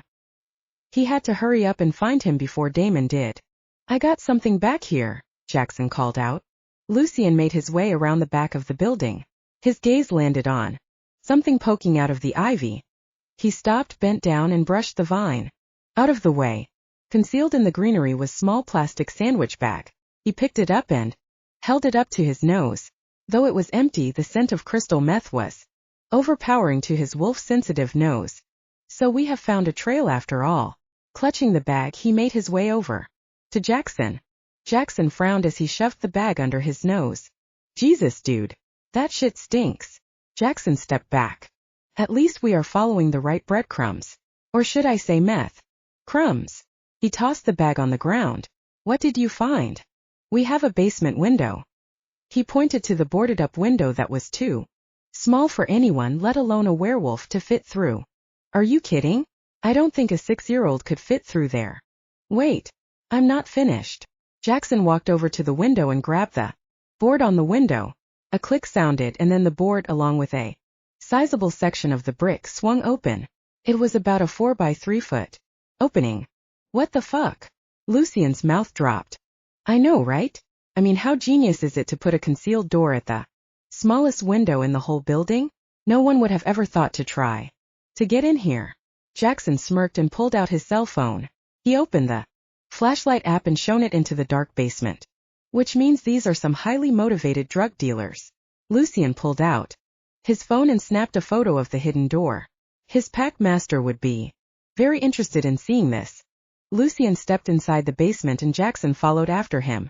The scent of years of filth and dirt mixed with mildew had him wrinkling his nose up in disgust. The faint scent of crystal meth and sex lingered in the air in a far corner of the room. Yep. Drug house for sure. I'm surprised the scent isn't overwhelming. Jaxon held up the phone to a far corner of the room. Old blankets and empty baggies were littered across the concrete floor. All evidence that the users would get high and party. I think it's been a few days since they last used in here.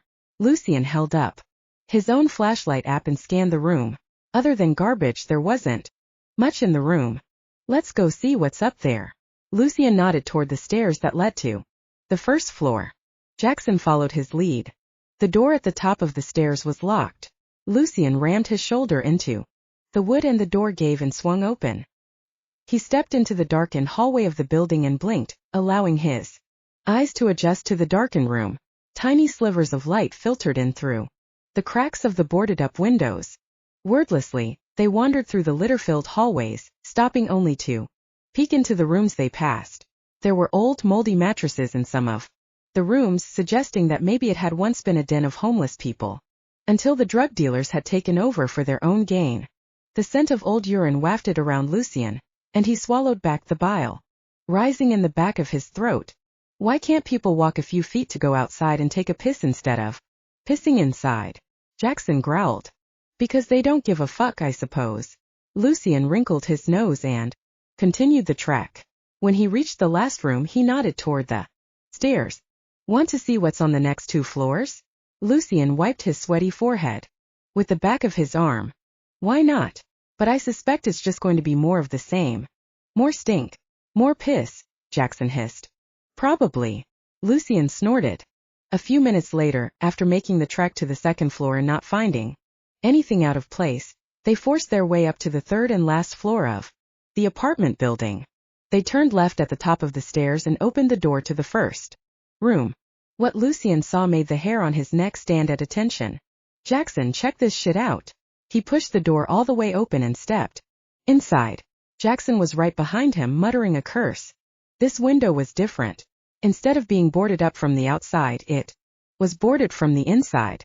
On either side of the window were 2 automatic assault rifles propped against the peeling wallpaper, and in the corner was a crate of ammo. What the hell have we stumbled upon? Jaxon's gaze darted around the room. Why would someone leave thousands of dollars of guns and ammo in this shit hole? My guess is because they are coming back. Lucien jogged out into the hallway. Check all the rooms. For what?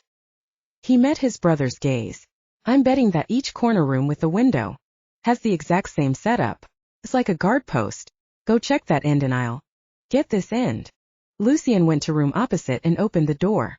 He wasn't surprised to see another window boarded up from the inside with guns resting against the wall. He ventured farther into the room and over to the window. He felt around the edges of the wood panel covering the window until his fingers brushed against a hook and latch. Flicking the hook up, he pulled on the wood. The wood panel swung open from a side hinge that had been screwed into the wall, allowing the whole board to swing free. Sunlight filtered into the darkened room. and he rested his hands on the top of the windowsill and gazed out. His position offered an unobstructed view of the back of the building and of the backyard. Heavy footsteps echoed down the hall with Jaxon's approach. Hey, you're right. Both rooms on the end are set up the same. I noticed it. Latch on the side of the window in both rooms and both windows open up. Jaxon rested his hands on his hips. This isn't just some low-rent drug dealer setup. Lucien's gaze rested on the guns. This is something else. And my gut tells me that it's going to help. Lead us right to Zayn. Chapter 53. What the hell is she doing? Zayn mumbled to himself as he pulled into the driveway of the construction site. His gaze zeroed in on Skyler with her hands full of a large kitchen cabinet. It was obvious she was struggling to get it from the back of a truck into the house. He stopped his Harley by her truck and killed the engine. Setting the kickstand, he slid off the bike and jogged over to her. Here, let me. He took the large cabinet out of her hands despite her protests. It's not that heavy. I can carry it. She pouted as he ignored her. Doesn't matter. You shouldn't be carrying it anyway. Not with all these assholes here to help. He said it loud enough so a passing worker heard him, and dipped his head in embarrassment. They offered, but I told them I could do it. Figures, he mumbled as he stepped into the kitchen. Where do you want this? He turned to face her. Over there.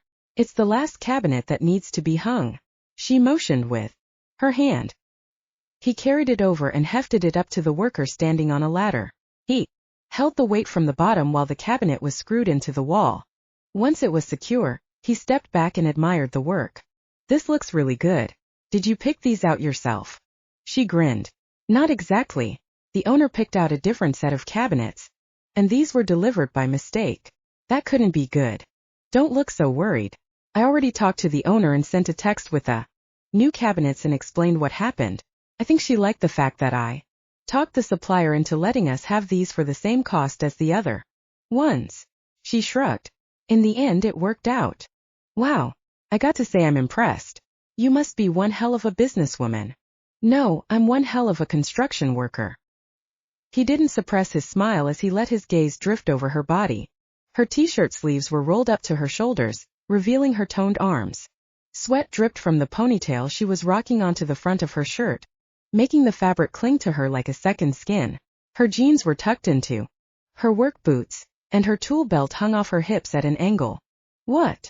She crossed her arms over her chest and cocked her hip. Never thought I would be saying a tool belt was sexy. He grinned. Sanchez coughed and cleared his throat while Skyler's face went as red as her hair. We need to get busy since the owner will be coming by today. Sanchez continued to ignore Zayn and turned his attention to her. I know. Too much to do and not enough workers. She brushed her hair out of her eyes. I can help, Zayn offered. You. Skyler's skeptical eyes matched what he was feeling. He'd never done construction work in his life, but now he was suddenly feeling. I'll Bob the Builder. Sure. Just show me what needs to be done. He glanced at Sophia as she entered through the back door. Her hair was messy, her clothes were dusty, and she was clutching a block of wood in her chubby hand. Hey, little bit. Hey, Zayn, Sophia quipped before wrapping her hand around Skyler's thigh and resting her head. Skyler, I'm thirsty. I'll get you a drink, honey. Skyler's fingertips trailed through the little girl's dark strands. Zayn's heart clutched with longing. Mesmerized, he couldn't move or tear his gaze away from the sweet interaction between Skyler and the little girl. She was a natural with the child. An image of Skyler with a baby in her arms filled his mind. With his baby in her arms, Skyler looked up at Zayn and narrowed her gaze. What? Why are you looking at me like that? I don't know what you're talking about. He quickly looked away and forced his mind on other things like the job at hand instead of imagining what Skyler would look like pregnant. Tell me what needs to be done. That stupid drug in his system was making him crazy with these feelings and images. Fuck what he wouldn't give to get back to his normal self. Well, since all the cabinets are in, we need to get new measurements for the countertop. These new cabinets are bigger than the ones we ordered. She glanced down at her phone. They close in half an hour. We can't get the order to them today, but if we get the measurements done and take it to them first thing in the morning, then hopefully they can have the granite cut in a day or so. That fast. Zayn picked up a tape measure. She handed him the plans and a pen, so he could write the measurements down. It helps that Jonesboro has its own granite and stone place in town. I know the owner, and he understands that I'm on deadline, so I'm hoping he will make my countertop the priority. Skyler worried her lip with her teeth. I'm sure you can convince him. You seem to be quite the negotiator.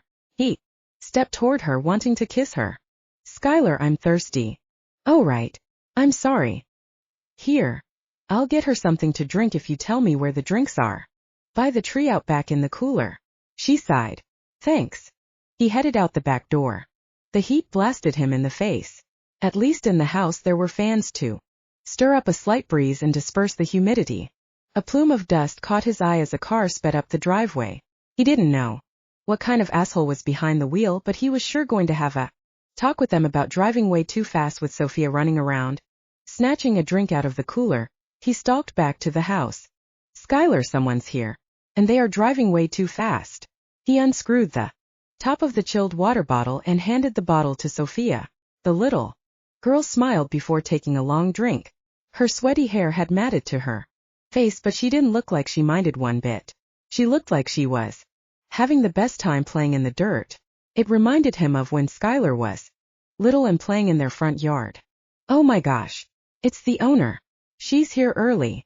Skyler wiped her hands nervously on her thighs and glanced around the room as if wondering how she could magically put the kitchen back together within seconds.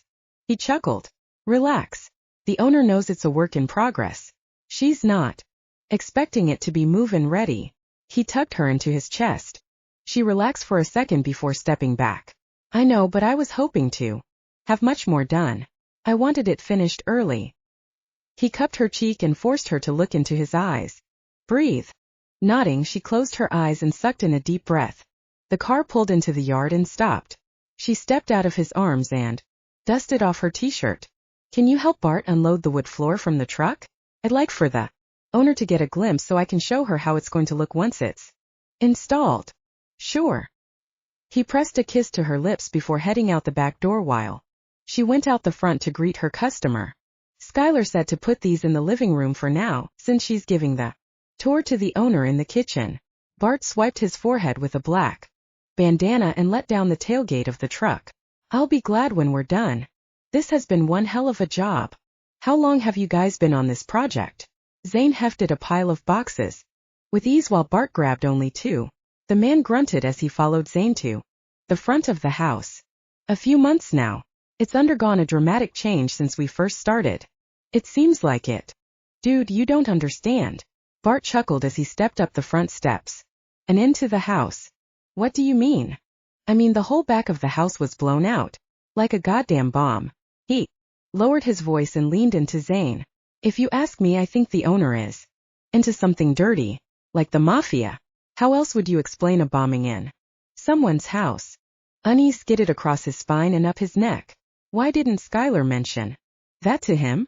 He didn't really figure the mafia was interested in setting up territory in Arkansas. He set the wood floor down as the voices of women drifted out from the kitchen. His senses immediately became alert as the familiarity of the female voice dawned on him. He thought back to a few months ago when the Guardian compound had been bombed, after a female had been kidnapped. Then they had gotten word that the female's house had been bombed as well. Holy shit. This wasn't just any client's house. He was standing in Ava's old house. This meant one thing. Damon was not far behind. Chapter 54. Skyler smiled as she walked around the kitchen and pointed out the progress to Ava Trahan and her grandmother. As you see, the cabinets are done, and once we get the countertops in, we can start on the hardwood floors. Skyler hadn't expected the owner to be so beautiful, or to be around her own age. When they had Skyped, Ava never could get her camera to work, so Skyler had never seen her until today. Are you sure you want to sell this place, Ava? Her granny peeked out the window over where the sink would soon be. It's so quiet and peaceful. You and Damon could make this a second home, or just keep it for when you want a girls' retreat. Granny smiled. I don't need a girls' retreat. I don't want to be away from Damon as it is. The only reason he's in Jonesboro with me is because he's working some top secret drug case for Barrett. Ava clamped her mouth shut and winced as she looked at Skyler. Probably shouldn't have said that. Yeah, and now we're going to have to kill the pretty contractor to keep her. Quiet. Granny shoved her hand in her white purse and dug around. Skyler laughed a little at the offhand comment.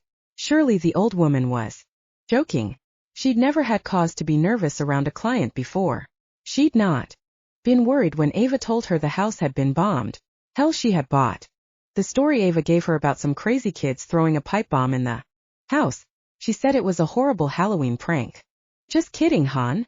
Granny pulled out a peppermint, stuck it between her wrinkled lips and smiled. Want one? Granny held out a second piece of candy. Sure. She relaxed and reached for the candy. Granny's smile faltered and she leaned in closer. Her nostrils flared. Narrowing her eyes, the old woman spoke. If I didn't know any better, I'd say, you, my dear, are a wolf. Chapter 55. What did you say? Skyler felt the blood drain from her face as her gaze darted between the two women. She inhaled deep, and for the first time since they had entered the house, she caught their scent. They were wolves. Gray wolves. How did I miss that? Ava was now staring at her with interest. Probably because Skyler smells different. She's not a gray. She's a red wolf. Granny frowned. A what? Fear flashed through Ava's widened eyes. She took a step back, bumping into the corner of a cabinet. She flinched at the pain but didn't for 1 second take her eyes off Skyler. Dread, cold and suffocating, wound itself around Skyler's body. She knew what others thought of red wolves and how they were looked down upon. The only time she'd forgotten that she was different from other werewolves was when she was with Zane's family. They knew what she was from the beginning and had been accepting of her. It was because of them that she wanted to show others that not all red wolves were bad. But now, looking at these two women, she realized that she'd been wrong to hope for such a thing. They would always see her as the enemy. Skyler, I'm hungry. Sophia came running into the room with her wooden car. Skyler scooped her up in her arms and held her close. She glared at the women. If they so much as tried to touch her Sophia, Skyler wouldn't hesitate to retaliate. Okay, sweetie. Just a few more minutes. I think these two ladies were just leaving. Well, hello, sweetie. Ava's nostrils flared, scenting the little girl. Frowning, she looked over at Granny before addressing Sophia. What's your name? Sophia buried her face into the crook of Skyler's neck and said nothing. She's a little shy around new people, Skyler said. Except with Zayn. Sophia hadn't been the least bit shy around him. Her name is Sophia.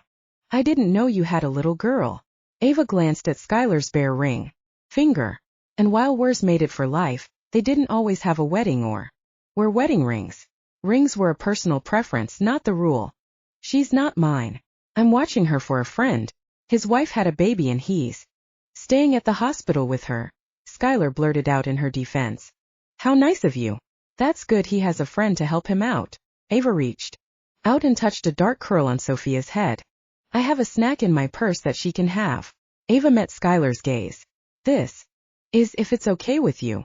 I don't know. She glanced down at the little girl in her arms. She sensed the women didn't trust her, but somehow her gut told her they meant no harm to the little girl. Her unease lessened. Granny might be a bit odd, but Ava seemed to be straight shooter. She liked to know where she stood with people. As long as it's not candy. The last time Sophia had been at her house, Skyler had given the little girl a mini candy bar before dinner.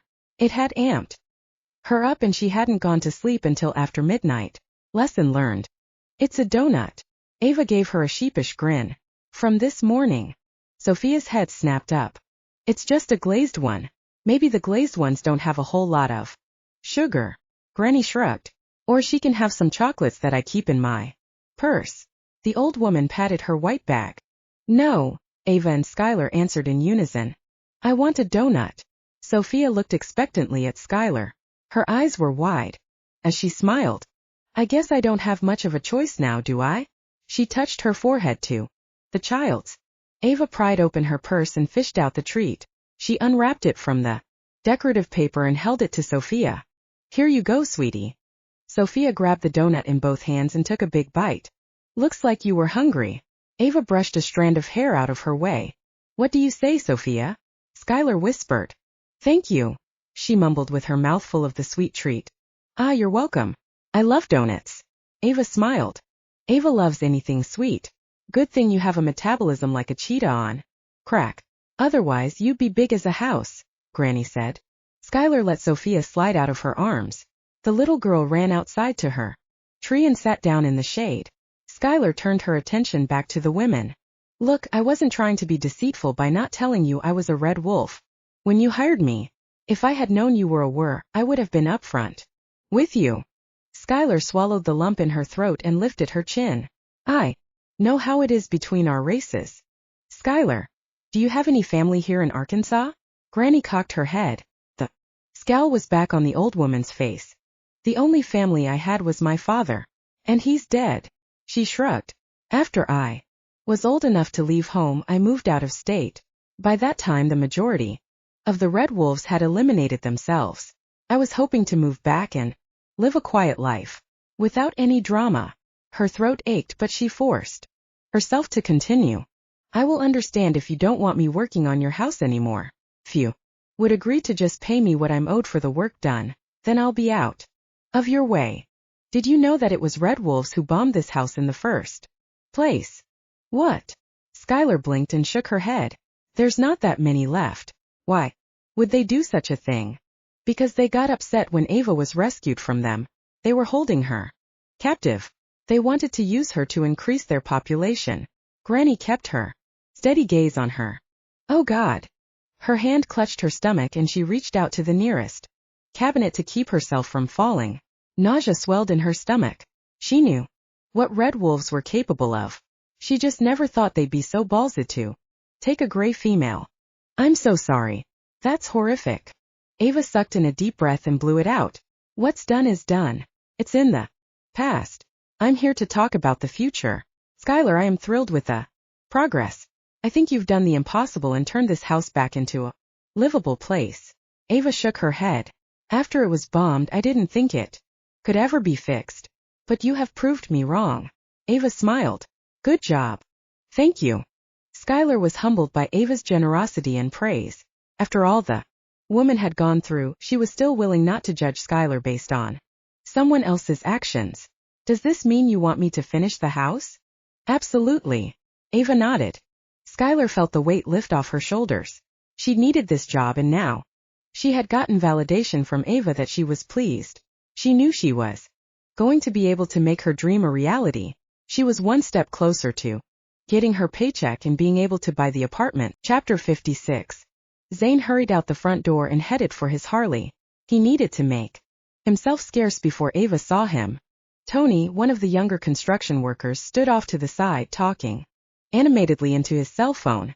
Don't let him go out tonight. You know he's going to go to that drug party and get high. He's going to get himself killed. The young guy couldn't be older than 20, but he was obviously worried about someone getting drugs. Zayn stopped in his tracks and waited until the guy hung up. The Hispanic worker scowled when he spotted Zayn. Look, tell Skyler I've got to go. I know she's up to her ass in work here, but tell her it's important. He ran his fingers through his hair and dug his keys out of his pocket. Wait. Zayn grabbed his elbow. What's going on? I can't tell you. I don't know who you are, but I know what you are. He frowned and tried to shake loose of his hold, but Zayn wasn't about to let him leave. So this crewman was a werewolf. You're right, you don't know me. But if this is about drugs, you need to let me know. Are you a narc or something? The guy's eyes widened and he stepped away from him. I don't want any trouble from the pack. Hell no, I'm not a narc. He growled. Look, I know what it's like to have someone on drugs. If you know where they are selling this shit, you need to tell me so I can stop it. And if he wasn't going to spill the info, then Zayn would just beat the shit out of him until he did. Fine. But you didn't hear this from me. He glanced back at the house, making sure no one was watching them. There's an old abandoned apartment building on the other side of the tracks. They deal drugs out of there, but they are real careful about who they let in. In fact, the cops are real careful to steer clear of the place. A few weeks ago, a cop got to nosing around and was found dead right out in the front yard. A single gunshot wound to his head. He glanced around and leaned in. Word on the street is these guys are not your average drug dealers. They are big time. They have to be worse. And once you Get into party, there's no getting out. Until they let you out. He shook his head. My younger brother thinks he's so bad, trying to show off for his friends. He said he's going to the party tonight. I told my mother she cannot let him go. That kid is going to wind up dead if he doesn't wise up. Zayn listened without interrupting. How do you get into the party? You get an invitation. That's how my brother got invited. Someone gave it to him at school. It tells you what time to show up. That's how they know if it's someone wanting drugs or someone nosing around. If you don't show up at the right time with the invitation, then you don't get in. The guy shrugged. Or they kill you. He nodded. A plan slowly began to formulate in his brain. He was alone and he was going to need a plan of attack. Please don't tell Skyler about my brother. She has a rule about not hiring addicts or people with addicts in their families. He shook his head. I need this job. My dad died a year ago and it's just me and my mom and my brother. Plus, I don't want her to be mad at me. He shifted his weight. Zayn felt bad for the kid. I won't say anything on one condition. What's that? I need that invitation your brother has. I need to get into that build. Chapter 57. Skyler frowned as she heard the rumble of a motorcycle. She excused herself from her clients and went to the front door. Zane's breakout tore down the dirt road and turned onto the main road. Weird. He didn't tell me he was going anywhere, she muttered to herself. Don't worry, honey. Men are like that. Granny patted her shoulder. Here one day and gone the next. Skyler turned and forced a smile she didn't feel. She didn't like that Zane had left without saying goodbye or telling her where he was going. Felt so final. Yes, well? The thunder of a motorcycle had her turning back to the front yard. Her heart lurched with hope. Oh, that must be him. He must have forgotten something. Like telling me goodbye, she thought. Actually, that motorcycle is coming from the opposite direction. Ava stepped up behind them and looked over their shoulders. The three of them stayed huddled together at the front door, watching the approaching rider. Oh, that's Damon. The excitement in Ava's voice was unmistakable. Damon? Ava asked. She squinted as the rider approached. He too was riding a Harley. My mate. Ava skirted them and ran out into the yard to meet the visitor. No sooner had he set the kickstand on his bike than he was off and pulling her into a tight embrace. He kissed her like he hadn't seen her in years. The guy was as big as Zayn with dark hair mostly hidden under a bandana and had a scar running down his cheek. Even from this distance there was something lethal about the guy, and it had nothing to do with his size. Ava jumped up and wrapped her legs around his waist as they deepened the kiss. Skyler cleared her throat and glanced away, a little embarrassed that she'd been staring too long. They're always like that. Granny stepped up to her side and held out a peppermint as she watched the couple. Like cats in heat. Skyler snorted and then bit her lip. The old lady wasn't your typical grandmother, that was for sure. Granny had spunk and she spoke her mind. Skyler wondered what her grandmother had been like. If she'd lived, would she have baked cookies with Skyler or taught her how to cook? Would she have taken her on picnics or read to her? Would she have protected her from her father? She turned to the older lady and smiled. Ava didn't tell me she was bringing her grandmother. I'm so glad you could come. Oh well, I'm not her grandmother by blood. Granny pursed her lips and nodded. But I'm her granny where it counts. And that's what matters, isn't it, honey? I guess. She shook her head. I never met my grandmother. Or my mother. The words sounded pathetic even to her. You must have had a wonderful father raise you. Granny patted her arm. Actually no. I had to raise myself. My dad was a monster. In reality he'd been a far worse monster than any she'd encountered in her dreams. She stepped away from the woman's sympathetic touch. She didn't want pity. Granny's chin lifted in the air, and she stared long and hard at her. Then you did a wonderful job. You have found your place in this world and accomplished so much more than a lot of people. You should be extremely proud of yourself, Skyler, Granny said. Skyler blinked as her throat tightened. She'd never really thought about it like that. She'd been far too busy trying to make her future better to revive any old ghosts of the past. Thank you. I appreciate that. She looked away just as Damon and Ava walked in. Skyler, I want you to meet Damon. Ava rested her head on the large male's chest, and it was clear to Skyler that she was sending out a message that he was taken. Nice to meet you. Damon stuck out his hand. Skyler accepted it. Pleasure to meet you. I'm glad you could come with Ava to see the progress on the house. She waved toward the kitchen. Come on back, and I'll show you what's going on. It looks so good, Damon. Ava's voice drifted off. Skyler stopped and turned when she realized the couple wasn't following behind her. What's wrong? Damon's nostrils flared as he stood frozen in the living room. His gaze swept the room as if looking for something. His chest heaved and his breathing grew faster. Gritting his teeth, he looked right at her and glared. Fear crawled around in her stomach and she felt like trapped rat on a sinking ship. He knew she was a red wolf. Where is he? Damon growled. Her fear shifted, morphed into something deeper. This had nothing to do with her being a red wolf. This was way worse. This had to do with Zayn. Nausea swamped her like a riptide. She glanced around looking for something to defend herself with. She'd grown up with angry words. She knew what was coming next. Pain. Skyler, look what I found. Sophia came running into the living room and made a beeline straight for her. Her heart tightened as she picked Sophia up and held her close, not once taking her eyes off Damon. Damon's eyes flashed and he lunged for her. Skyler squeezed her eyes shut and angled her body so he couldn't strike. Sophia. Don't hurt her, Skyler cried out. What are you talking about? Damon growled. She's going to hurt herself with the damn snake in her hand. He spun Skyler around and grabbed Sophia's hand. What? His words didn't compute in her adrenaline-fueled brain. Sophia whimpered as she stared up at the large man. Skyler glanced down at Damon's grip on Sophia's hand. She was clutching it. Brown snake. She had squeezed its head between her fingers while its body wrapped itself around her chubby little hand. Oh God. Skyler's heart pounded so hard she thought it was going to leap out of her chest. Don't move, Damon commanded as he grabbed the snake's head very carefully. He began the process of unwinding the body from around Sophia's hand. Once he had the snake in his grip and away from Sophia, Skyler sucked in a breath. Sophia, what were you thinking? Skyler hugged her tight. She didn't fight. The tears that flowed down her face in an avalanche of emotion. I found it by the tree. I wanted to keep it as my pet. Her lips quivered. Damon examined the snake in his hand. It's just a brown snake. Not poisonous. He cut his eyes at the little girl. But until she knows the difference, she should treat all snakes like they're deadly. It could have hurt you. You must promise me never to touch another snake again. Skyler looked into Sophia's eyes. Promise me.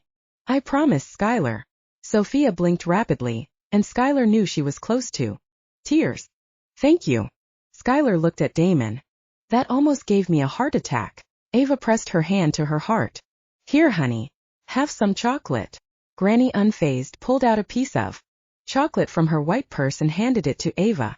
The woman was a virtual Easter bunny. Damon walked outside with the reptile, and when he came back he didn't have anything in his hands. Are you going to tell me what's going on? He looked right at Skyler and crossed his arms over his massive chest. I don't know what you're talking about. She swallowed and tried to keep her tone calm. I'm talking about Zayn, he shot back. Zayn? Guardian Zayn. Granny cocked her head. Yeah, I want to know why he's been here with her.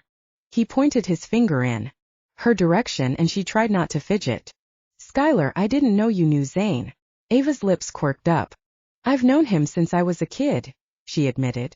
Sophia, clearly over her scare with the snake, wiggled her body until Skyler got the message and put her down. Then you won't mind telling me why he was here? Especially since he's been missing from the pack for almost a week now. Zayn's missing. Ava's smile was gone. Why didn't you tell me, Damon? Because it's pack business and you know I can't divulge that kind of information. He kept his gaze on Skyler as he spoke to his mate. Is Zayn okay? That's not like him, to leave without telling anyone. Ava's gaze darted from him back to her. I mean, he's Barrett's right-hand man. Barrett Middleton? The packmaster. She knew Zayn was a guardian but had no idea he was that high up the ranks. To be privy to the goings-on of the pack and be relied upon by Barrett Middleton was quite impressive and important. You didn't know that? Granny cocked her head. He was Barrett's right-hand man. Right now he's gone rogue, Damon growled. What? No, he hasn't. She shook her head. Why would you think he's gone rogue? Because he threw away his cell phone, gave his guardian brothers the slip, and hasn't been heard from. It's pretty obvious. Damon narrowed his gaze. That doesn't mean he's gone rogue. Zayn is the most honorable and responsible person I've ever met. She held up her hands. Apparently, he's decided going rogue was more fun than staying a guardian. Granny pursed her lips. I feel bad for the guy. You know the punishment for going rogue is death. You're wrong, you're all wrong. She held up her hands, pleading with them. She had to make them understand, or it would cost Zayn his life. If he's not gone rogue, then what is it? Damon cocked his head. She pressed her lips together and sucked in a deep breath. Zayn had trusted her, and she wasn't going to betray his confidence. I can't say. Then I can only assume by the evidence I've seen that he's gone rogue. A satisfied smirk settled on Damon's lips. Anger boiled up inside her and she curled her fingers into fists. He's not rogue. Just because he can't control his shift does not mean he's gone rogue, she spat out. It's not even his fault. What? Ava jerked her head toward her. Skyler's stomach sunk to the floor like a 1,000-pound anchor. Holy shit. What had she done? What are you talking about? Damon stepped closer, his face set in stone. She licked her lips and shook her head. She'd said too much. Look, you are going to make it worse on Zayn if you don't say anything. Skyler, Ava pleaded. I know you care for him. Tell Damon so he can help. Skyler cut her eyes to the whir. I don't exactly trust you. And why is that? Not you in particular. Just not too trusting with words in my life. And Zayn? Does he fit that mold? Damon asked. No, she shook her head. Zayn I would trust with my life. Then let me help him. If you don't, then Barrett is going to assume he's gone rogue and he will have to pay the price with his blood. He's not rogue. He's been drugged or something and now he can't control his shift. She froze as soon as the words left her mouth. She'd betrayed him. What? Ava gaped. That's not possible. Damon shook his head and stared at her as if she were lying. Look, I know it sounds impossible, but it's the truth. She looked at them. I found him hiding in the shed out back, naked. Apparently he shifted in an alley in town and was looking for someplace to hide. But how can he not control his shift? Granny shook her head. I've never heard of such a thing. I don't know, but I've seen it happen. I've been in the room when it's happened. He becomes full of rage and can't stop it. It's like he turns into a different person. Are you sure he's been drugged? Maybe it's just his nature now.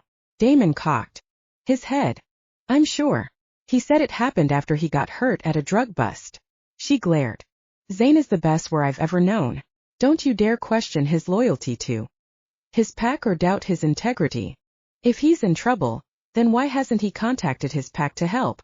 We are his brothers. Because he's trying to find a cure on his own. He's trying to fix the problem. She held her breath, hoping he believed her. Damon tugged his phone out of his jeans and hit some buttons before holding his device to his ear. It's me. You and Lucien get weaponed up. Tonight we're going to get Zayn. Chapter 58. Please don't do this. Please don't hurt him. Skyler launched herself at him, digging her fingers into his leather jacket. He snatched his arm away and glanced down. She'd scratched his damn leather. Stop it. It's okay. Damon's not going to hurt Zayn. Ava stepped in between them and put her hands on Skyler's shoulders in an attempt to calm her down. Damon frowned and headed for the door. But Skyler was persistent and threw herself in the doorway, blocking him from leaving. He growled at the redhead, hoping she would get the hint and get the fuck out of his way, but she didn't move. No. You're going to kill Zayn, and I'm not going to let that happen. She crossed her arms and planted herself at the front door. Fuck, can't I get one day without hysterics? He mumbled to himself. Excuse me. Ava cocked her brow. He winced. I wasn't talking about you, babe. You know that. Okay, maybe he was talking about her a little, like how she went ballistic when he had to stay overnight on a mission. But he sure as fuck wasn't telling her that. He turned back to the redhead. Look, if what you are saying is true, then I'm not going to kill Zayn. If he's truly in trouble and not violating any of the pack laws, then I'm sure Barrett will help. She looked at him like she thought he was lying through his teeth. He didn't have time for this shit. He grabbed her by the elbows and lifted her. She screamed and thrashed as he moved her out of the way. Gritting his teeth, he headed out the door into the yard. The sun beat down on him like a laser. He glanced at the horizon and the sun quickly dipping low in the sky. Evening couldn't come fast enough. Damon, wait. Ava ran after him and grabbed his arm. What? He gave a long-suffering sigh. You're not going to hurt Zayn, are you? She frowned as she looked into his eyes. Ava, I need you to trust me on this. If Zayn is in trouble, I'm going to do all I can to help. He pulled her into his arms.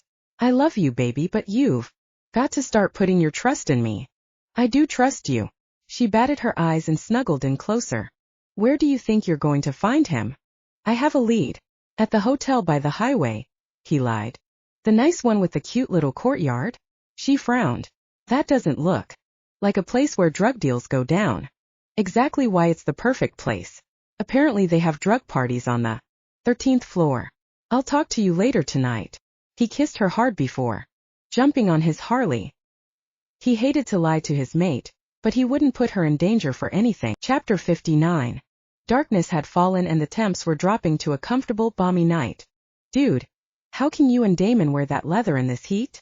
Jaxon whispered from his position on his stomach in the woods by the apartment building. I heard that, Damon whispered loudly from his position. It's comforting. Lucien grinned. Damon had called and updated them about what was going on with Zayn, and they told him about discovering the drug party at the abandoned place. They quickly realized that this was the most likely place Zayn would show up if he was searching for a cure. Lucien and Jaxon had met Damon here before. Dark and staked out their place on the side nearest the secret entrance. Jaden and Braxton arrived shortly after the others did after Barrett gave them an update. They were currently on the other side of the building, hiding in the brush. The moon was veiled behind a cluster of clouds tonight, but Lucien could still see the rest of his guardian team around the building. Can't we get closer? Damon shifted on his stomach and held up binoculars to get a better look. Fuck no, man. They've got guards at every corner window with automatic rifles. One rustle of a tree leaf and they'll blow your head off. Lucien hissed. I've not seen movement since we got here. Damon scowled. Well, I put 2 teams on this building starting at 4 this afternoon and they both said people have been trickling in since 6 o'clock. They probably got high, partied and passed out. Lucien cringed as he thought about the stinky mattresses and used condoms he'd seen on the floor earlier that day. Settle in, boys. It's going to be a waiting game. Chapter 60. Skyler jumped as a motorcycle rumbled into the parking lot. She hurried to her apartment window and glanced out into the darkness. The biker pulled up under the security lights and took his helmet off. Her heart sunk when she realized it wasn't Zayn. She stood frozen to that spot, her gaze searching for the tiniest hope that Zayn was still coming back to her. Since she'd told Damon the truth, she couldn't shake the guilt she felt for betraying Zayn's trust. He would never forgive her. She knew that in her heart. But as much as she hurt right now, she'd rather have him alive and safe. Knock, knock, knock. She pulled herself away from the window and smiled at Sophia, who was coloring on the couch as she headed for the door. Opening the door, she smiled at her visitor. Hey, Hector. Come on in. She stepped out of the way to allow him entrance. A happy but tired smile stretched across his face. Hey, Skyler. How's Sophia? Sophia came running around the corner at the sound of her father's voice. Hey, baby girl. Hector caught her before she could crash into him and lifted her high in the air. She giggled and wrapped her arms around his neck in a tight hug. Were you good for Skyler? She nodded and he looked to Skyler for confirmation. She was very good. She even went to work with me today. She makes a pretty good worker. Of course she does. She takes after her daddy, don't cha, sweetheart? He kissed both her cheeks. How are Maria and the baby? She led him into the living room where Sophia began gathering her coloring book and crayons. They're doing well. They expect her to come home tomorrow. That's good. My mom just got into town, so I'm going to drop Sophia off before going back to the hospital. He grabbed the pink backpack and stuffed the coloring book and crayons inside. How's the house coming? Are we behind? It's going good and we are behind, but the owner came by today and loves it. I think she's going to be okay with coming in a little late. She seems very understanding. Right before Ava left, she'd assured Skyler that she wanted her on the job and not a different contractor. She even said not to stress too much about the deadline. Wow, that's great. I've been worried. He ran his fingers through his hair. No need to worry. It's all going to work out. She smiled and wished she felt the same optimism about Zayn. Ready to go, sweetheart? Hector took Sophia's hand in his. What do you say to Skyler for letting you spend the night? Thank you, Skyler. She bent down and hugged the little girl tightly. Her heart suddenly felt incredibly empty. With Zayn gone and now Sophia, she felt a little lost. You're welcome, sweetheart. Come back soon, okay? Thanks, Skyler. I can't tell you how much I appreciate you, Hector said. That's what friends are for. She smiled as they walked to the door. Nah, that's what family is for. He smiled and closed the door behind him. The apartment was quiet. Too quiet. She'd gotten used to Zayn and Sophia being around and now it just seemed wrong. She was too wired up to go to bed, so she headed into the kitchen. Opening the refrigerator, she pulled out a beer. Popping the cap off, she took a long drink. Knock, knock, knock. Her heart sped up as hope rose within her chest. Zayn. She ran to the front door and threw it open. Her joy turned to confusion as she saw Herschel on the other side. What are you doing here? Her mind raced. How did you find out where I live? I know a lot more about you than you think, Skyler. Herschel grinned. I'm not interested in talking to you. She tried to slam the door in his face, but he stuck out his boot. He shoved the door open and stepped inside. Her apartment. Not so fast. It seems me and you got some catching up to do, little girl. She turned and sprinted for her bedroom, but he was faster and grabbed her and knocked her to the floor. Her gaze landed on the front door. Mrs. Nelson. If the old lady heard her scream, she would get help. Skyler opened her mouth and screamed. Herschel drew back his fist and struck her across the cheek. Pain exploded in her head as stars swam in front of her eyes. She cradled the side of her face. Keep your mouth shut, bitch. Herschel hissed and punched her in the stomach. She cried out as sharp pain raced through her abdomen. Curled into a fetal position, she tried to catch her breath. Movement at the door attracted her attention. Mrs. Nelson's door opened and she stepped out when she saw Skyler's door standing open. Herschel turned to see what she was looking at. Curling his fingers into his palms, he stalked toward the door. Run, Mrs. Nelson. Go get help, she called out. Her vision blurred as she felt herself slip into unconsciousness. Chapter 61. Lucien's body began to cramp from holding his position on the ground. Seemed like they'd been waiting forever, and no one had entered or left the building. A rumble of a car grew closer. Damon motioned with his hand for everyone to hold their positions. A black van rolled into the front yard and sat there for a few seconds before a male got out of the driver's seat and walked around the back of the vehicle. He opened the back and ducked inside. Seconds later, he was out of the van and carrying what appeared to be a female across his shoulders. Lucien kept his gaze on the male as he went straight to the basement window of the building and opened the secret entrance. He fought back a growl as the guy stuffed the woman through first and then crawled in after her. Fuck. That's Skyler, Damon growled. Who? Jaxon asked. Zane's woman, Damon muttered. Zayn has a woman? Since when? Lucien cut his eyes at Damon. I guess since he got here. I met Skyler today and she had his scent all over her. She's the one who told me what was up with Zayn. Did I mention she's a red wolf? Holy fuck. I didn't know there were any red females left. Lucien studied the secret entrance. I think we are all surprised by that information, Damon growled. I don't think she's very fond of being associated with the red wolves. Think she's tried to keep her distance from them. Sounds like a smart woman. Lucien cocked his head. Well, if that's Zane's woman, then we need to bust up in there and get her the fuck out. Wait, someone's approaching, Damon hissed. They all went still as the large shadowy figure went straight up to the front door and knocked. The guy turned and by the light of the moon Lucien could see that it was Zayn. Fuck, it's him. We need to warn him that his woman is in there. Lucien tensed every muscle in his body to keep from running straight up to the front door. Stop calling her his woman. She has a name. Skyler. Damon shook his head. Fine. Whatever. We need to warn. Shush, the door is opening, Damon warned.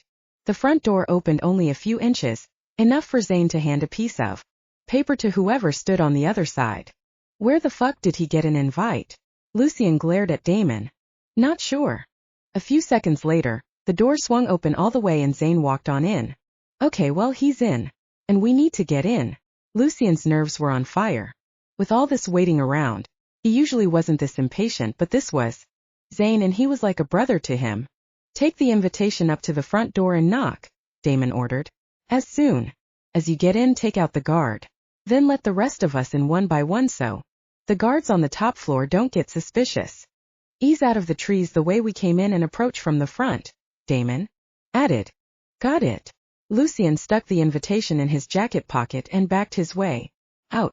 As soon as he was far away to avoid being seen by anyone in the house, he stood and made his way out to the street so he could approach the front door. He just hoped he wasn't going to be too late. Chapter 62. Skyler slowly woke up to a throbbing pain in the side of her head. She blinked and tried to adjust her vision to the dimly lit room. The scent of piss and filth made her gag, and that only accentuated the pain in her head. Wake up, little girl. Herschel's voice made her tense. She remembered him hitting her, and then going after Mrs. Nelson. Everything else was a blank. What do you want from me? What did you do with Mrs. Nelson? She sat up and braced herself with her palms. Something furry scurried across the back of her hand. She screamed and jerked her hand off the floor. So many questions. Herschel chuckled. Don't worry about Mrs. Nelson. He grinned maniacally. You know, she was actually very helpful in letting me know your schedule. What? It seems her grandson Luther owes me a lot of money. That old lady was more than willing to help me get to you if I didn't kill Luther. He turned on a gas lantern, and the light illuminated the space. She glanced around at the squalor and covered her mouth with her hand. Dirty old mattresses were strewn on the floor, stained with urine and other body fluids. Condom wrappers littered the floor along with beer cans and drug paraphernalia. She was in some kind of drug house. As for you, well, you know what I want with you, Skyler. Herschel leaned toward the light. He smiled evilly at her with his yellowed teeth. She sucked in rapid breaths, trying to figure out how the hell to get out. Panic rose and welled inside her chest as images of her childhood flashed through her mind. The door burst open, and Zayn came tumbling into the room. He dropped to his knees on the floor. Her heart swelled with relief when she saw him, but it was short-lived. Two other red wolves walked in behind him carrying automatic weapons. Zayn. He glanced up at her with unfocused eyes. What did you do to him? Ignoring the pain in her head, she crawled over to Zayn. Just slowing him down a bit, that's all. Herschel laughed. Seems like our boy Zayn stumbled onto our little secret. Didn't ya, asshole? Zayn growled but didn't move from his position on the floor.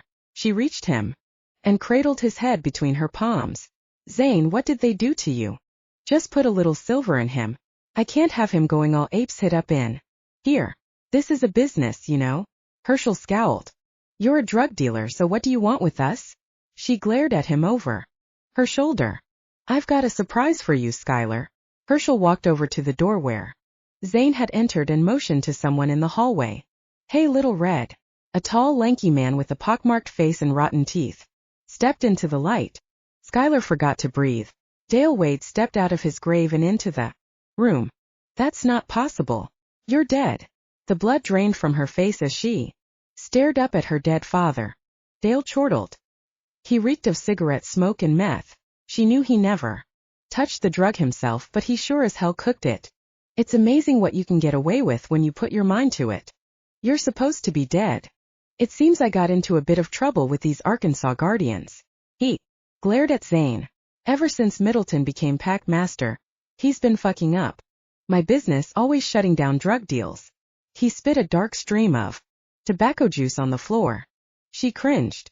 I figured if he thought I was dead, then he'd quit snooping around.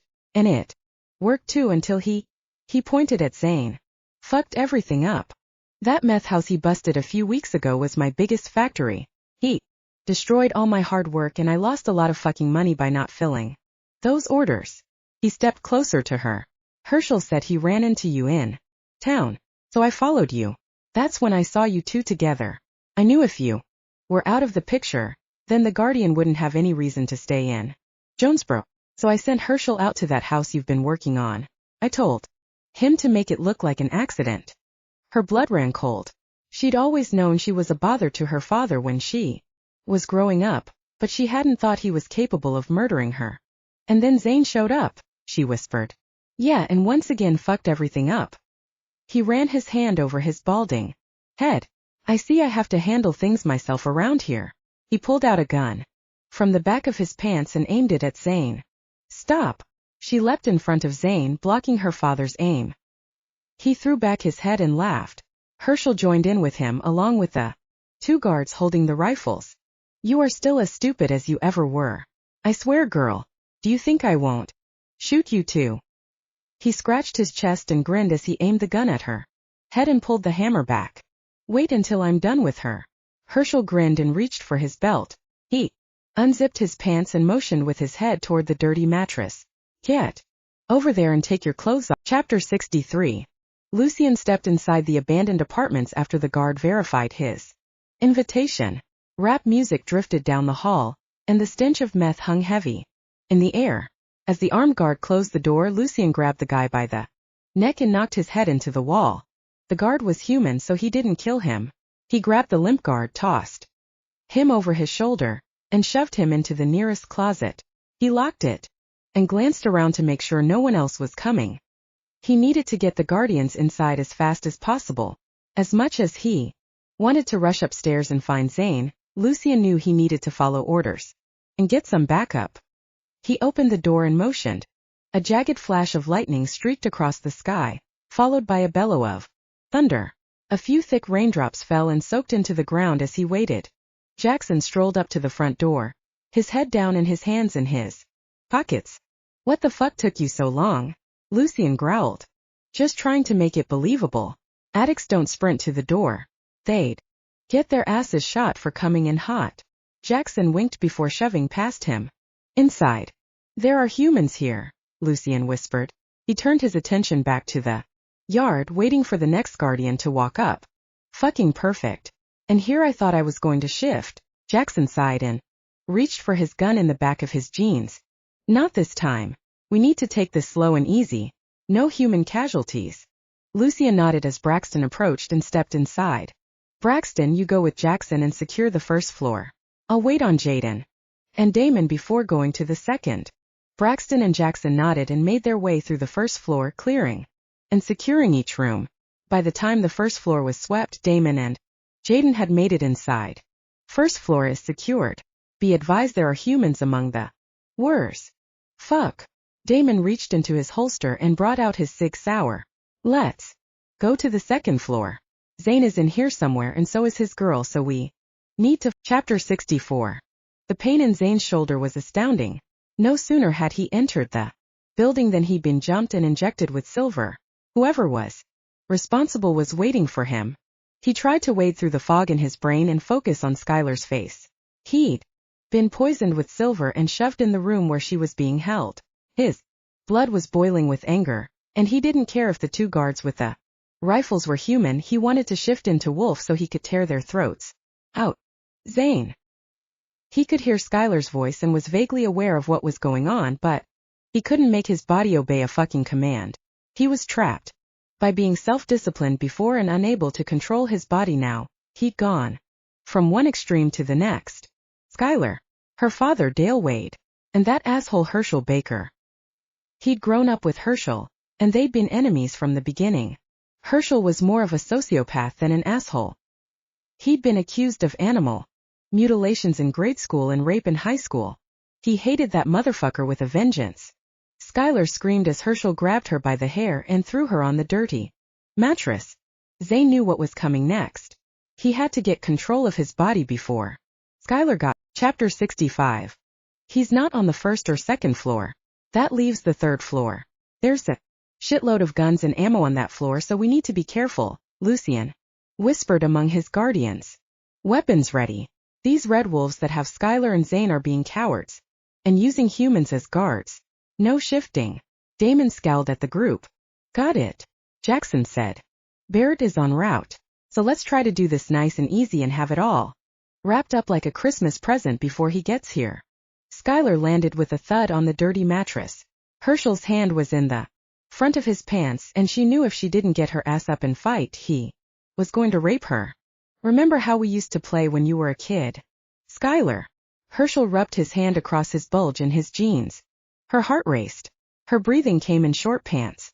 Shivers racked her body, and she didn't bother holding back the tears that streamed down her face. Skyler froze as her mind flooded with horrendous memories of the past. She remembered Herschel coming into her bedroom after her father had passed out. She tried to get away, but he choked her until she passed out. When she woke up, he'd been on top of her. This time I want you conscious, so I'm not going to choke you. I want you awake for every second I'm inside. Chapter 66. Red-hot rage built up inside Zayn as he listened helplessly to Herschel's vile words.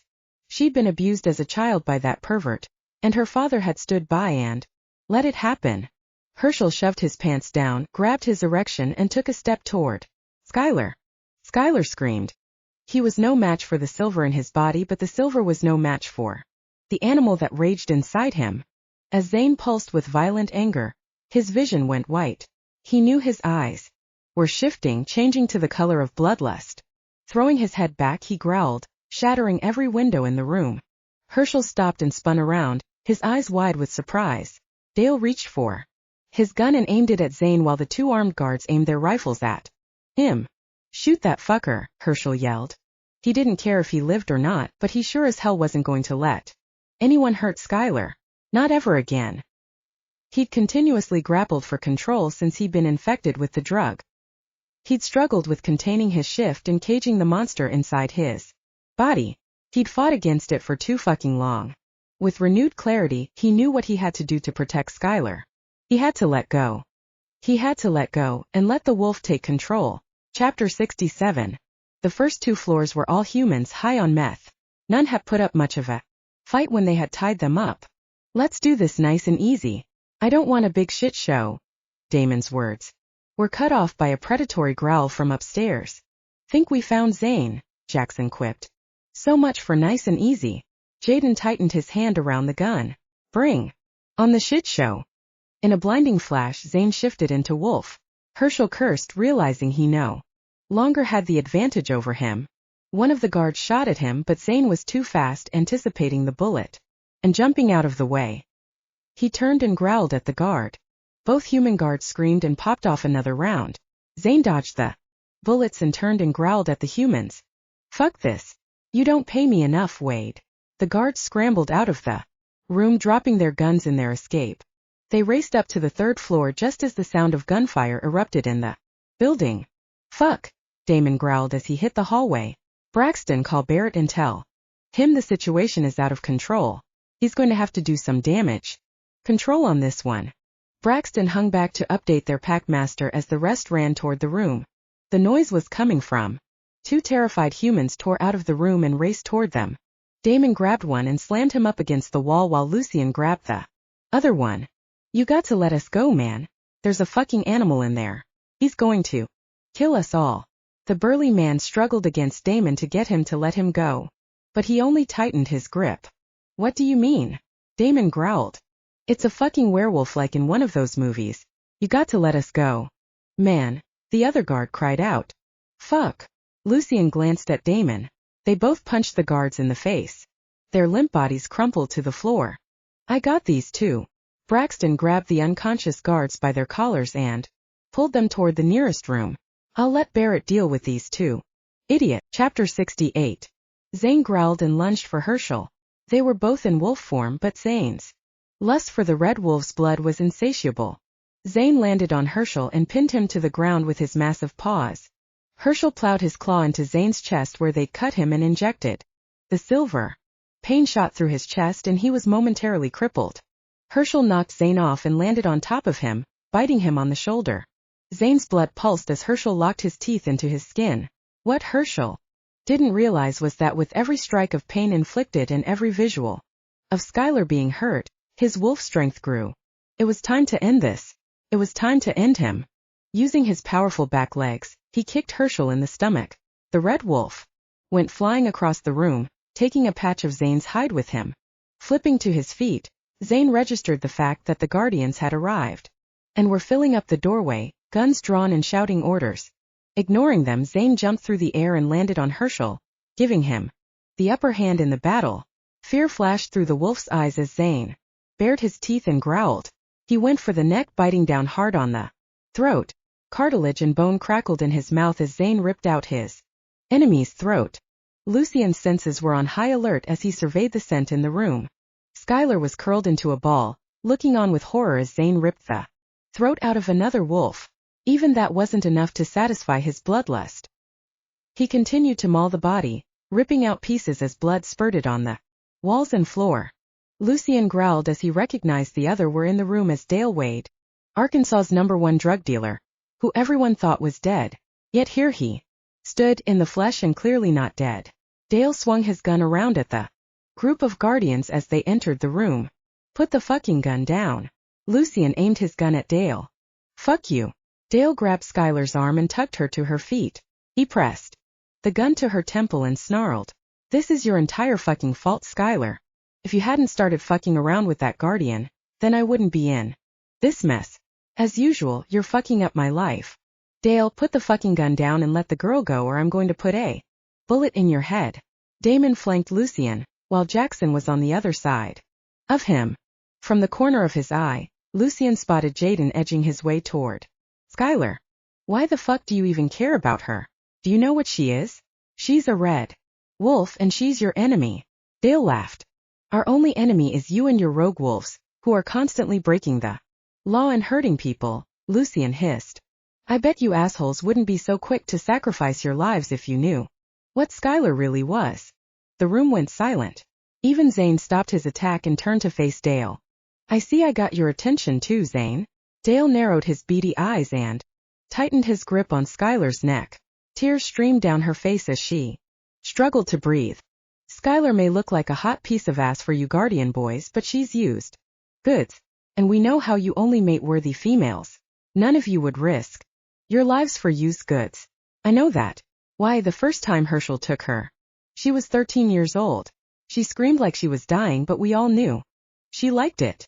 Shut your fucking mouth, Dale, Lucien warned. He cut his eyes at Zayn. The worst breathing increased and his whole body was trembling. I even got me a piece after Herschel made her pass out. He bent his head to her cheek and grinned. You wouldn't remember, Skyler, but I was actually your first, not Herschel. Skyler's eyes widened in terror and her body convulsed as she struggled to get away. You're a sick fuck, Dale, and if you think you're walking out of here alive, you are wrong, Damon growled. That's exactly what I'm going to do, dumbass, because I got some insurance. His grip on Skyler tightened. And his name is Zayn. That crystal meth he got injected with was our latest serum. We created it so werewolves couldn't control their shift anymore. Once the human population realizes what walks among them, it's going to start a race war between us and them. We are stronger than fucking humans and we are going to destroy every one of them until it's just worse running the earth. Dale's eyes glistened with delight. It's going to be paradise. And I'm going to lead us all. You've been smoking too much of your own product, Dale, Damon growled as he leveled his gun at Dale. There's no way we're going to let that happen. Lucien glanced at Jaden, who was a few feet away from Skyler. He just needed to distract Dale a few more seconds. You're not leaving this room with Skyler, Lucien said. Zayn growled. Dale took the gun off Skyler for a second and aimed it at Zayn, who took a step toward him. It was the opportunity Jaden needed. Jaden grabbed Skyler and shoved her toward the door. Lucien grabbed her and pulled her safely behind him. Dale growled, swung his gun toward Jaden and Chapter 69. Zayn leapt through the air just before the gun went off.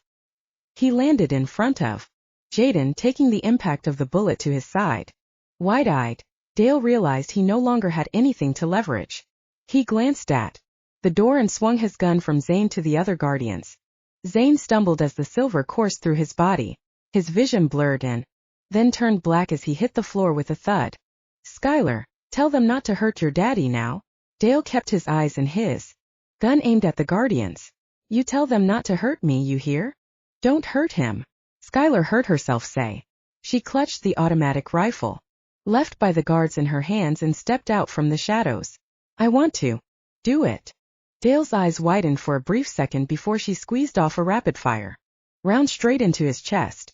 She aimed for his head and put a bullet there as well. Dale Wade's body crumpled to the floor. Damon slid next to her and grabbed the gun from her hand. He's dead now, Skyler.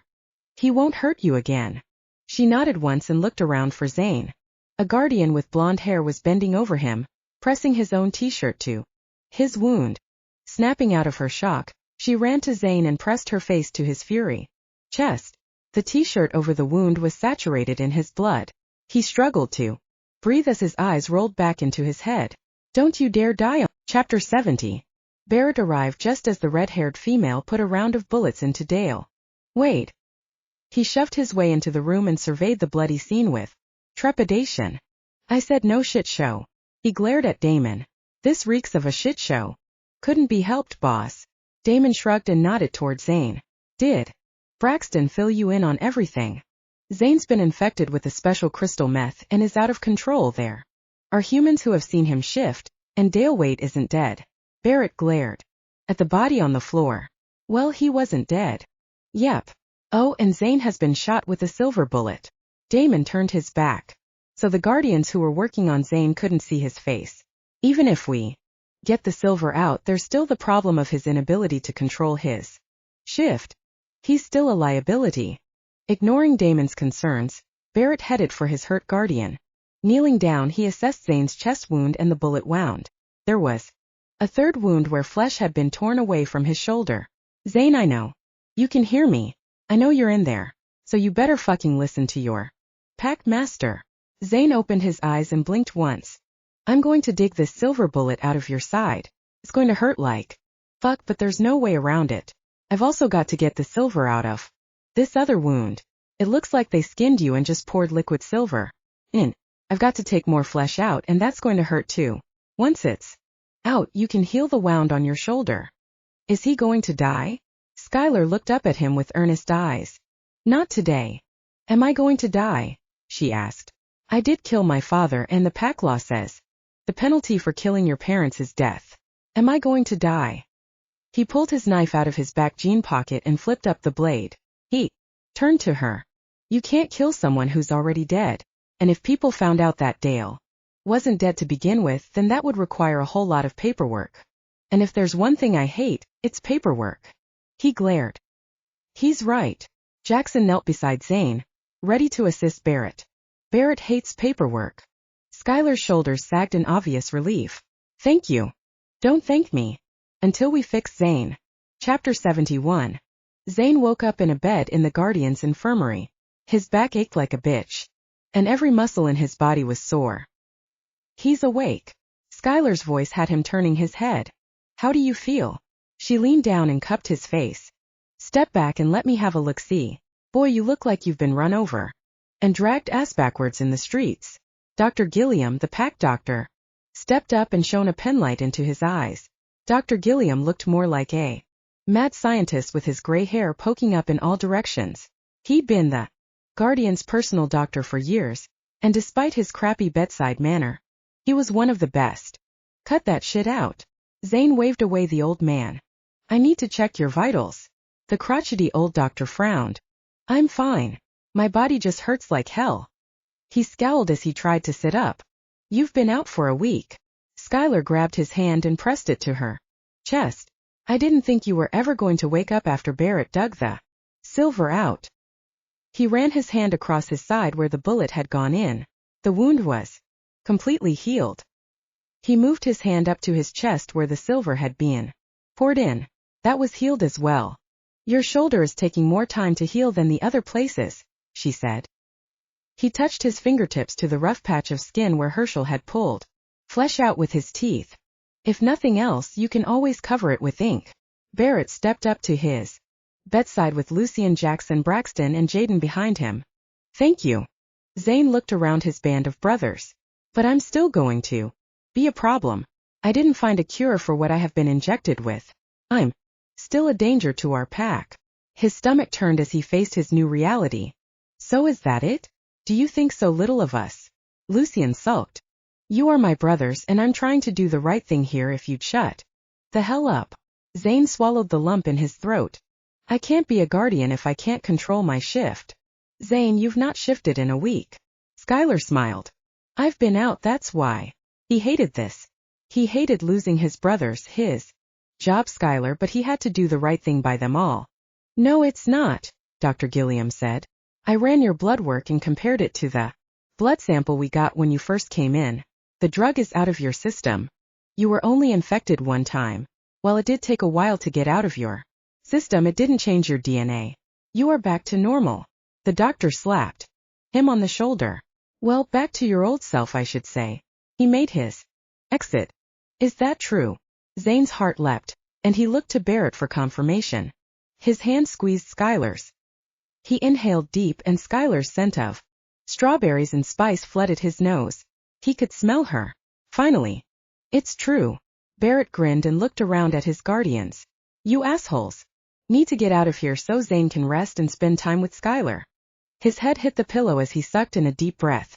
One by one the guardians said goodbye. Jaden lingered behind. I'll go get you some water. I'll be right back. Skyler pressed a kiss to his lips and gave them some privacy. Zayn spoke. Hey man, I want to thank you for protecting Skyler. He realized his beef with his sister really had nothing to do with Jaden. Zayn had just needed someone else to blame for their failing relationship. It's what we do, man.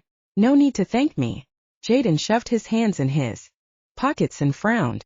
Zayn, I should be thanking you. You took that bullet when it was meant for me. The thought that I wouldn't be here with Haley scared the fuck out of me. It's what brothers do. Zayn nodded. Jaden grinned and stuck out his hand and they shook. You can't go in there, ma'am, Dr. Gilliam shouted as the door swung open. I can go wherever I want to. Granny huffed as she, Haley, and Ava barged into the room and right up to Zayn's bedside. Barrett and Skyler came back in to see what the fuss was about.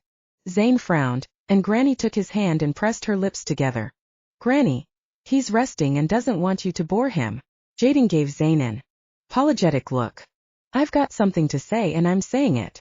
She glared at him and then at the doctor, who threw up his hand and stomped out of the room. Zane Steele, I want to thank you for saving my grandson's life.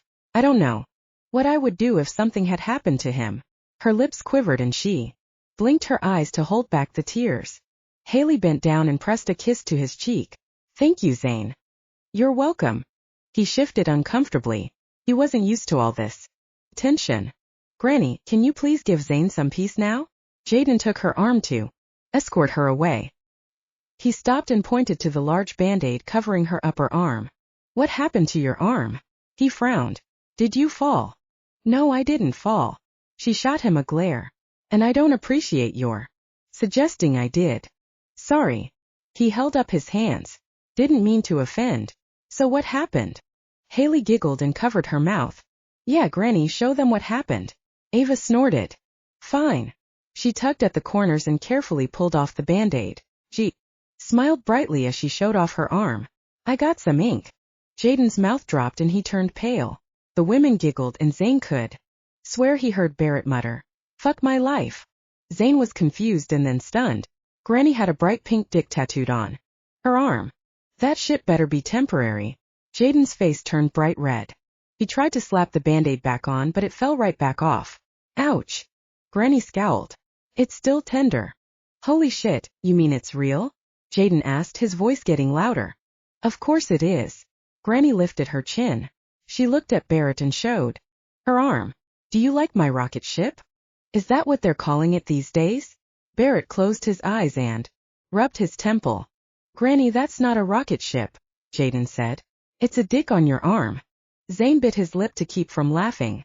Of course it's a rocket ship. I always had a thing for Buzz Aldrin. He seemed to always have that mysterious twinkle in his eye. Neil Armstrong was pretty hot too. She grinned. Oh God, just kill me now, Jaden muttered. If Matt did that tattoo, I'm going to kill him. Barrett glared at the old woman. He most certainly did not. She narrowed her eyes at him. He refused to do it when I came in, so I had to find someone else. The name. Give me the name. Barrett spoke slowly, but everyone could hear the anger boiling beneath the words. A guy named Tommy. Where's his shop? Barrett pushed. I don't think he has one. He did it out of his parents' basement. He said he needed the money for art school. Granny smiled. I am always a supporter of the arts and higher education, so I killed 2 birds with 1 stone. Chapter 72. Keep your eyes closed, Zayn called out to her over the roar of the Harley. My eyes are closed, she said. She tightened her hold on his waist as he sped down the road. The cool air whipped through her loose hair, and the bright sun warmed her face. Riding with Zayn always made her feel better about life. It had been 3 months since Zayn had been shot, 2 months since she'd finished Ava's house, and 1 month since the town of Jonesboro had torn down the abandoned apartments due to drug activity. She had been in a funk since then. She tried looking around for other buildings, but nothing was in her price range. Zayn slowed his speed until he came to a stop.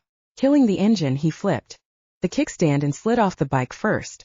Keep them closed, he said near her ear as he slid his arms around her waist and picked her up off the bike. She giggled as he set her on her feet and gently kissed both cheeks. He swung her up in his arms and began to walk. What's going on? You're being very secretive. More secretive than when we put that flaming pile of dog shit on Damon's front stoop. Yes. She laughed as she recalled the look on Damon's face when he realized he'd stepped in dog shit trying to put out the fire. He'd assumed Jaden had done it and was determined to prank him back.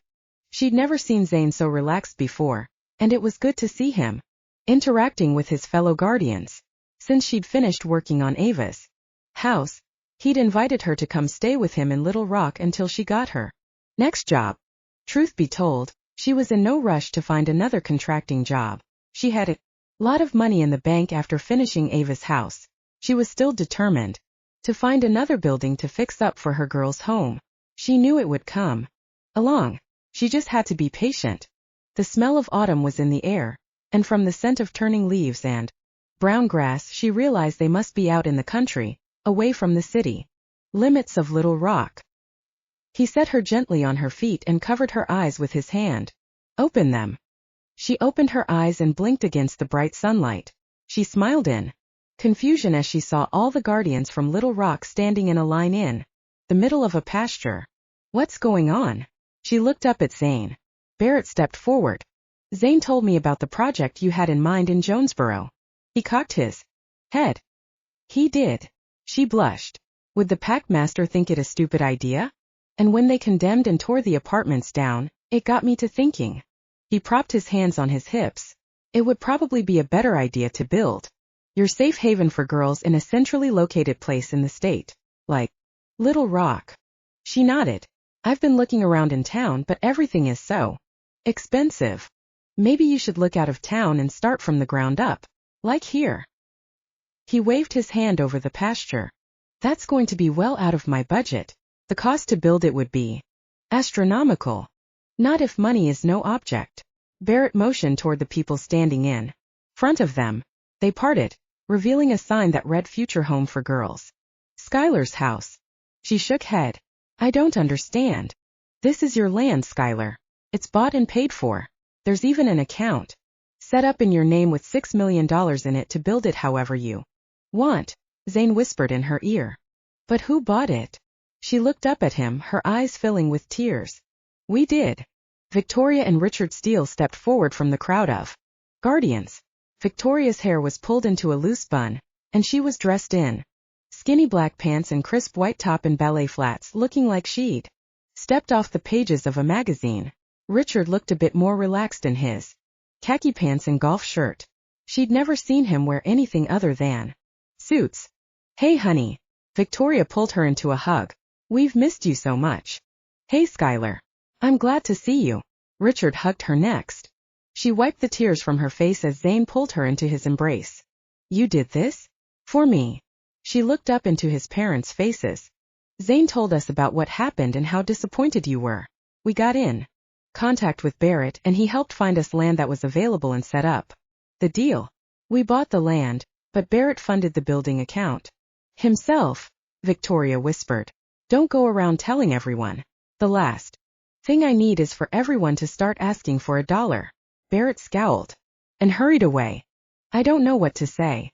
She looked at Zayn's parents. Thank you. I will never be able to repay you for this. Actually, there is a way you can repay us. Richard gave her a wink. Zayn has something he wants to ask you. She turned to face Zayn. His smile had vanished and he stared at her intensely.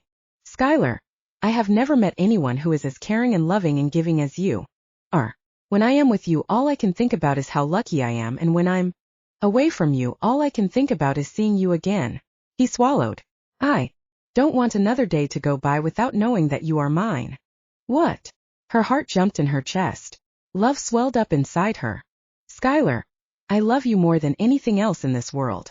I want to be with you for the rest of my life. I want to have children and raise a family with you. Skyler, will you be my mate? I love you, Zayn. You know that. But she looked at his parents and her heart broke. You deserve to be with someone that your family will be proud of. Skyler Wade, I want you to know that you have always been so precious to us. Victoria blinked back her own emotional tears. I know that you've had a difficult life, but I also know that whatever has happened has never affected our opinion of you. We love you unconditionally, and we would be proud to have you in our family. So you would, in fact, be doing us a very large favor if you agreed to be Zayn's mate. Richard grinned. Tears flowed down her cheeks as she buried her face in Zayn's chest. He held her tight and let her cry. After a minute he pulled back and looked a bit worried. Skyler, you didn't answer my question.